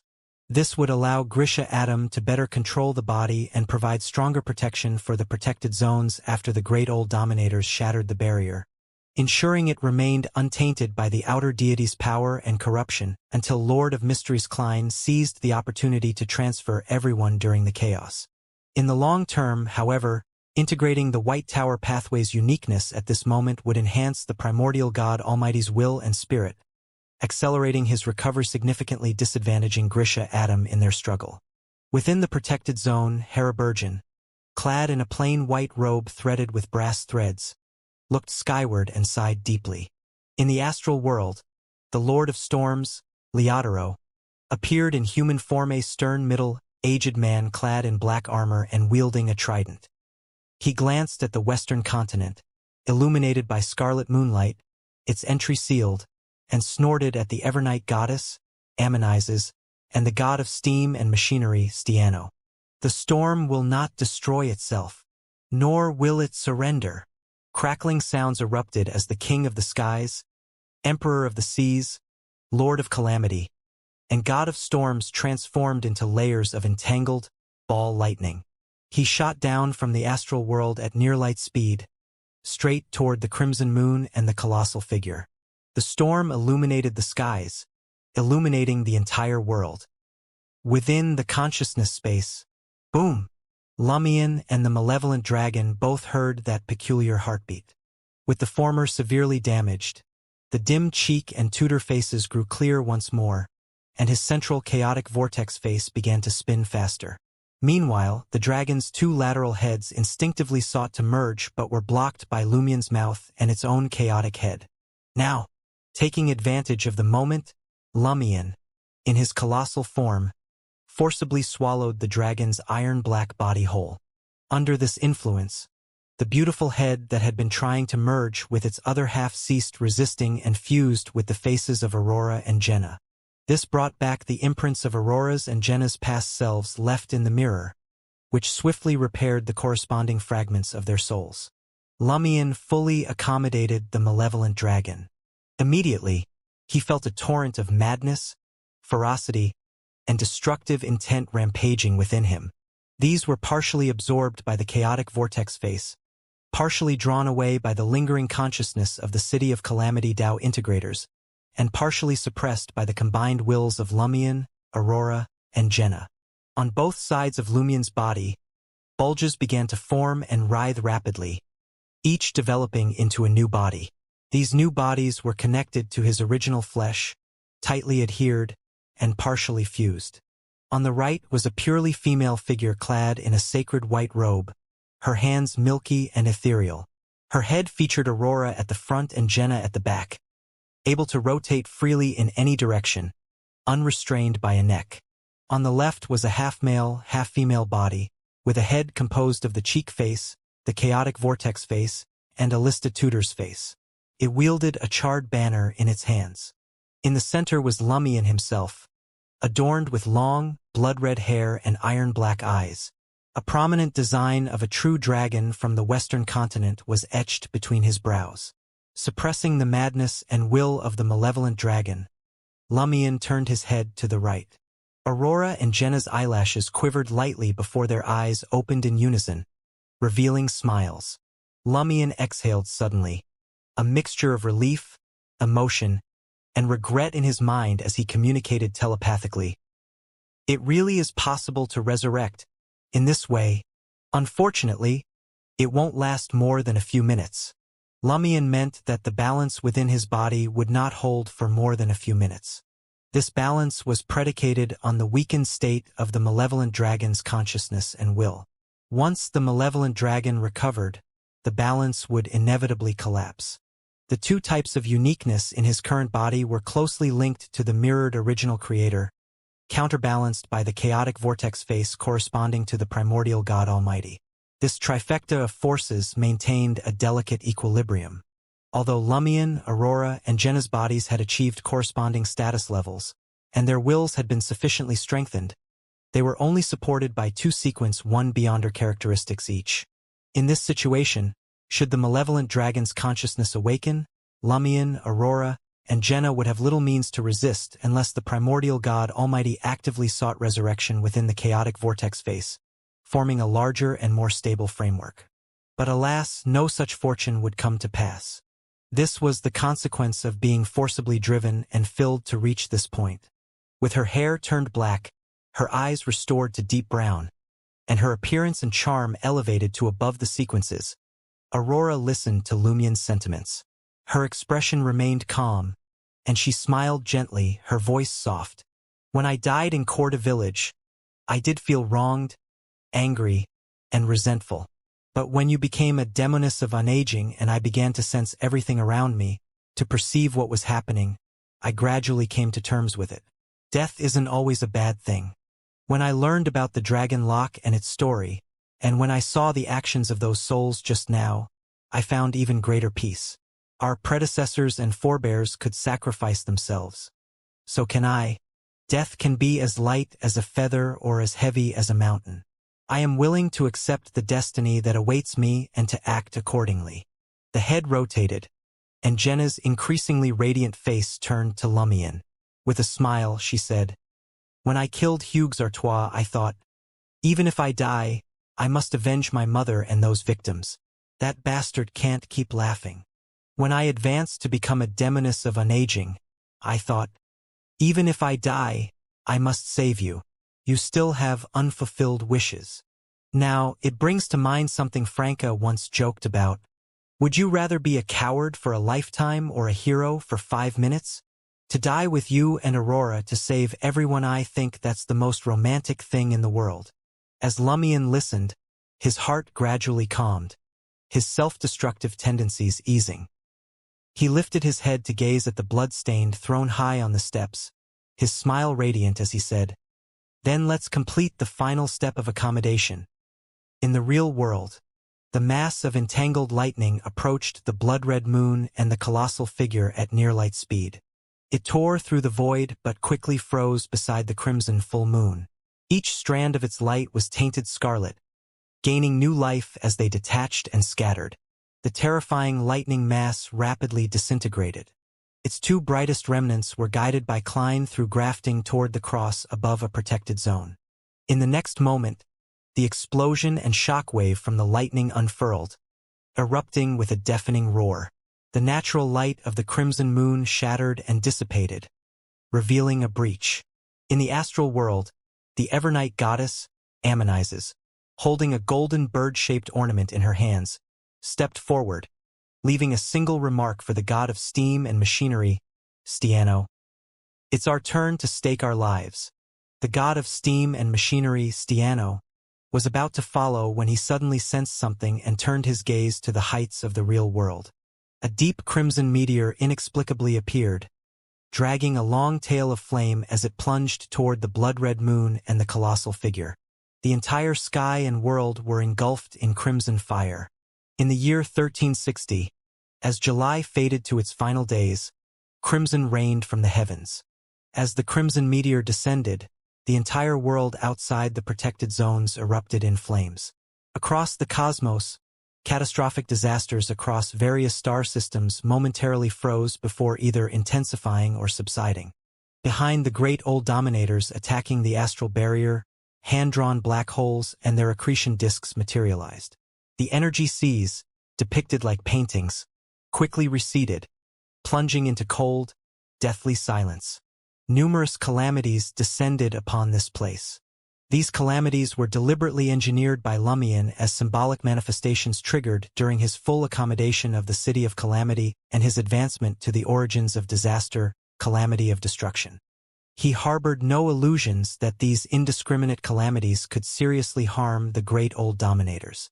His sole aim was to sow chaos, giving Mr. Fool a brief respite. At that moment, the sound of plucked strings suddenly resonated. The black hole and its accretion disk, already like hand-drawn illustrations, grew thinner and smaller, losing their conceptual weight. The black hole, now a true painting, instinctively tore at the dimensions bearing it. attempting to absorb them within and alter the current state. A massive, terrifying mouth abruptly appeared, biting down on the canvas, carrying the black hole and devouring it whole. Multiple abstract stomachs emerged, expanding and contracting as they fiercely struggled against the undigested entities. Primordial hunger, the symbol of devouring, an insatiable convergence, the cleanser of all things. Other outer deities also took measures to suppress the calamities erupting behind them. Meanwhile, the crimson meteor was swallowed by the muddy radiance emanating from the blood-red moon. The ocean of blood-stained light alternated between destruction and rebirth, gradually slowing the meteor's approach toward the colossal figure. However, beyond this sea of blood, everything else was set aflame by the crimson meteor. Even the moonlight that once illuminated the western continent was burned away, vanishing completely. Seizing this opportunity, taking advantage of the brief chaos among the great old dominators and the reduced pressure on the illusory barrier, the Lord of Mysteries, Klein, sent forth a projection of himself and turned his gaze toward the protected zones. Within the protected zone, Trier remained tranquil. On the terrace, Queen Mystic Bernadette had already taken out her crown adorned with dark gemstones, holding it in both hands. The crown abruptly flew into the air, leaving the protected zone and ascending into the skies over the western continent. Accompanying it were the brass-bound book descending from above the gray fog and two beams of light, one from behind the cross and the other from within the protected zone. In the blink of an eye, they arrived before the magnificent stone door standing amidst the clouds, falling into the hands of a towering figure crowned with an emperor's diadem and veiled by cascading tassels. The figure nodded toward the astral world before turning away, returning to the summit of the 33 heavens and seating himself on the throne of the celestial the arch. He immediately placed the crown adorned with dark gemstones atop his head, overlapping it with the emperor's crown. His hands clutched the brass-bound book tightly, while the two beams of light spiraled for a second before merging into his body. Within the protected zone, the disappearance of the Black Emperor's uniqueness prompted Queen Mystic Bernadette to let out a soft sigh. This had been one of Klein's true purposes when Lumion visited her with a prophecy as an excuse. Through the genie's description of the urgency of the situation and his suggestion to temporarily strengthen the Nation of Disorder, Queen Mystic Bernadette immediately understood Mr. Fool's intent. He intended to borrow the Black Emperor uniqueness. At that moment, Bernadette had already made her decision. Behind her, the figure of Empress Roselle, wearing a luxurious golden crown, materialized. With a complicated tone, she said, "As long as the order and rules he established remain, he can still be resurrected." Bernadette murmured to herself, "Can someone with the Nation of Disorder, with all its uniquenesses and beyonder characteristics, truly become a great old dominator? No, the Nation of Disorder's consciousness is interwoven with too many external spirits. It's not a complete birth and remains chaotic. Even with all its components, it cannot undergo a fundamental transformation.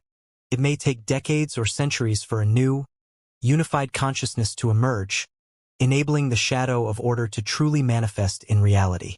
The only way to instantly elevate the Nation of Disorder to the level of a great old dominator is to unseal and release Genie. However, what Genie might do after escaping his seal is entirely unpredictable. For now, the Lord of Mysteries can only temporarily enhance the Nation of Disorder to a state close to that of a great old one, allowing it to play a role in the upcoming battle," Empress Roselle explained plainly. She paused for a moment before adding, "Even if the Nation of Disorder births a new consciousness and becomes the shadow of order before his resurrection, with the Lord of Mysteries' help, he could still revive through the rules. However, he would only be able to reclaim 2 portions of the Prince of Abolition beyonder characteristics." Queen Mystic Bernadette turned to Empress Roselle and fell silent for a moment before asking, "And what about you?" A look of contentment and solace appeared on Empress Roselle's face. If the apocalypse passes, the mirror world should have a relatively normal ruler. By then, the reflection world within the mirror will no longer be dark. Following the Lord of Storms Leotaro's suicidal attack and the descent of the Calamity of Destruction, The mother goddess of depravity's blockade over the western continent was completely broken. Evernight goddess Ammonizes and the god of steam and machinery Stiano seized the opportunity to descend from the astral world to the Dragon Lock Tower. The former wore a layered yet unadorned black classical gown, her face shrouded in a veil, ethereal and graceful. The latter appeared as a middle-aged man seemingly composed of numerous depictions of civilizations, which finally coalesced into a man in his prime. Evernight goddess Ammonizes nodded at the sect master of the Howley lineage, communicating telepathically. "Let us begin." The Howley sect master closed his eyes, and a broad, dark, colorless river flowed out of the void, reaching the Evernight goddess. Within the illusory dark waters, figures dressed like the Howley sect master appeared, floating and sinking. Among them, the most lucid was a figure wearing a rusty iron crown, with pale whiskers fluttering at his chin, the underworld Taoist. Evernight goddess Ammonizes pointed at the silently flowing river of eternal darkness and spoke with her mind. "Let the river of eternal darkness bear witness. I, Ammonizes, pledge to strengthen the Howley lineage, ensuring all disciples achieve balance between internal and external cultivation and attain characteristics. Should I break this oath, I shall suffer a backlash from the Sapphira, and I shall sink eternally to the river's depths." Having already reached an agreement, the underworld Taoist nodded slightly. He extended his pale right hand, with a texture like jade yet marred by cracks oozing yellow pus or sprouting white feathers, and placed it atop the Evernight goddess's head. "You shall be sect master." With these words, streams of radiance rose from the river of eternal darkness, weaving into complex, orderly symbols that entered Ammonizes' body. Ammonizes found herself standing in the broad, dark river, where the shadows and bones of past Howley sect masters gnawed at her arms, back, and soul. Already in partial control of a tributary of the river of eternal darkness, Ammonizes remained calm, resisting the chaotic consciousness infused with the spirits of countless Tao integrators. The straight, illusory river flowed through her body and emerged from the other side. God of steam and machinery Stiano sat cross-legged before the celestial master. The latter's intent echoed in his mind. "You have two choices. First, acknowledge me as your master and join my sect. I will grant you the supreme clarity talisman and pass down the position of celestial master to you, allowing you to control what you call the knowledge more. However, this carries a risk." As the intent reverberated, silhouettes began to emerge in the moor behind the celestial master. They were dressed in feathered robes and high crowns, their faces either hideous or decayed, exuding intense malice. They are the celestial masters and accomplished cultivators of past generations. Under the influence of the unborn ancient mother, every celestial master, since the first celestial master's integration with the Tao, must possess corresponding bloodlines and complete cultivation. You lack these. Through the Supreme Clarity Talisman, I can help you accommodate the knowledge more in a short time. But afterward, you will face backlash. Whether you can endure and resolve the resentment of past celestial masters and accomplished cultivators or avoid being drawn into the moor to become one of the wandering spirits, I do not know. The second choice is to acknowledge me as your master and join my sect. I will grant you the 3 Caverns and 5 Thunders talisman. After corresponding with fellow Taoist Zhou, I have improved the 3 Sovereigns calamity-dispelling formation based on the experiences of predecessors. With this, you can join me as a true disciple in powering the formation. You will lend me your power, allowing me to integrate with the Tao briefly to combat the vile demons from beyond. In an instant, the Celestial Master's thoughts were fully understood by God of Steam and Machinery Stiano through the infusion of knowledge. In the same manner, Stiano conveyed his question. Can either method result in the emergence of a temporary Great Old One? The Celestial Master, holding his horsetail whisk, shook his head. Neither. We both still lack time. Unlike the new master of the Howley lineage, you have not yet preemptively gained partial control of the Tao. These 2 choices can only bring us close to the Tao, not fully integrate into it. Knowing time was pressing, God of Steam and Machinery Stiano deliberated briefly before kneeling to give his answer. I am willing to acknowledge you as my master and become part of the formation. The celestial master seemed disappointed, as though his hoped-for liberation had not been achieved. He pressed his horsetail whisk against Stiano's shoulder. In the interest of urgency, we will simplify the rites to granting a title and talisman. From this day forth, your Tao name shall be True Blessing. Within the solemn Buddhist land, adorned with glazed and amber decorations, countless Buddhas, Bodhisattvas, Arhats, and wisdom kings sat atop Mount Sumeru, attentively listening to the great Buddha whose golden body filled the space between heaven and earth, delivering profound teachings. In that moment, vibrant clouds illuminated the sky, flowers fell like rain, and golden lotuses blossomed from the ground. Suddenly, two silvery streaks of light flew in from the outer world, landing on either side of the great Buddha and transforming into distinct figures. To the left of the great Buddha's golden body appeared a boy of about 8 or 9 years old, dressed in a child's formal suit with a bow tie, his baby-fat face framed by medium-length silvery hair.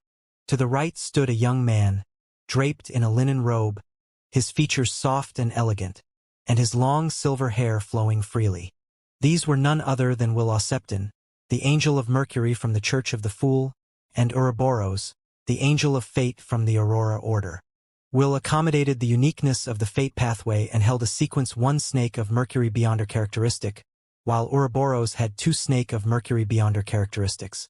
As soon as Will Auceptin and Ouroboros appeared, the Buddhas, Bodhisattvas, Arhats, and wisdom kings who had been intently listening to the Buddha ancestors' teachings simultaneously turned their gazes upon them.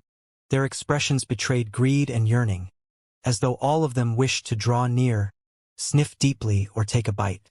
On either side of the great Buddha's face, 2 mouths suddenly split open, revealing gleaming, razor-sharp teeth. Clang! The sound of a bell echoed from infinite heights, and time froze for a second.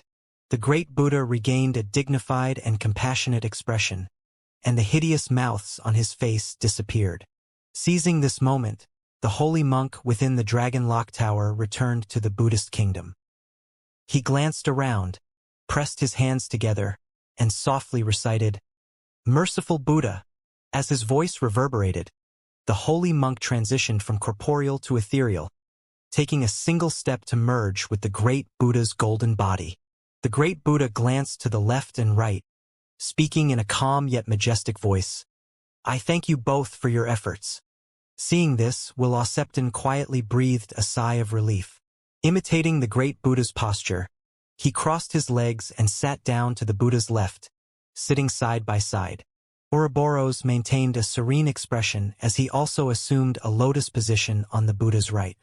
Immediately afterward, the Buddhas, Bodhisattvas, Arhats, and wisdom kings below transformed into beams of various colored lights.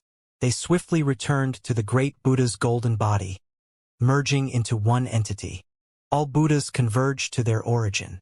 While everyone had a Buddha nature, there was only one Buddha in the world. Meanwhile, the master of the Shadow Cottage departed the Dragon Lock Tower, returning to the boundless tenebrous world hidden deep beneath the earth. Here, another figure already neighboritously, his ice-blue eyes piercing beneath the brim of his semi-tall hat. "You're unwilling to accept this fate too, aren't you?" the master of the Shadow Cottage said, smiling as he looked over. "Would you be content if you were in my shoes?" Neighboritously retorted. Master of the Shadow Cottage shook his head. "If they want to consume us, they'll have to pay a price. Fellow Taoist, we've known each other spiritually for a long time. How about collaborating this time? I came here precisely to cooperate." Neighboritously's voice suddenly grew louder, as though he had returned to his Farbody era. "Ha ha!"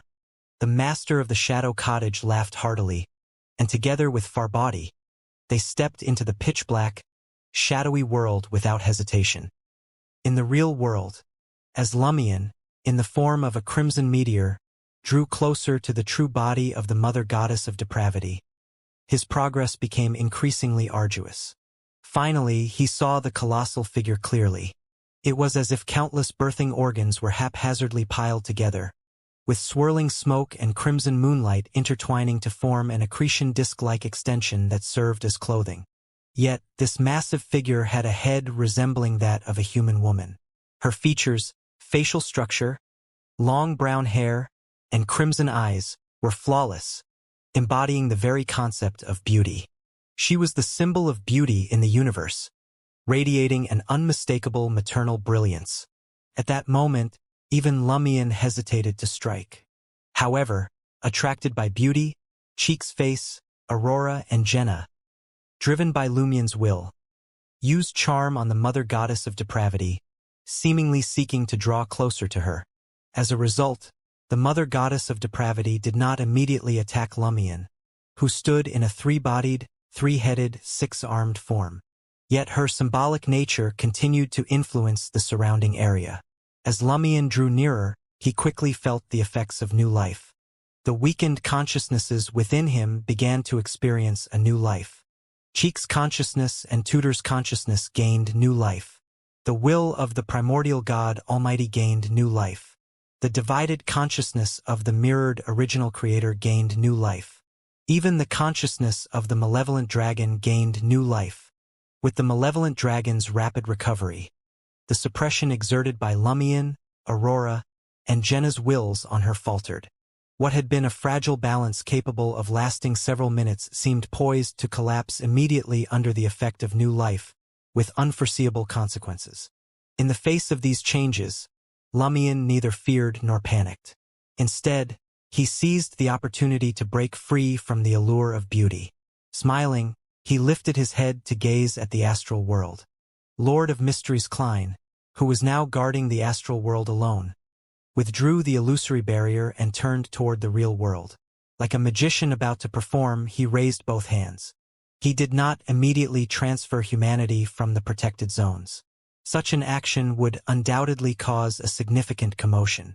While it would be simple for Klein to shield a few dozen or a few hundred people and quietly move them to the edge of the universe without the Great Old Dominator's knowledge, the Great Old Dominators would not be fools to let the billions of surviving humans escape unnoticed.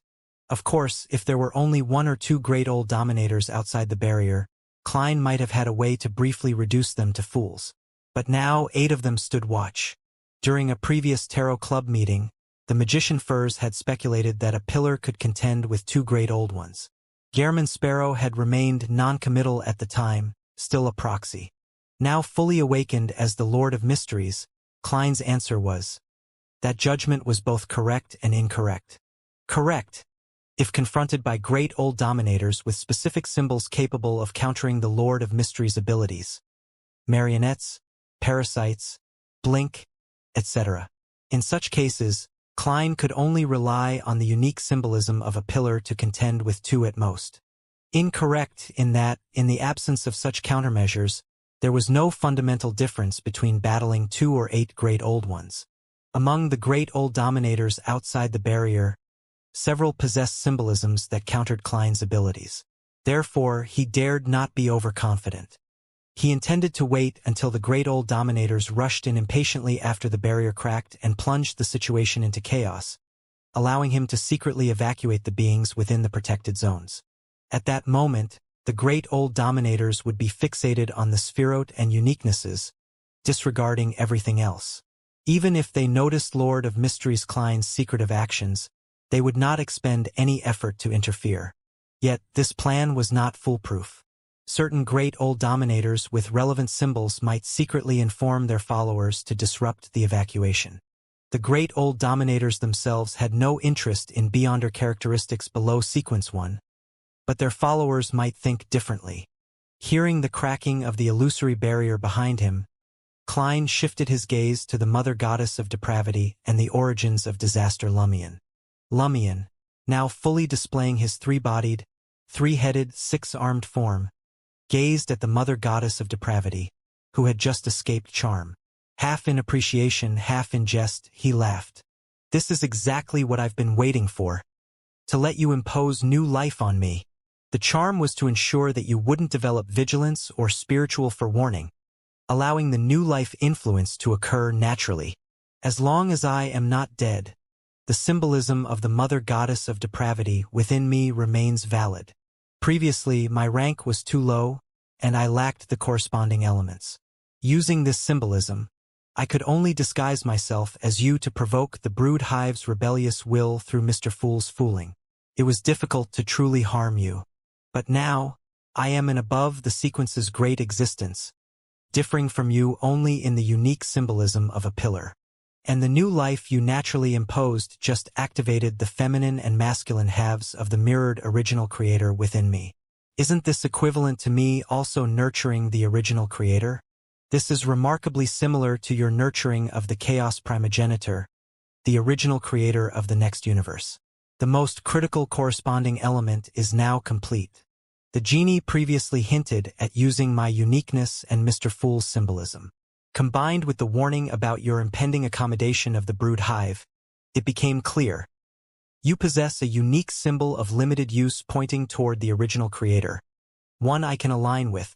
After Mr. Fool's full awakening, he did not rush to become the Lord of Mysteries, deliberately deceiving you while roaming the continents and gathering concealed truths through your followers. Thus, I've come straight for you, waiting for your instinctive and indiscriminate influence to awaken the mirrored original creator within me. Moreover, with the brood hive assimilated by you, Lugano, who once belonged to you, now pledges allegiance to me, and the phoenix egg deep within the underworld will soon be swallowed by me. We are more alike than ever. You are the great mother who nurtures the oldest one, Omabella, and Zetus. So am I. In the blink of an eye, Lumion, in his giant form, conjured the grafted phoenix egg into his hand and swallowed it in one gulp. Then, he brought his 6 arms together, forming a massive black flame sword bound with destruction and chaos, and drove it into his own body. At the same time, he looked at the mother goddess of depravity and smiled brilliantly. Now I am equivalent to you. Killing me equals killing you.